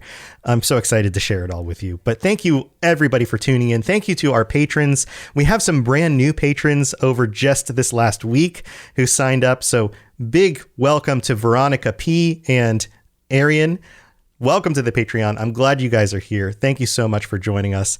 And we got a new review in. This one's from Australia, from Locho Walker, who wrote awesome with 2 exclamation marks, 5 stars. This is on Apple Podcasts. Once again, awesome podcast. Huge fan of the Witcher podcast, so the Witcher Lorecast and the Fallout Lorecast. Can't recommend Robots enough. Covers everything in a great way. Absolute legend. Well, thank you so much, Locho Walker. Locho? It's a CH. I hope I'm pronouncing that correctly. Yeah, and for those of you who, I don't introduce myself very much on this show. I try to keep it kind of focused on the content. I go by Robots on the internet. That's why it's Robots Radio. But Tom, I often just say I'm Tom on here. But yeah, so when people say, hey, it's Robots, that's me also.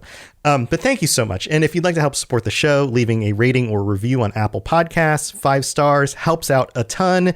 If you leave a message on there with a review, I will read it out on a future episode of the show in order to say thank you to you for taking the time. It's always fun to read your words on the show. And then on Spotify, if you're listening on Spotify and you take the time to scroll up to the top where you can see all the different episodes, there's a little section on there, especially on your mobile browser. I don't know that this works on desktop yet, but everyone's probably listening on their phone. You can leave a little 5-star review on there as well. That helps a ton. So thank you to everybody who takes the time to do that. On the patron episode, just a reminder, if you are a patron or you're thinking about signing up on Patreon, there is a bonus episode every week. This week, we got some really cool questions here from Spencer B. Based on last week's episode. I will be taking the time in this week's bonus episode to answer questions about things like, why did Iluvatar place the elves so far away from Valinor?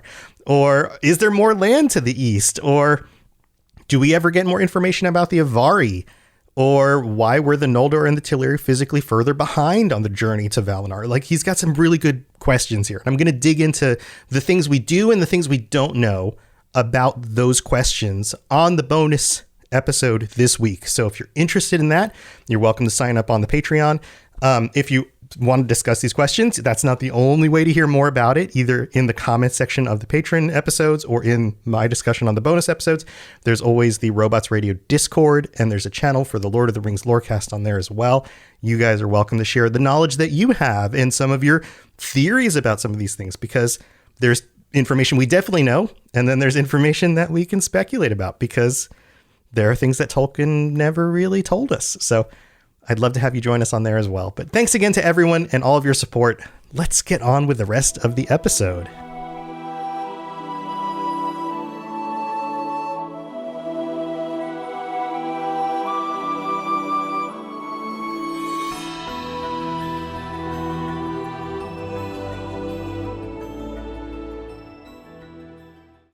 Feanor's story is long and complex, and we're not going to be able to cover the whole thing in 30 minutes. And his story is actually the cornerstone for the majority of what else happens, or maybe not cornerstone, catalyst is probably the right word. Feanor is the catalyst for the events of, well, is one of the catalysts for the events of the First Age. Let's leave that there, and I'm going to explain why that makes sense. You see, Feanor was a great craftsman. I've mentioned that before. He studied under Matan, who was another elf, an older elf, somebody who was a great craftsman of the Noldor, and Matan studied directly at the feet of Aule, the Valar, or the Vala. Aule was the best craftsman of all. He created the dwarves. Like, that is a feat almost on the level of Iluvatar creating the elves and the men, right? That, like, he is a craftsman of the Valar. And here we have Feanor, the spirit of fire, the most capable, the most talented, the most driven of the elves ever to have lived. And he decides that he is going to do a great work. And by this time in his life, he's already done great works, including creating what is called the Tengwar writing system. The Tengwar writing system is attributed to Feanor. The elves didn't have a writing system until Feanor came around. They spoke and they sang, but nobody wrote things down. Feanor invented writing. That's how much of a genius Feanor was. He wasn't just a craftsman, he was a genius. He figured out how to do things that nobody had ever done before. And if I were to ask you, what things inspire you? Most people will say beauty, power. And what things in the world were both the most beautiful and the most powerful things ever created that the elves lived right next to? We had an entire episode about this. The 2 trees of Valinor. Do you remember those? They took turns lighting up the sky. These were the greatest creations of the Valar. Laurelin, Telperion, Laurelin, the golden tree, it would light up, and Telperion, the silver, would dim, and then they would take turns.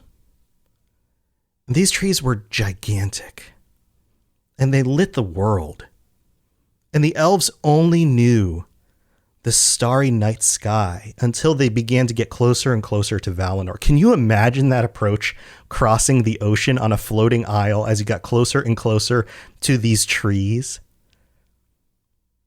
Now, Feanor was not on that journey because he was born in Valinor. He only ever knew the light of the trees. And he was inspired by them. He wanted to craft a machine, an object, something that could capture the light of the trees and hold on to it forever. Because what is more valuable than the light of the trees? So he created jewels, these gems called the Silmarils. That's why the book is called the Silmarillion.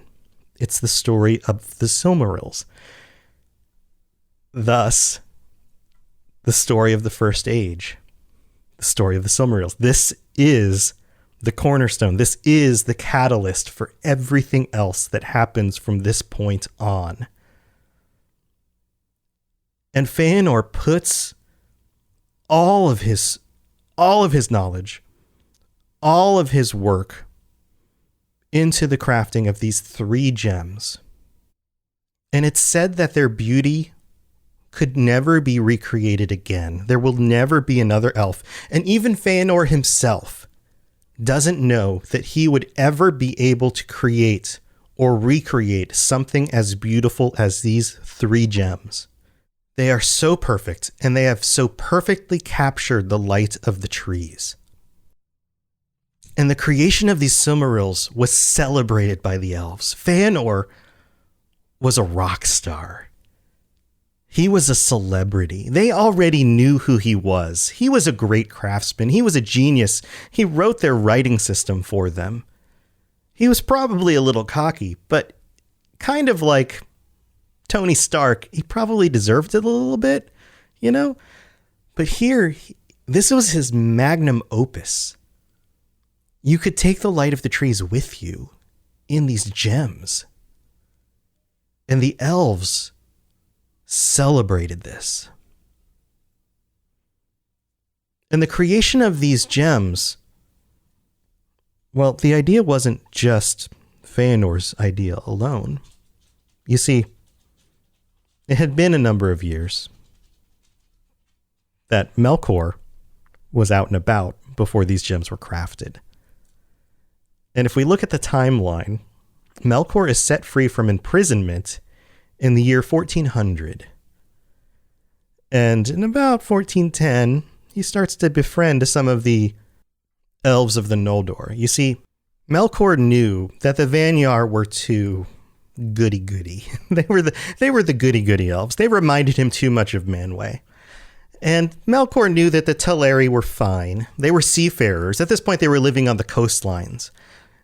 They were okay. But the Noldor were the ones who reminded him the most of himself. Craftsmen with great aspirations. And you've probably already seen this coming. There's one elf among all of the elves who reminded Melkor the most of himself. The greatest among them. The one with the most aspirations. The most potential. Feanor. Now, Feanor wasn't an idiot. Feanor knew that Melkor was not to be trusted. He was a smart guy.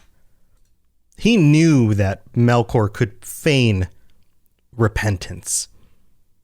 But Melkor knew that the Noldor were willing to listen because they were eager for knowledge and information, and that the things Melkor would share with some of the Noldor would make it to the ears of others.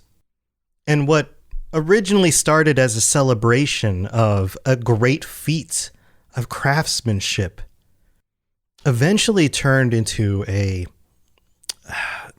toxic thing for Feanor. Maybe that's the best way to describe it, because it's explained that Feanor at one point early on would vainly display the jewels. He would walk around proudly with these because they were something that he was proud of, and he wanted to display them for everybody.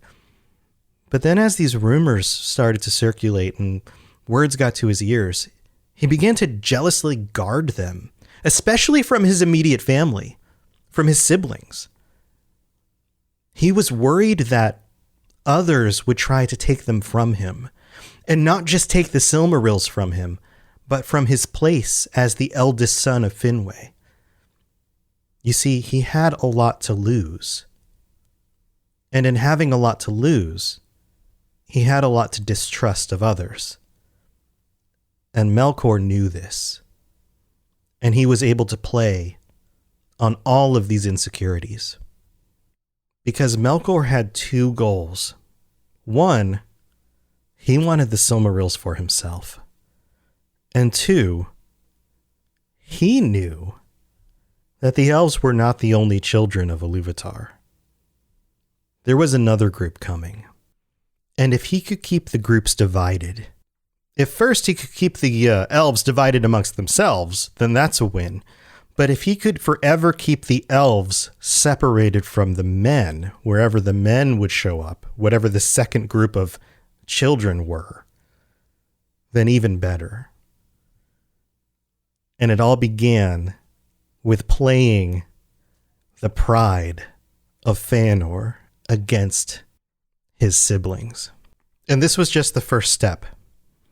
Keep them emotionally divided, then get them physically divided, and then maybe he could find a way to keep them all in the dark.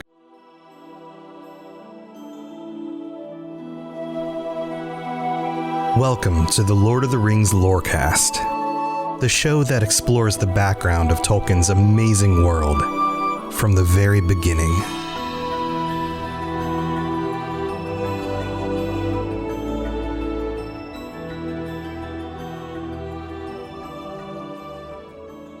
And beside Feanor, the other children of Finwë in birth order included Findis, his first daughter, his second son Fingolfin, Irme, and Finarfin. Welcome back to the Lord of the Rings Lorecast. It takes everything in my being not to record these episodes of this show like that, in this, terrible accent, and doing it in a very I don't know if that's even monotone, but in a very kind of dry manner. I hope you guys are enjoying these episodes. We left off last episode talking about Feanor and the crafting of the Silmarils and the fact that he was known as the greatest of the elves. But his story is not done. We know that things are getting kind of messy here. And as a quick recap, Melkor is out there in Valinor talking amongst the Noldor to Feanor's neighbors, helping teach them things, getting to know them, maybe even putting some rumors and whispers in their ears. Because Melkor's not done. We know he has plans. But Feanor's smart. He's smart enough to know that he can't trust Melkor, at least not directly. But that doesn't mean that those whispers aren't making their ways in other means to his ears. So we start this episode where we left off. And at this point, Feanor has become more and more concerned about the loss of his power. And before we get into why specifically he was concerned, we have to analyze a little bit more about his personality. You see, he's the kind of person who very specifically designed these stones, these gems, in a way where his flaws are obvious. Not the flaws of the gems, not the flaws of the Silmarils, because the Silmarils themselves are basically flawless. Let's talk about that for a moment. I think this needs to be discussed, and this can't be too reduced, I guess, to something as simple as, oh, these are shiny gems that somehow captured the light of the trees.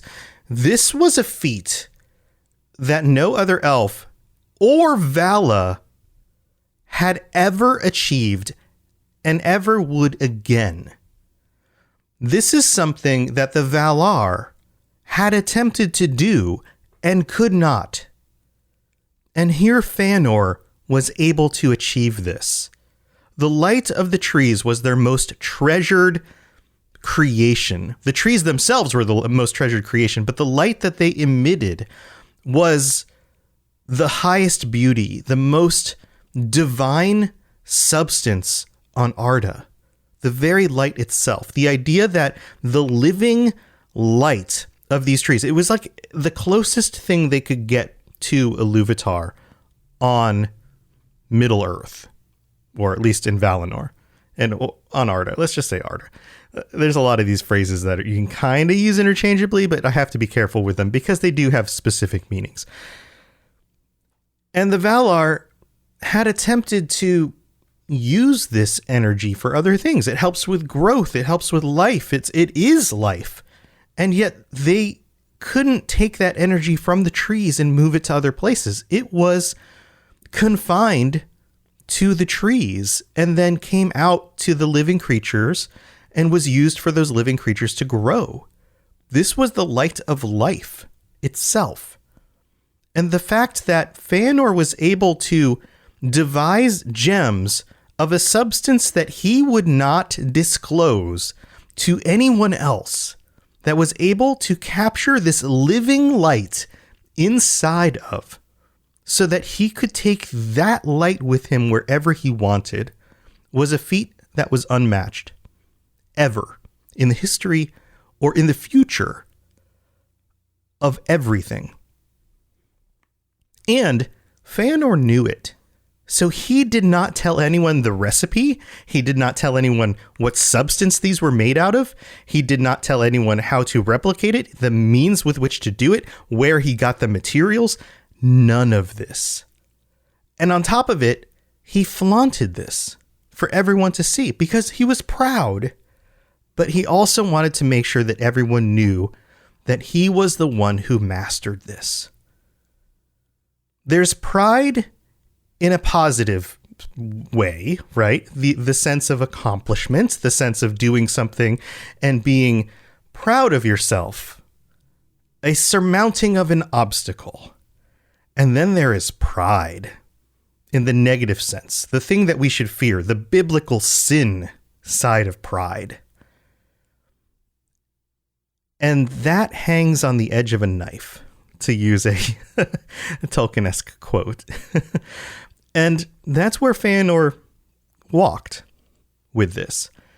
And the rumors that were making it to Feanor's ears from Melkor were that Fingolfin, the second oldest son of Finwë, was vying for his birthright to be the next in line to the crown of the Noldor. And in order to do that, he was also coming for the Silmarils. And what's funny about this is that it wasn't Fingolfin who wanted the Silmarils, it was Melkor. But the seeds had been laid. And this is the story where we're coming back for this episode.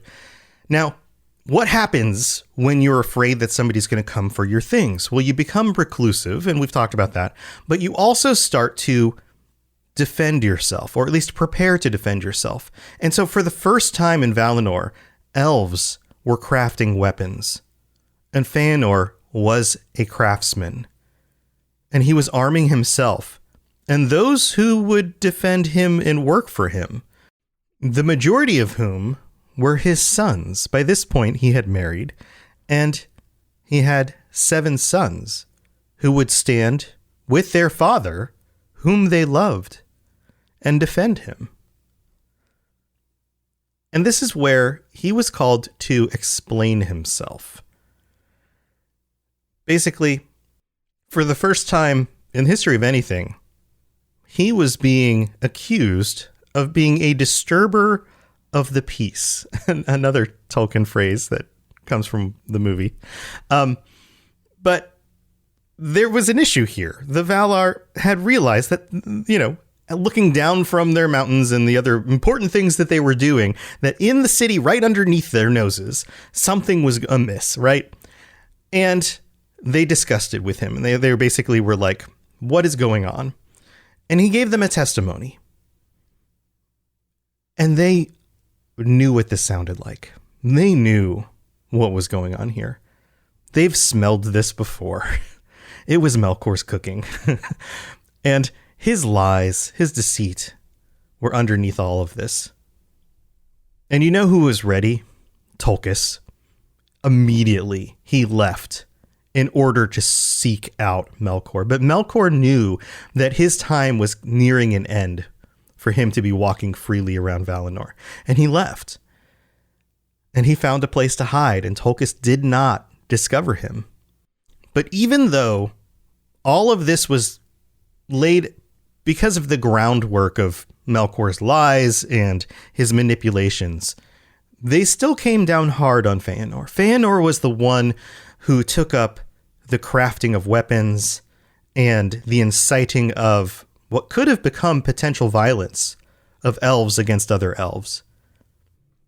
So the Valar banished Feanor and his sons to a place called Firminos. Now, Firminos was outside of the city of Tirion. I don't think I've said that word yet.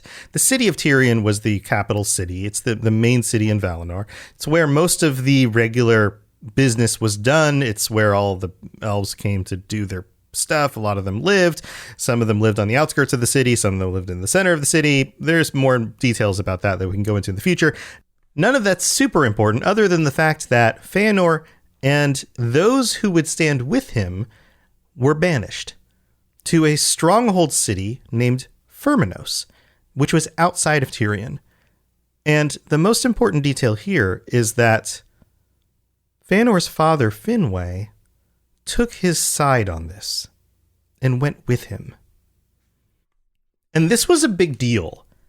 Finwë was making a statement here, so much so that until Feanor was brought back from exile, Finwë was renouncing his kingship of the Noldor.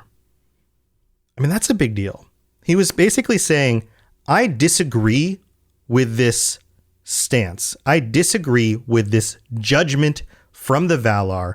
I too will go into exile, and I am no longer the king of the Noldor until you reverse this judgment. So the kingship of the Noldor did in fact pass down to Fingolfin. And so Feanor, Finwë, Feanor's sons were all removed from the city. And with Feanor, of course, he brought all of the things that he wanted to protect with him. His Silmarils went in a locked box, and he kept them in this fortress city that he was exiled to. Now, as a side note, I didn't mention this on the previous episode, and this other creation of Feanor's doesn't really play into too much of what happens in this episode, but in order to, I don't know, sweeten the pot a little bit, paint the picture a little bit more deeply, explain Feanor's genius a little bit more, Feanor also was the creator of the Palantiri. Do you remember the orb that Pippin looks into and sees the Eye of Sauron in the movie? Those round circular things that people could see and communicate with at a far distance. Feanor was the creator of those as well. So, a very, very talented and skilled and magical craftsman. So let's get back to the rest of the elves for a moment, because the scene that has unfolded so far for most of them, from their perspective, is different than if you are looking at this from Feanor's perspective. And this is something that I'm going to do a lot during this show. I like to take a look at things from different people's perspectives, because it gives you a more well-rounded understanding of the way things are. It's very easy for us to look at things from, say, Feanor's perspective, because he is kind of a point of view character in the story. But what about the perspective of, say, just a regular commoner, a regular common elf who is witnessing what's going on? Doesn't this appear to be like the aristocracy having kind of a infighting situation going on for the first time in the history of anything? Isn't this kind of above your pay grade? And also, what does this have to do with you? Isn't that what that kind of feels like? If you're just one of the regular craftsmen of the elves, somebody who makes your money making things and chopping down trees and maybe being a banker, or, you know, something kind of regular. And here you go, and you see this fancy elf prince parading around the streets with these shiny gems, showing off the things that he does. And then all of a sudden he's getting all greedy, and there's this rumor about his half-brother who might be trying to usurp the throne. And then all of a sudden the Valar show up and they hold a trial. And I'm sure from their from your perspective, from the elven community, everybody gathers around and they're like, what is going to happen? What's going on here? And then Melkor is gone. He disappears. And to the average elf, you're like, I thought he was fine. I thought he repented. I thought he was a good guy now, right? Like, I don't know what's going on. Melkor's gone. And the next thing you know, Feanor is banished. Your king goes with him, gives up the kingship, and Fingolfin shows up and says, my loyal subjects, I'm sorry to let you know that my father has gone off with Feanor. I am now the king. What is Fingolfin's speech here? Right? I have been misunderstood. I have, unfortunately, lies have been spread about me by Melkor that I was coveting these Silmarils and that I was trying to get the kingship, and that was a lie. And yet here I am. I'm your king now, and we're going to do the best we can. And I wish my father and my brother the best, and I hope they come back to us. That's a really odd situation to watch unfold. What do you believe? And yet we don't get that perspective in the stories. And I like being able to see these things from different angles because it really enriches the story. So just kind of a fun thing to think before we go to the mid-break.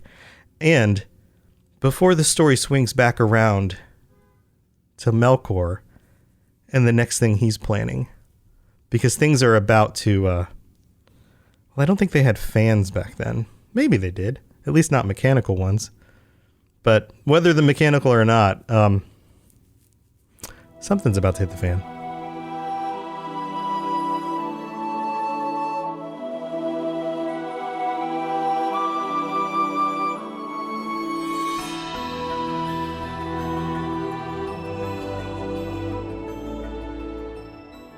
All right, here we are in the middle of the show, and thank you so much for listening, for being here, for being part of this community. It is so much fun to have you guys join me every week and be part of this. A big thank you to all of our patrons. We don't have any new patrons who have joined us, at least during at the point of recording this. I try to record this a few days out from when these get released, so who knows? Maybe things will change in the next few days. But as of right now, no new patrons, but a big, gigantic appreciation. Thank you to all 12 of you. You guys are amazing. I'm having so much fun chatting with you guys in the comments as well, and just wanted to just say again, Spencer, thank you for those questions last week and being able to answer those questions, and for those of you who have posted more questions on the Robots Radio Discord and being part of the community, thank you for being here. And it's always fun to field some of your questions. I'd love to hear more from the rest of you guys. Even if you aren't a patron, feel free to chime in, share some questions, share some answers if you have some thoughts. Let's just keep talking about this stuff because it's awesome. If you are interested in getting more, both ad-free episodes, so more listening time without ads, I guess, or the bonus episodes, which I put out a bonus episode with every episode. And don't worry, you're not missing out on any of the core content. These are like extended discussion episodes where I'm able to answer extra questions. I go into a little bit more of my own theorizing, a little bit of extra info, kind of behind the scenes kind of stuff.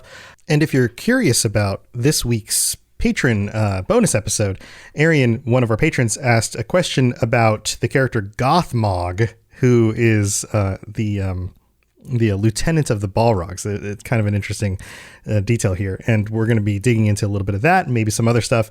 So that's also available if you're interested.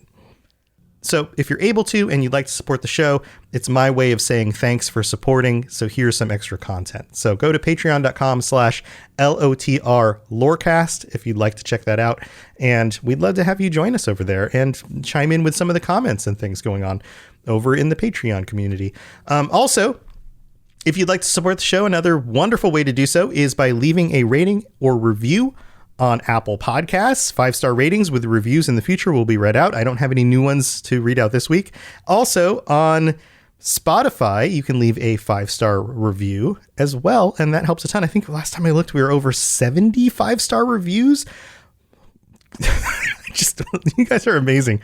That number, holy crap, guys. Thank you to everybody. You guys are so positive. This community is awesome. I really appreciate everyone. I'm not going to take any more of your time here in the middle of the show. Let's get on with the stuff hitting the fan. We'll be right back.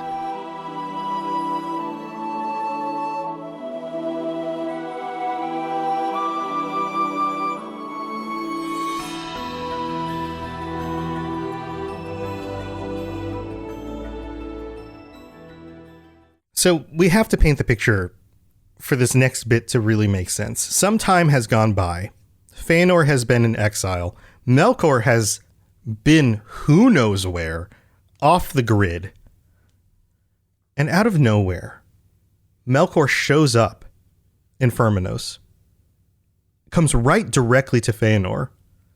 I mean, talk about, I don't know if this is brave or folly, but walks right up to Feanor. And basically starts out with a conversation feigning that he is on Feanor's side. And the conversation went something like, "It really is unfair how the Valar treated you. They were so unjust." And Feanor is not an idiot. He knows that Melkor is trying to play him here. And then Feanor realizes, why come out of the darkness now to his home? Melkor is after the Silmarils. Melkor has figured out where they are, and he's coming directly for them. And the thing here about Melkor is, we have to understand that the Melkor of the beginning of time, the one who was leveling mountains, is no longer the same Melkor that's walking around in front of Feanor here. That Melkor gave a lot of his energy into the world in order to shape it, in order to corrupt the creatures that walked around. This Melkor at this time wouldn't be able to, say, upend the continent in order to lay claim to these Silmarils. So he has to be more clever about this. And Feanor knows this. Now, that doesn't mean that Melkor isn't extremely powerful and could probably smite Feanor right here if he wanted to, and if Melkor, or if Feanor wasn't prepared and armed to defend himself. But again, the elves of the early ages and the beginning of time, and the ones who have stood at the trees, are also extremely powerful. So Feanor may have been able to stand toe to toe, at least for a time, with Melkor, until some reinforcements may have been able to show up. Who knows for sure? And we may get some more clarity on that in the next few weeks. We'll have to see.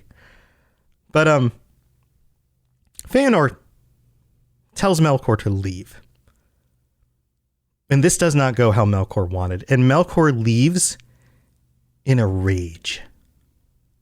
He's just burning with anger. He thought he could manipulate Feanor and find his way to the Silmarils and steal them or take them. But it doesn't go that way. Or maybe you've just convinced Feanor to cooperate with him long enough so that he could get close enough to them and eventually, in time, convince him that he could keep them safe for him or something like that, right? Those kinds of things. It doesn't work that way. And Feanor doesn't really think too much of this. He's like, yeah, that's Melkor. That's what he's going to do. But Finway's wiser in some ways than Feanor is. And Finway's kind of like, okay, this is a big deal. Like, we need to go to the Valar. Because for Melkor to come out of the darkness right now and attempt this, there's something going on. And that was probably the right move. And the Valar, again, send out searches for him. Hunting parties. Tolkien, ready to lay the smack down again on Melkor, but cannot find him. He's too wily. He knows the dark places of the world too well and evades them for 7 more years of the trees, which is like 70 years in actual regular hour time. And again, disappears because Melkor's plan doesn't go the way he expects it. And one of the things that we constantly learn about dark, evil lords is that they're able to bide their time. And so he waits. And we know from the stories that he heads south, down to the bottom side of the continent of Valinor. And when he's down there, this is the moment where he makes friends with a creature who has taken the guise of a large spider, Ungoliant, or Ungoliant. I said it Ungoliant before. I think that was an echo of the teenage version of my brain when I first read it, but Ungoliant, I think, is probably the right pronunciation. And this creature may very well be the same creature or one of the creatures that he came across out in the darkness so long ago, making its way into Arda on its own. And while he's biding his time, he's also realizing that he's alone. There are elves, there are Valar, and then there's him. And if he's going to accomplish what he needs to do, he's going to need some help here. And Ungoliant is a strange ally. She's the closest thing we get to kind of like an elder god, a Lovecraftian type monster from the outer darkness that's always hungry.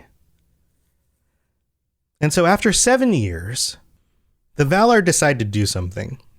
They decide, you know what, we need to try to make things better. Let's temporarily put aside this exile thing. Let's bring the elves back together. Let's try to reunite everyone. Let's have a feast, a time for healing, because that's what we're all about. Let's bring all the elves back in. We'll have a lot of food. We'll have light. We'll have laughter. A time for peace and healing. And they invite everyone. Feanor, Finwë, the rest of the elven community, all of the Valar, to this feast. And guess who doesn't show up? No, not Feanor. He goes.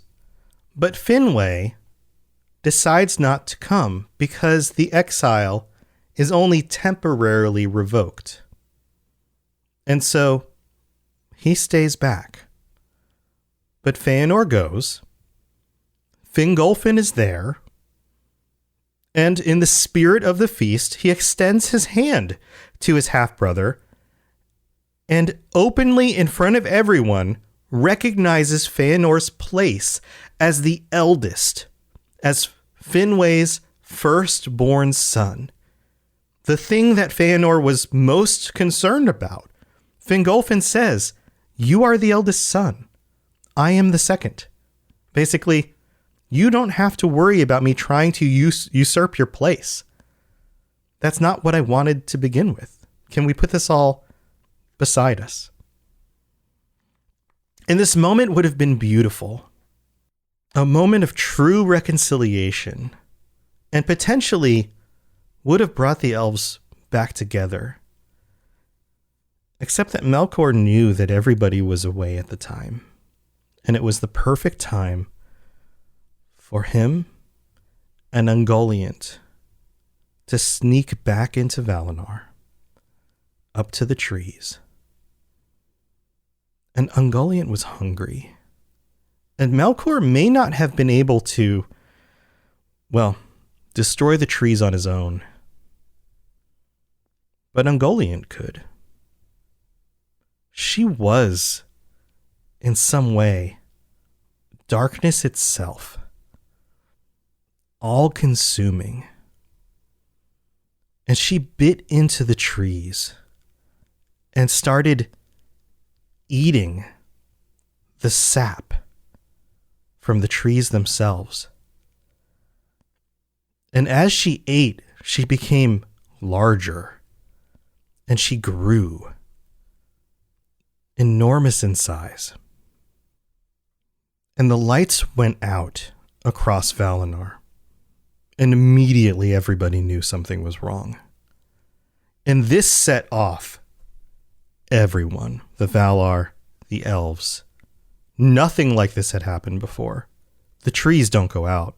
One of them waxes, the other wanes. One wanes, the other waxes. They both don't wane and wax together.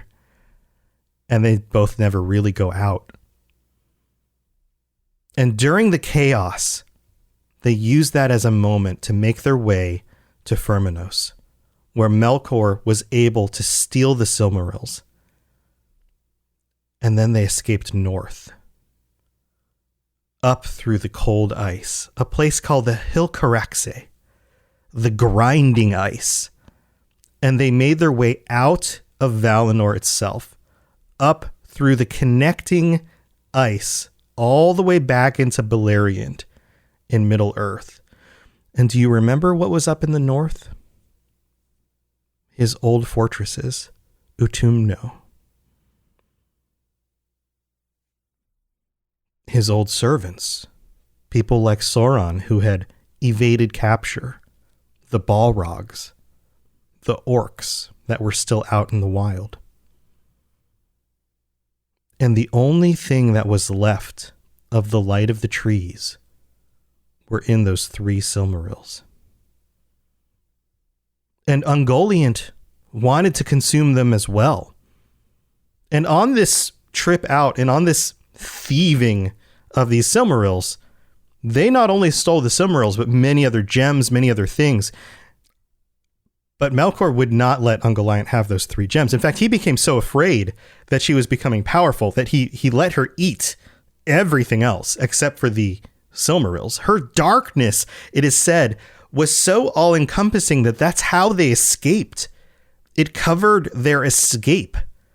They couldn't be followed because her darkness obscured the light of just anybody being able to follow them. This imagery is amazing when you try to picture what it must have been like.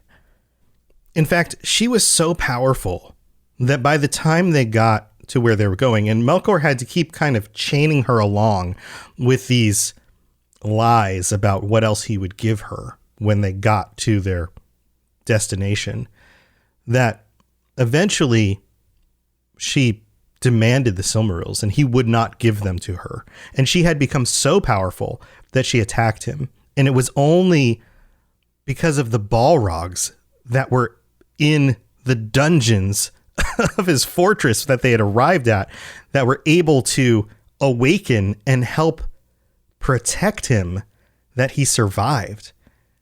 And that's when she fled. And we'll talk about that another time. But all of this is terrible. And of course, all of this is very upsetting to Feanor. He loses the Silmarils. And on top of this, on their way out, Ungoliant has poisoned the waters, and they've destroyed more than just what I described right here. So much of it was very, very terrible. But upon Feanor making his way back to his home, he finds the body of his father. While everyone else was panicking at the feast due to the lights of the trees going out, and Melkor and Ungoliant headed to Firminos in order to take the Silmarils, Finwë was the one who stayed back. And he saw them coming. And he alone stood at the front door and tried to stop them. Can you imagine single-handedly trying to take on Melkor and Ungoliant in order to protect your home and some of the most prized possessions the elves had ever made.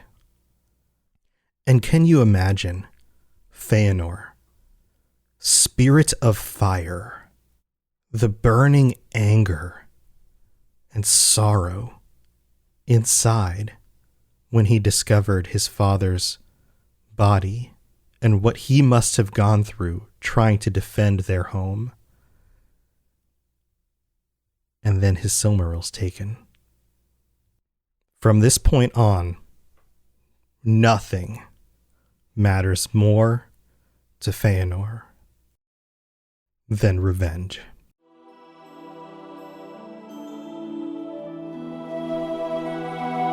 Welcome to the Lord of the Rings Lorecast, the show that explores the background of Tolkien's amazing world from the very beginning.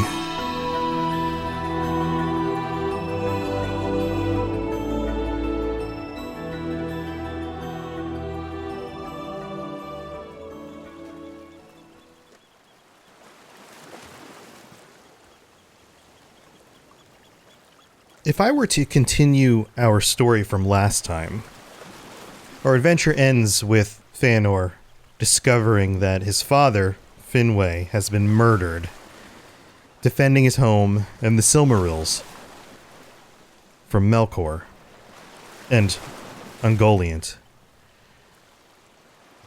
And Feanor vows revenge, and he rallies as many of the Noldor around him as he possibly can. Especially his family. Siblings, nieces, nephews.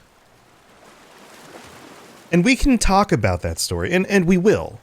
Because that is the beginning of the story of the First Age. And the next step in that story takes place in a place that sounds a lot like where I am today. Because Feanor needed boats to cross the sea. If you recall, Melkor heads off back to Beleriand, back towards Middle-earth, in order to hide out with the Silmarils, and Feanor needs to chase after him. But the Noldor aren't shipwrights. The Teleri are. And the Teleri are the ones who live near the sea. And there's some conflict that arises, the first kinslaying of the elves.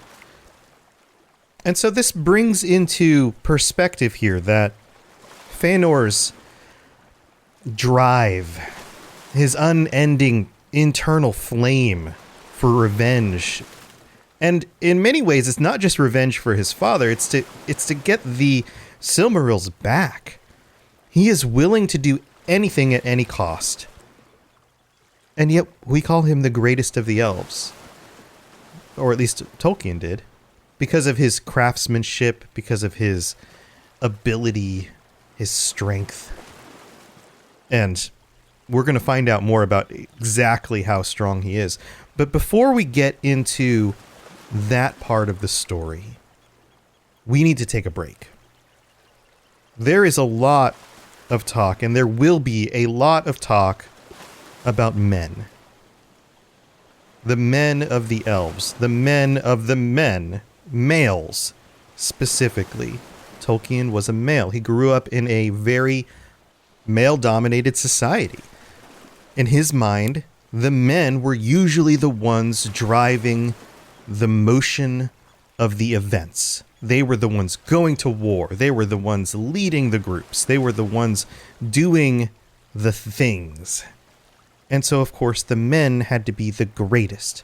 But Tolkien was wise enough to understand that men and women are both capable of amazing things. He had a respect for the women in his life, and it works its way into his writings. They don't appear as often as the men, but they are no less important. So I'm going to take a step away, for now, from the ocean, from the events that are about to unfold here, and pause in our storytelling in order to focus on a character, a female character, a woman, who I think might have the right to rival Feanor as the greatest of the elves.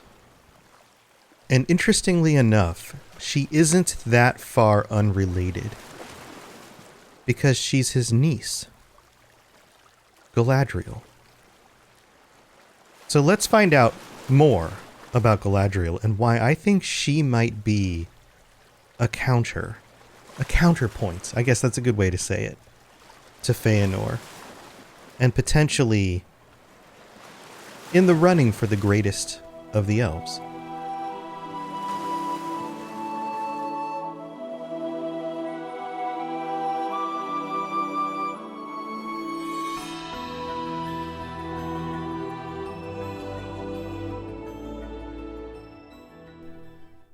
So let's talk about Artanis. Artanis? Who's Artanis? Artanis, that's Galadriel's original name. Interesting, huh? She's also known as Nerwin and Alateriel. These are other names. Many of the elves have multiple names, as you've probably noticed by now. Galadriel wasn't a name that she took on until much later, and it was a name that was given to her by somebody that she had fallen in love with. But that's later in the story. What I want to focus on for today is who Galadriel is, who she is at this point in the story, because she makes some very important decisions here. And then how those decisions and who she is here are reflected in the parts of the story that we are more familiar with The Lord of the Rings, when she shows up in the stories that we've read, most of us, right? Now, laying this out, she sticks around for a long time. She makes it through the first and the second age of the world. She makes it into the third age of the world, which means that she is going to be featured very heavily in the Amazon series coming up. And if you've watched the trailers, you've seen her in the Amazon series. She's climbing up an ice wall at one point. And we're going to leave a lot of that talk for another time. The things she does in the second age, the second era of the world. So let's get into the details here. Galadriel was, as I said earlier, Feanor's niece. She was born to Finarfin. Finarfin was Finwë's youngest son. She is the youngest child of Finarfin. She was the last of his children. And Finarfin is very interesting here because Finarfin is half-brother to Feanor. He marries Eärwen, who is the daughter of Olwe. She was known as the Swan Maiden of Aquilonde. And she's interesting because she's not a Noldor. This is a combining of the houses, the Noldor house and the Teleri house. And being that she's not Noldor, or Noldorian, I guess we could say, she doesn't look like the Noldor. She has fair hair. As I stated before, most of the Noldor have very dark hair. She is different, and even different than many of the other Teleri in that her hair is very, very fair. Most of the Teleri have dark hair. But here we are with the instance of a character who breaks the mold. Her hair was described as star-like silver. Now, the explanation here is that her mother was of the Vanyar. That's where she got the different colored hair from. So we have a line here describing why somebody like Galadriel would have different colored hair than the other Noldor. There's a family connection here. And when you actually look at the lineage here, she is a combination of Vanyar, Teleri, and Noldor all in one, which let's chalk that up to being pretty super cool. So we've got that going on. Now let's talk about Finarfin, because that's where we started, right? Finarfin is her father, Feanor's half-brother, and there are some details here about what he does later on in the events of the First Era. We're not going to go into that yet, but do know that His role will be important and unique, so keep his name in mind. There will be a lot of these F names because of the way that Tolkien does the names and families and things like that. Many of the characters of a certain family all have names that start with the same letter, so it can get a little bit confusing. So Feanor and Finarfin, half siblings. Finarfin weds Erwin, and they have children. The children include Finrod, very important name, later known to be Finrod Felagund. Also, Angrod, Egnor, and then Galadriel, or as she would have been known at the time of her birth and through much of the events that are about to unfurl here. So that's where we're starting with this. Now, I mentioned her hair. Her hair is one of the most notable things. It's a thing that makes her very, very different from many of the other elves, because the Vanyar don't leave Valinor and make their way back into Middle-earth. So golden or silver-haired elves are very, very rare. Now, beyond that, Galadriel is more noteworthy than just for the color of her hair. It's just the thing that stands out immediately. People would talk about it. The elves would talk about her hair specifically. Some would say that it was as if her hair captured the light of the trees. Intertwined in her hair were strands of gold and silver. This is one of the things that we don't get very clearly noted in the representations that we've had on film, because it's hard to do that. You get like a zoom up of Galadriel's head in order to see it. All together at a distance, it would blend together into a very fair golden color. But when you were looking at her up close, you would see the intermingling of these strands of hair. It would be unique, not just because she had fair hair, but she had the intertwining of these two different colors. And there was kind of a life to it, in a sense that it would almost glow with a light as if it captured the light of the trees. It didn't actually, but it seemed like it might. It gave this impression that it might. And that became a very important thing in the story, because this may have been one of the things that inspired Feanor to create the Silmarils. This concept that maybe you could actually capture the light of the trees in something. And early on in his studies, he approached Galadriel, his niece, and asked for a strand of her hair. And Galadriel turned him down.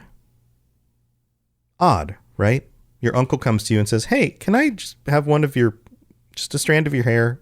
I'm just doing some testing on some things, just working on some stuff. It's very beautiful. I would love to just have a strand of your hair for something I'm working on." Okay, here you go. It's just a strand of hair.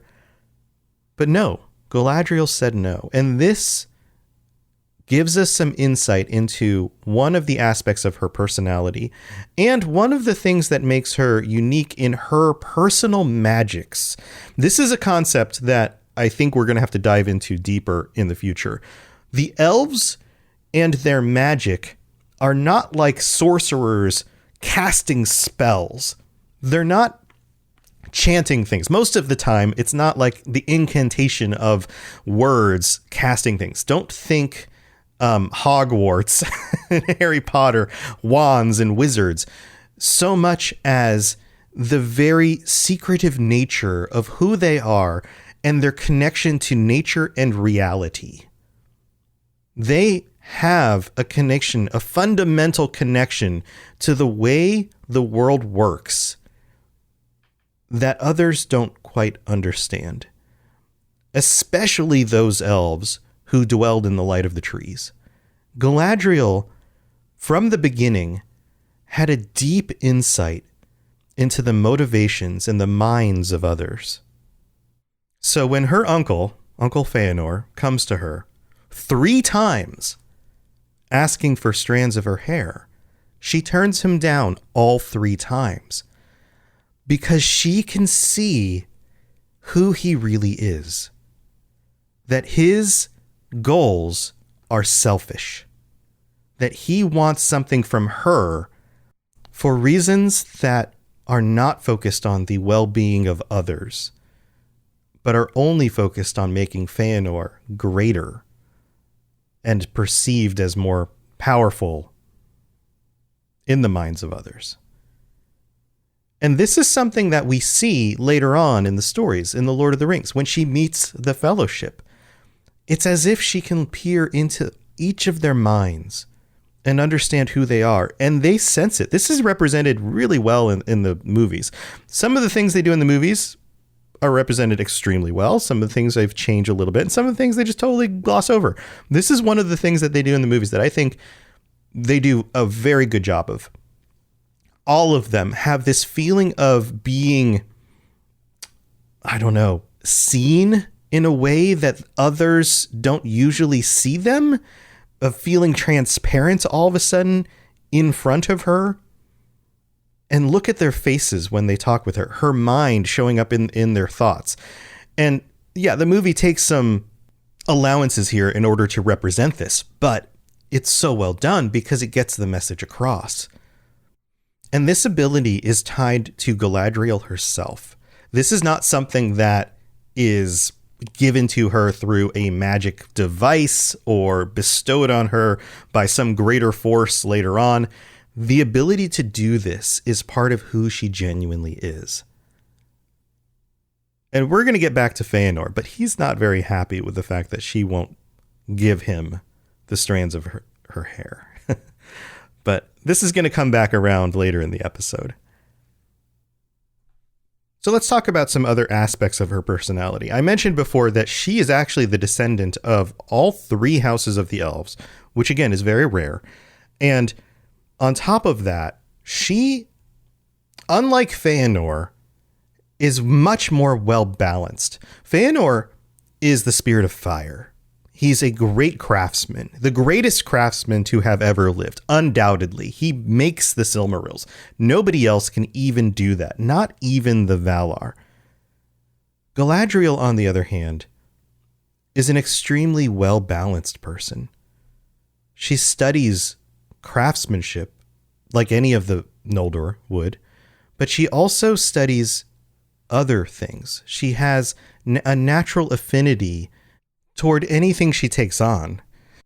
And remember, I talked about how names are important. Artanis means noble woman. She was seen as being noble from birth. They had a sense of this. Her father name was Nerwin, which actually means man maiden, which is a strange thing to name a young lady. But the point here is that she was both strong and tall, more like a male than a female. She stood 6 feet 4 inches tall, which for the women of the elves was one of the tallest to have existed. And as I mentioned before, height had a very strong correlation in Tolkien's works with being closer to the divine. She, just in her stature, was powerful. And that signified that she was capable and powerful. Not only that, she was driven. She was able to take on anything she wanted to, whether it was craftsmanship or the understanding of the living things around her. Think of Lothlorien and the trees and the houses among the trees. She learns more about that from some time with Melian, who I mentioned, the Maya. She spent some time with her later on in the First Age. And beyond that, also warfare and battle. She is not somebody you want to underestimate in a time of conflict. And across all of these different things, she is also wise. And at this point in the story, she is young for an elf. And she makes some decisions. She stands up against some decisions, which we will talk about in the next episode. But her decisions bring her, nevertheless, back to Beleriand, or to Beleriand for the first time for her, and to Middle-earth. And that's why she ends up in the rest of the story for us. But it's a good thing, because the story would not be the same without Galadriel coming to Middle-earth. And for many of the elves that she comes in contact with later, especially as time moves on into the second era, into the third era, and more than just in contact with the elves, meeting the men and the dwarves and the hobbits, the other peoples of the world, to everyone she comes across from this point on, she might just be the closest thing to the Valar and the light of the trees that they will ever experience.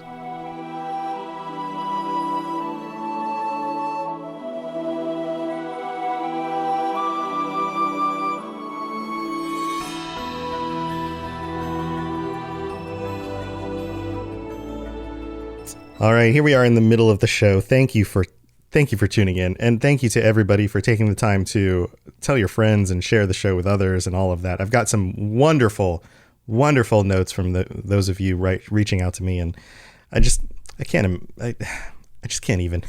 You guys are just so nice. Thank you so much. We don't have any new patrons this week to shout out, but thank you to everybody who helps support the show. All 12 of you right now, up to 12 of you. And if you're the kind of person who's thinking, okay, I'm going to catch up with the episodes, if you're like listening back through and you're going, yeah, I might want to sign up, but I want to catch up with the episodes. Do know, if you are planning to sign up in order to listen to the bonus episodes coincide with the episode that you're currently listening to. So if you were to listen through everything and then go back and look up the bonus episodes, that would be kind of out of order. So you may want to enjoy those sooner than later, is just my recommendation. Otherwise, do it how you want. It's up to you. It's your thing. And I would very, very much appreciate the support. This is my full-time career. This is what I do, podcasting, this show, and many others. And it's because of people like you that I'm able to make a career doing this and to keep creating content. So if it's something you appreciate, then please head over to patreon.com/LOTR Lorecast and just check out the different tiers. Ad-free episodes, the tier with the bonus episodes. This week, I haven't fully decided yet. I think I might delve a little bit more into the female characters and Tolkien's personal connection to women in his life and how that influenced the writing of women for him. There's some interesting stuff there. So if you're interested in that, go check that out. Also, thank you to people who are taking time to leave reviews on Apple Podcasts. This is amazing. We have 3 new ones to read out. I'll try and get through these pretty quick. But man, such kind words. Thank you to all of you. All right, so here we go. This one is from Nick Dienema, words, right? I just nailed that one. From Great Britain, writes, sublime, 5 stars. Sublime, literally one of the many positive words I could use to describe your work here, robots. I have recommended this to many colleagues, friends, and students. That is amazing. Thank you so much. I teach children how to play Warhammer and Middle-earth strategy battle games. Holy crap, that's awesome. I love that. Playing games like that with kids, one of the best things you can possibly do with your time. Just trust me, it's an amazing thing, and that's so amazing that you spend your time doing that, because it can teach them so much and yet make such a positive influence on them to have adults working with them doing things like that. So that is amazing. We all love Lord of the Rings, and your accessible take on the Silmarillion makes my life so much easier in listening to a joyous and fun-filled experience. Your work is simply excellent. Thank you so much for taking the time to make and produce this show. I often struggled reading the Silmarillion due to its wordy nature, so your take here is the exact dose of wordy and accessible. Please keep these coming. One note of you struggling with pronunciation here is an excellent YouTuber called Nerd of the Rings. Yep, I'm a big fan of Nerd of the Rings' work. It does awesome stuff. Oh, side note here. Okay, let me just finish reading it. And I feel his pronunciations are excellent. Hopefully you might link up and become friends. That would be awesome. His YouTube channel is fascinating also. Thanks again, robots. Keep going. Namiri. Oh my God, I'm going to mess this up. Namiri Melon. There, I should have looked up the pronunciation that before I did it, but I just dove right in. What's interesting about Nerd of the Rings? He's a super, super great dude. Does some really good stuff, but if you look back on his earlier videos, he has a hard time pronunciation too. And I just said pronunciation. I'm just going to leave that in, not edit it out. Anyway, so thank you for taking the time to do that. Yes, absolutely. Sometimes I just get in the moment of recording and I don't think about the pronunciation as I'm going. And the spirit of the delivery is more important than the pronunciation and going back and editing it out. So It's just one of those artistic decisions, or maybe I'm just lazy. I don't know. But I try to look things up when I don't understand the words. Like, Erwin is Erwin. It's the thing with the R. I can't do that well. You guys don't want me doing that. So I'm just going to say Erwin. All right. So another one we have, this one is from Squidathon in Great Britain. Highly recommended, 5 stars. A very interesting podcast. You can tell that Robots is really passionate and knowledgeable about Lord of the Rings, and having the Silmarillion stories in a more accessible podcast form with the extra finely crafted gems of different perspectives and philosophies to work with, to do with the work is a real treat. I think I messed that up. My fault. Truly work to rival Feanor himself. That's amazing. Thank you so much, Squidathon. And then we have one from Jacobski7 in the US who wrote in and said, wrote on Apple Podcasts and said, this podcast is amazing, 5 stars. This is such a great podcast. It's been a long time since I read Lord of the Rings, and Robots has convinced me to pick them up again. He does such a great job. Keep it up. You're the best. No, you're the best, Jacobski7. Man, you guys are just awesome. Thank you so much for taking the time to do this. If you don't want to leave some words, don't worry. You can just click the 5-star thing or do that on Spotify if you listen on Spotify. Both of those things help. And like Nick said, sharing this with your friends and colleagues and students and whoever else in your life loves the Lord of the Rings would be amazing. That is the biggest thing. Word of mouth is so much better than anything I can do to promote the show. So thanks again. I know this went a little bit long, but we're going to get back to it. Here we go.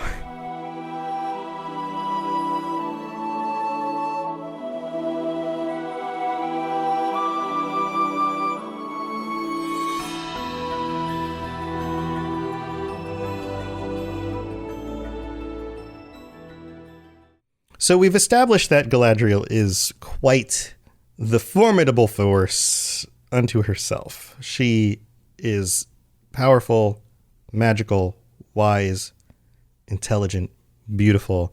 She's like the perfect person, right? But beyond that, she also has some other benefits that aid her later on in the stories. So when we're looking at the Lord of the Rings, she lives in Lothlorien.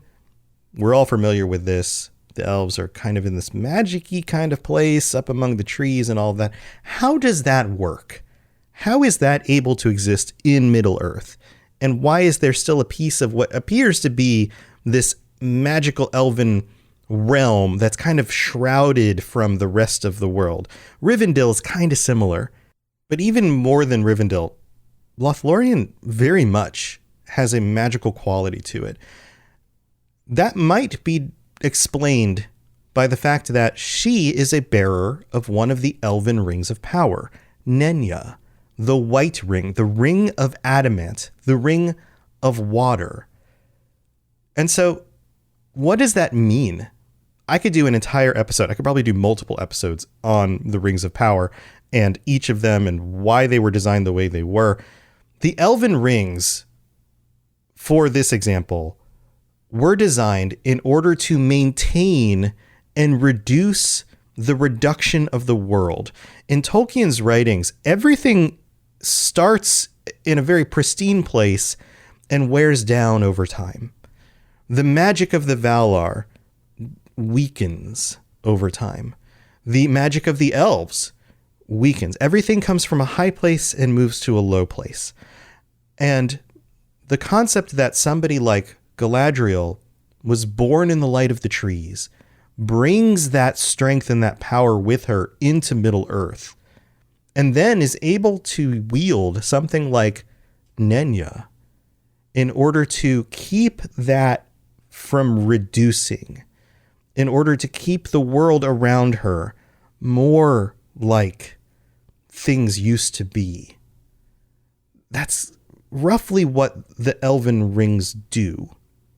There's some other quirks about these rings. So, for example, it's hard to see Nenya. It seems there's notes in the writing that make it evident that not everyone could tell that she was even wearing a ring. So, for example, Frodo, being a ring bearer, actually is able to see that she is holding a ring also. Sam is quoted as saying that he, quote, saw a star through her fingers. So it's like he has a sense that there's something there, but he can't quite see it. The ring itself, when you can see it, is made of mithril, the very, very hard metal that the dwarves were mining down in Moria. And it's inset with a white stone of adamant. Now, the Ring of Power wasn't the only item that Galadriel had at some point that was magical and interesting. There is the Elisar, the Elf Stone, and you'll recognize this. It has a lot to do with Aragorn. Well, go with me here because there's some description. We don't know necessarily how Galadriel came about this. The Elisar it's also known as the Stone of Eärendil, and it's one of, or maybe possibly two, were in existence, and they're stones. They're like green gems, and their creation is fairly vaguely described. Roughly speaking, it appears like it traps in it the light of the sun, which seems very similar to a Silmaril. I'm not going to edit that out either because that's a funny mistake. But it's kind of similar stuff, right? And it's said to have helped heal the wearer. It had kind of a healing power to it. Also, according to the history of the Noldor and all of that, they claim that those who look through it could see the withered or aged as whole or young again. So it had kind of that similar essence here going on with the rest of Galadriel's stuff. This idea of keeping things from decaying. Similar kind of thing.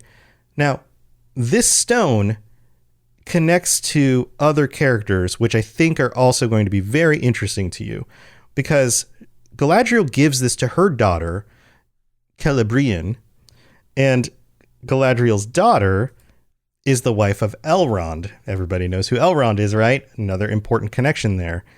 Their daughter is Arwen. Galadriel is Arwen's grandmother. Interesting connection, right?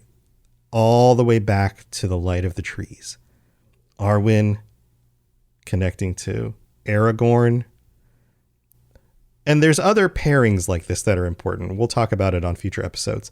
But I just wanted to make sure that you guys saw the connection there and how the elf stone would have made its way to Aragorn through Galadriel. And that connection all the way back. But also the familial connection here and how everything is related. Now, there's one other story now that we're talking about things that are happening in the Third Age and the events of the Lord of the Rings. Remember when the Fellowship comes through and they're leaving, and she gives each of them a gift. The Phial of Galadriel, again, a device that holds light and can shine that light out. Interesting stuff, but that's not where I'm going with this.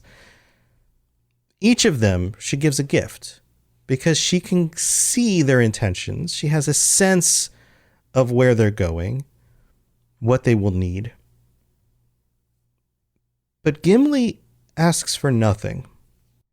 Gimli the dwarf, who is so afraid of the elves and coming into Lothlorien on the way out, is humbled and thankful for having met her. And the quote from the book says, "There is nothing, Lady Galadriel," said Gimli, bowing low and stammering. "Nothing, unless it is permitted to ask, nay, to name a single strand of your hair, which surpasses the gold of the earth as the stars surpass the gems of the mine. I do not ask for such a gift, but you commanded me to name my desire." Echoes of things that we've heard before. And Gimli is a good-hearted person. He is on this journey for the benefit of others. He is putting himself in danger for the Fellowship, for the Ring, for Frodo, for all the free peoples. And he didn't even ask. Quote, "I do not ask for such a gift." He simply stated the desire of his heart because she told him to. Feanor asked And I have a feeling it probably felt more like a demand. Demanded 3 times for strands of her hair. And she turned him down 3 times. The, quote, greatest of the elves. And here a humble dwarf, on a journey to save the free peoples, simply states that he desires a strand of her hair. To treasure, to remember the friendship between the elves and the dwarves, and to pass down as an heirloom to his family. And symbolically, she gives him 3. Thanks for listening to the Lord of the Rings Lorecast. If you'd like to learn more about other fantasy worlds, check out my other podcasts, the Elder Scrolls Lorecast, the Witcher Lorecast, and more at robotsradio.net. If you'd like to reach out, I'd love to hear from you. Send me a note on Twitter at robots_radio, or join our amazing community on the Robots Radio Discord. There are links in the show notes, or just search Robots Radio Discord, or find the link on robotsradio.net. I'll see you next time.